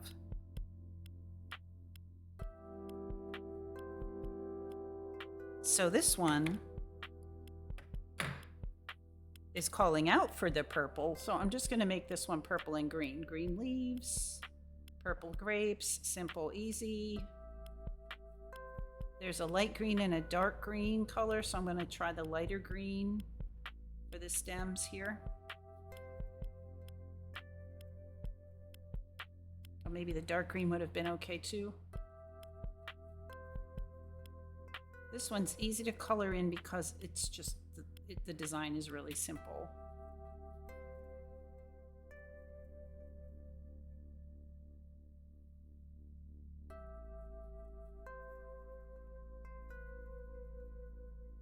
I remember when we made this one that we exactly discussed doing exactly this. Like, I wish I could color this in so that the leaves were green or something so you could see what it was. So I'm going to do that right now. And then we do have a purple pen.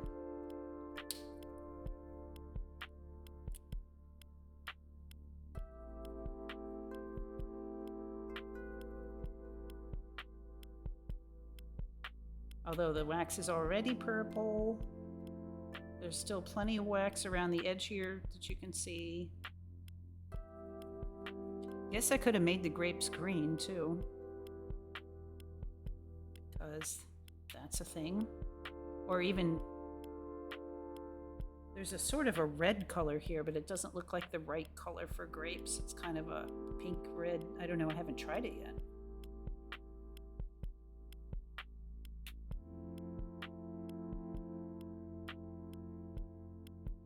Okay. Yeah. So this is one way to get, you know, more of an effect of being able to see the design with like, without having to cut it out. But as you can see, it is kind of painty. Looks like paint. But from a distance, it's pretty. It's nice. So it really does like show up the design better. Here's one that really could use, I don't know, I like the color of the ink, but like one of these, you could color this in with all different colors. You know, you could color the cat and the books and the letter and the shelf and the, like you could really go nuts with it.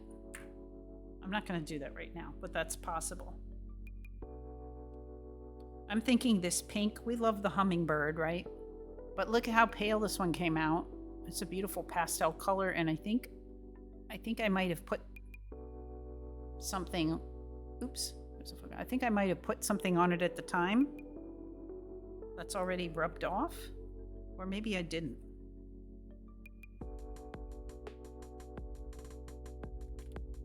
Let me see what this color is. What color even is this? I'm gonna try it. I bet you could even combine, combine the markers with some of the less pigmented dust, like paint on a layer and then add a bit. Oh, that's so smart. Yes, you probably could. It would probably stick. I mean, I have straight up glitter, but that's not what you're talking about, right? Yeah. That's really smart. Maybe I'll try that on this one, but you'd have to do it right away, wouldn't you? Before they dry? Let's try it. I have a good color here. Hey, glitter too, anything, just throw it on there.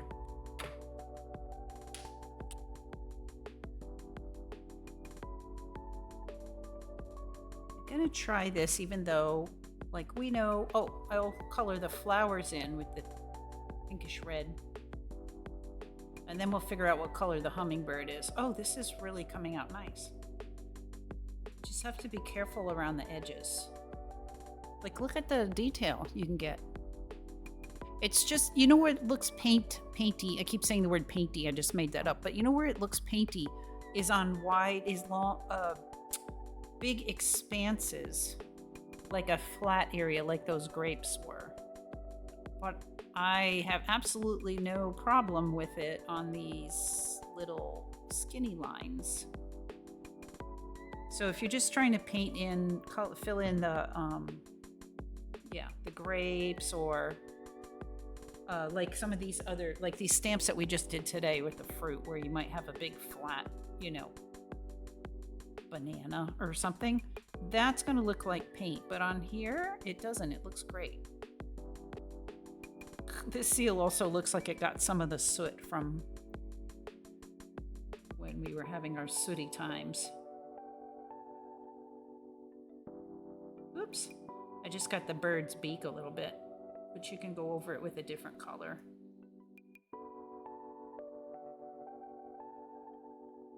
I don't know if you can see what I'm doing. Yeah, you can. Okay. I'm trying not to put my whole head in the shot.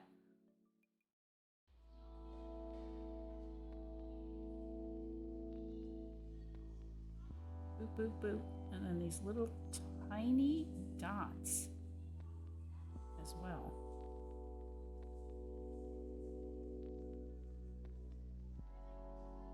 Now we just need to do the bird. But look at the detail that's actually in the stamp that you just couldn't see until we picked it out. Can I get it up there? I was thinking it might have a cool finish, or who knows, maybe it will just end up looking like you only put on dust. Yeah, I'm not sure. But I would do it if I was going to do it. Sorry, gotta get in here. I would do it on the flat areas like the grapes. Yeah. This looks so much better in person. There we go. I just need to pull back a little bit. Oh, so somehow on camera that looked terrible. But in person, it looks very neat. So I'm not sure what the problem is. Or maybe it's just what I'm seeing in person on the anyway. Maybe I'll make the hummingbird. What color is our hummingbirds? They're blue and green or something?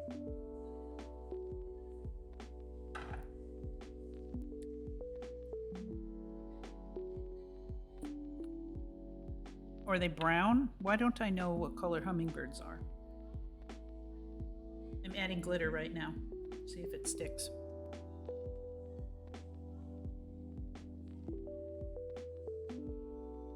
I don't know if it sticks, but it's going to be more magical. They're mostly black, but with a blue, green, red tint. Okay.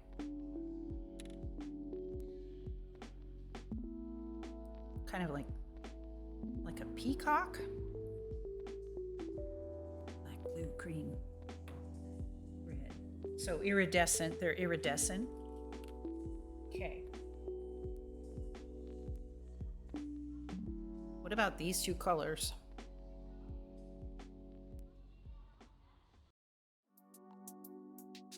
I think this might be good.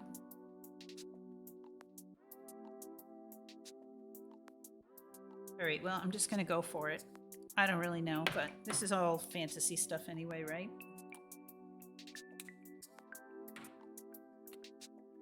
So I'll figure out how to make part of it blue and part of it green.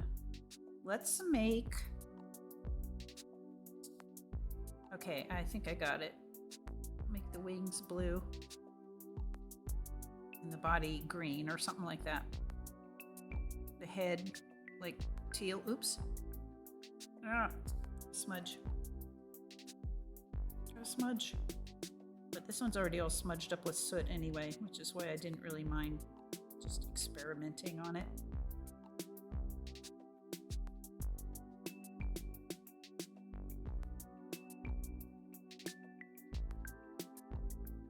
So this part will be blue. I don't know if this is accurate. It's probably not at all.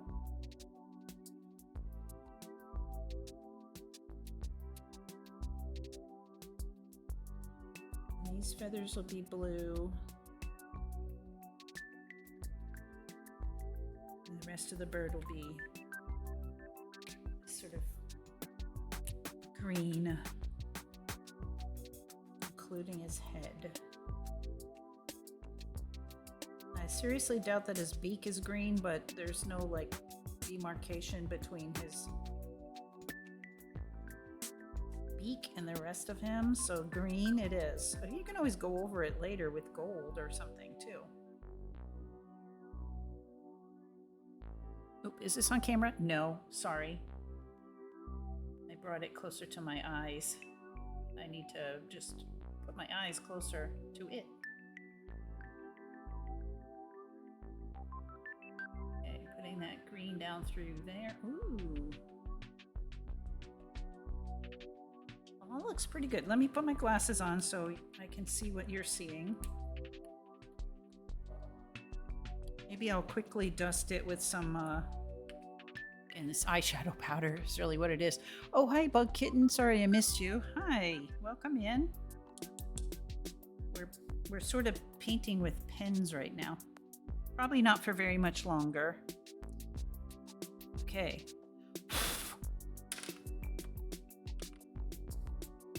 Well, that certainly was, I would call this an improvement over what it looked like before.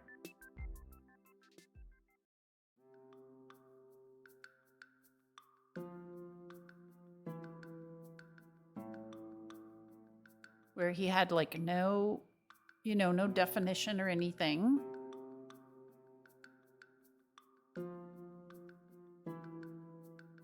Looking better, right? And then I put the sort of glimmery, eye makeup on there. So considering that this was like just a meh wax seal the way it came out, the pens really do have something to offer.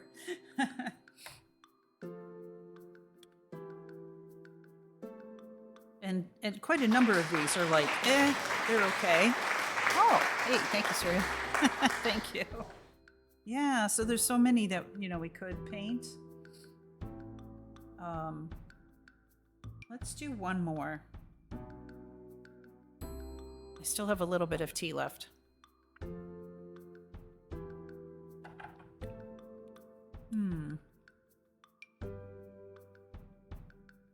Oh, how about this fleur-de-lis?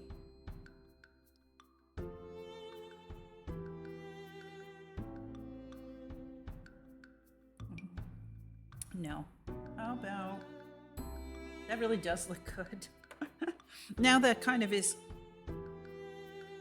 Let me show you some of the other... So we've done this hummingbird like quite a number of times. Here's 3 examples of it. So sometimes the wax color and everything does the talking, or the design comes out really good on its own, but the pink one, it was just kind of not, you know, it was just not it. It wasn't doing it. And so the pens worked out really well for that.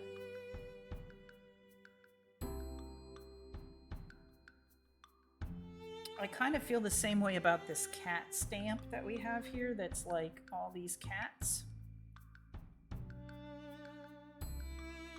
And I had, you know, I've tried different things with different colors of wax. But the cats, you know, they kind of blend into each other a lot. So I could see where you could, you know, color, if you had like a plainer wax, you could color them different colors or decorate them somehow. Yeah, it's fun. Okay, I'll do one more quickly and then probably call it a day. So let's try. Here's another one that just didn't show up, right? Little creamsicle. I remember this. We said it looked like a creamsicle. You know, and it's a pretty wax blob, but it just doesn't really... Oh, color the eyes different colors. Yeah, exactly. So we got this creamsicle here. But there's so much here you could color. There's, it's all outlines. But there's the hand, there's the teacup, and then there's some little leaves, and then there's a border.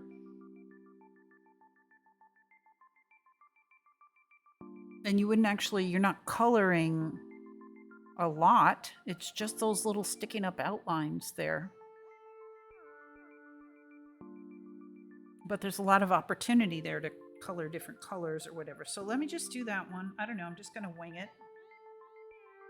We do have this brown color. What is this? It's like a bronze.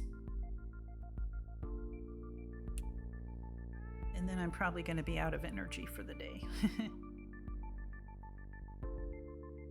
Ooh, do I have a light blue? No, that is the... These colors are pretty bright. Oh, let's try the orange pen. It's kind of like a creamsicle orange. Let's see what that does. It would probably be smarter to just, you know... Oh, I'll just put it on the back. Okay, so it's a metallic orange. That's good. Yeah, so I just thought about that. Like, put it on the back and then you can see what it's going to look like on this wax.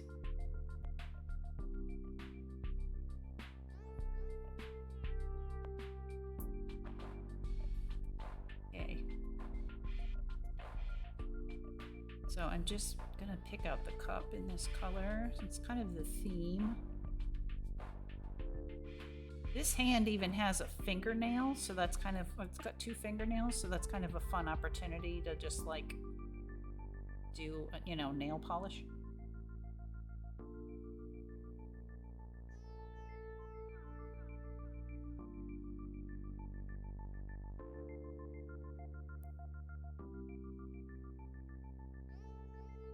Okay, here's a question for you guys. What color is steam? The steam of tea that's coming out of the top of the cup here. What color would that be? I'm also going to do this border in the same, like, orange metallic, or whatever this is called. Peach metallic.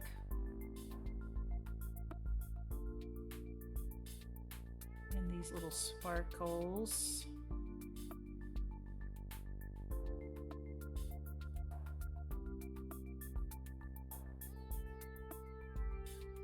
There are some little green leaves that I can just do in a light green or something like that. Silver. Okay.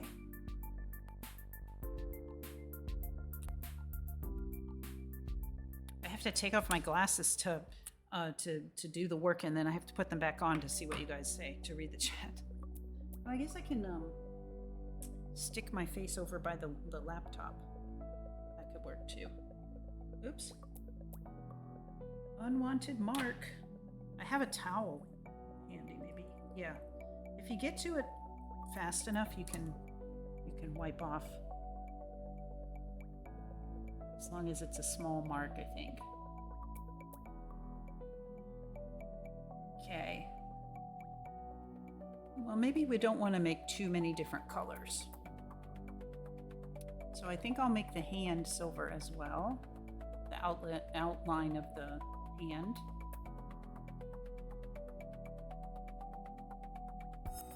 I just have some kind of idea that, like, what is all this? Oh, those are fingers. What am I coloring right now? Yeah, there's like fingers. And there we go. Oh. And then there's just some little leaves around the edge. So I'll just like pick those out in like this light green. That will be enough. Enough colors.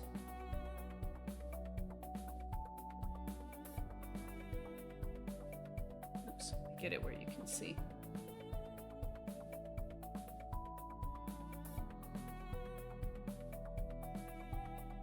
Yeah, so you're just touching the pen to the top of the design, and it just kind of puts some color on there. Nice. Okay.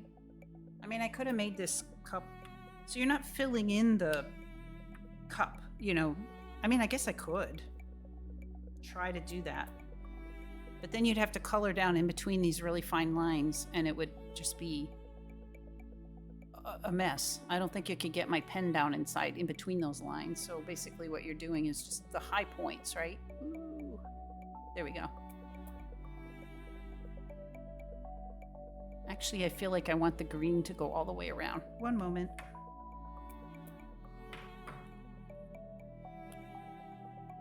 So, do you guys all have tomorrow off, or do any of you have to work? I mean, people do work. Like, the place that I work is actually open tomorrow, but the offices are closed, so I don't have to go in. Oof, the saving grace of these pens, it looks like, is that if you mess up like I just did and put some where you don't want it, you can go over it with another color. So I just covered up the silver.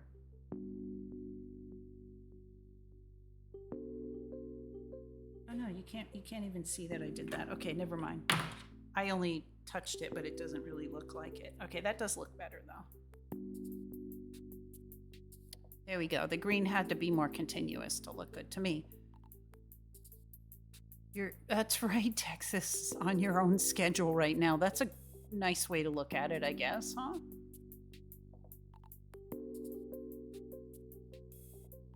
Blueberry's working. Volunteered to work the evening shift for some holiday pay. That's right. Holidays are super slow and we get double dollars. So it's like an easy day. I hope it is. All right, I have one more thing to do. I just know what I said.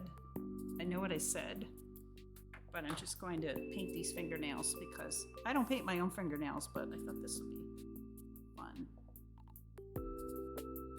There's two little fingernails showing, but it's so subtle I don't know that anybody will notice.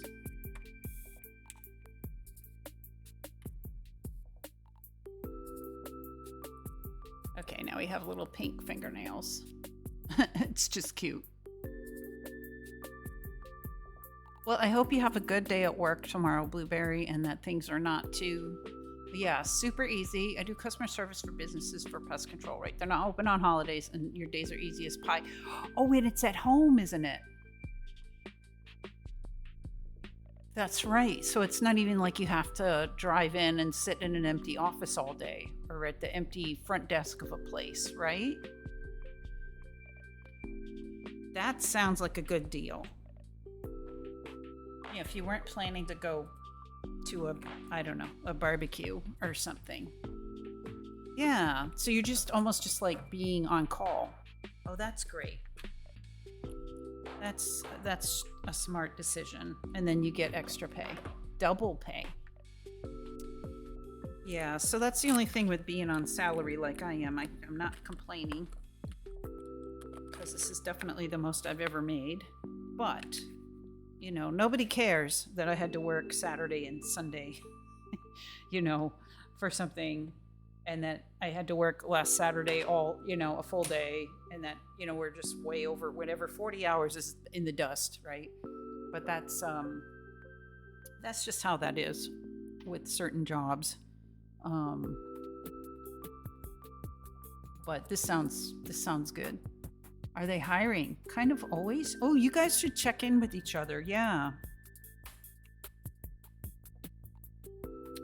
Okay. Well, here's the spoils of the day. There's so much going on here. It's kind of hard to show, but I've shown them enough times. I'll just kind of scoot these over. So we made some sticky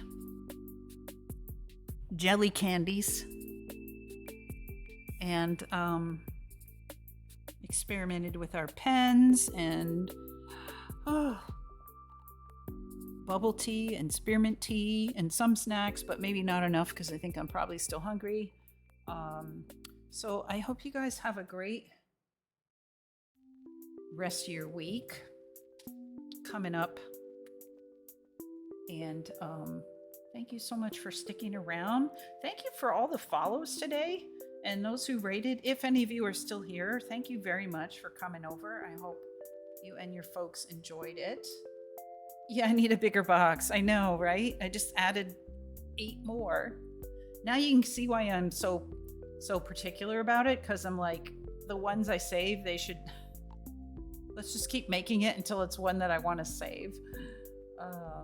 But thank you, yeah, for everyone for hanging out and chatting and, I don't know, just making it the fun way that it is and having your chill and all of that, and your color suggestions and your questions and all. I really appreciate all that so much.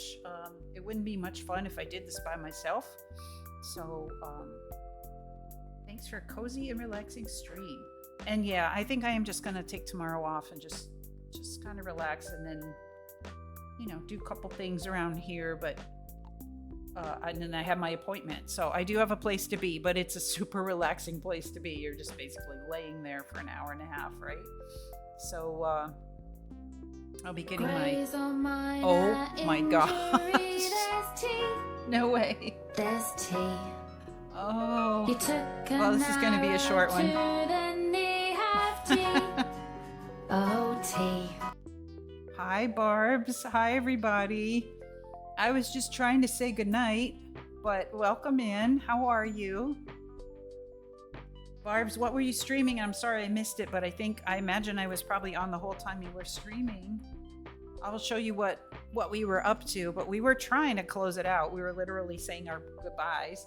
Thank you for doing that shout out for Backpack Barbs. She's a streamer friend of the stream. And clothing store simulator. Yeah, okay. She's been doing that lately. But she also puts her makeup on stream and all kinds of fun stuff. Okay, well, anybody that I already said goodnight to, if you have to leave, please do what you need to do. I know it's the middle of the night for you, but for everybody who just came in, I will show you around really quick and you can see what we were doing. So welcome in. Thank you for coming. My name is Gail, by the way, and let me zoom out a little bit and you can see the sort of happy mess that we've created. There's a lot here. There's a lot going on. There has been a lot going on. So off to the side here is where I usually have been doing my tea. when I'm doing a hobby like this. Earlier today, I made, in this glass pot, I made a whole pot of spearmint tea with this fresh spearmint that I got in our local Chinatown yesterday. Still fresh. Then I made boba tea. It's kind of gone now. It's just watery, but it was with this mix. So it wasn't a like a fancy thing. I just mixed this up, but it's surprisingly good. I also had I didn't make this, but I'll probably be making this tonight just to see how it is. And then I'll let you know next time. But I bought this in Chinatown yesterday as well. I'm very familiar with this tea brand, Prince of Peace, and their ginger honey crystals. I've always found that to be a little too sweet for me, but they came out with a lemon one that I'd never heard of, so I'll try that later on. I'm a little full of tea right now.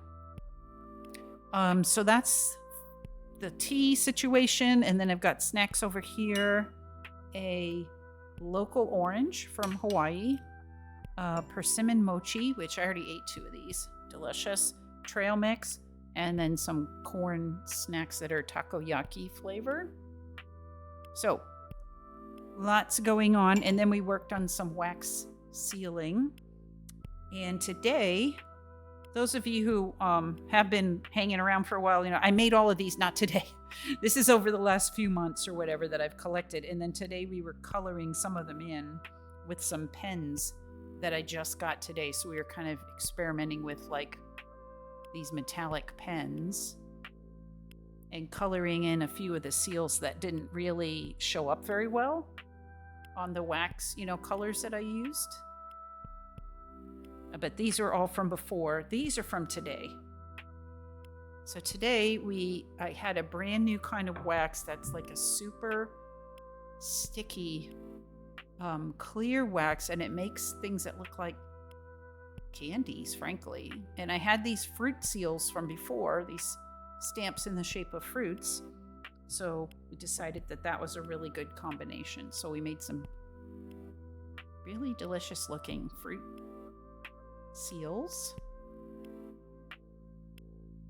And with this clear wax. And it took me quite a while to figure out the best way to make them so that they don't stick to anything and also come out clear and not cloudy. So that's kind of what we did today. It was kind of a lot. Let me know if you have any questions. Otherwise, yeah, we were just kind of trying to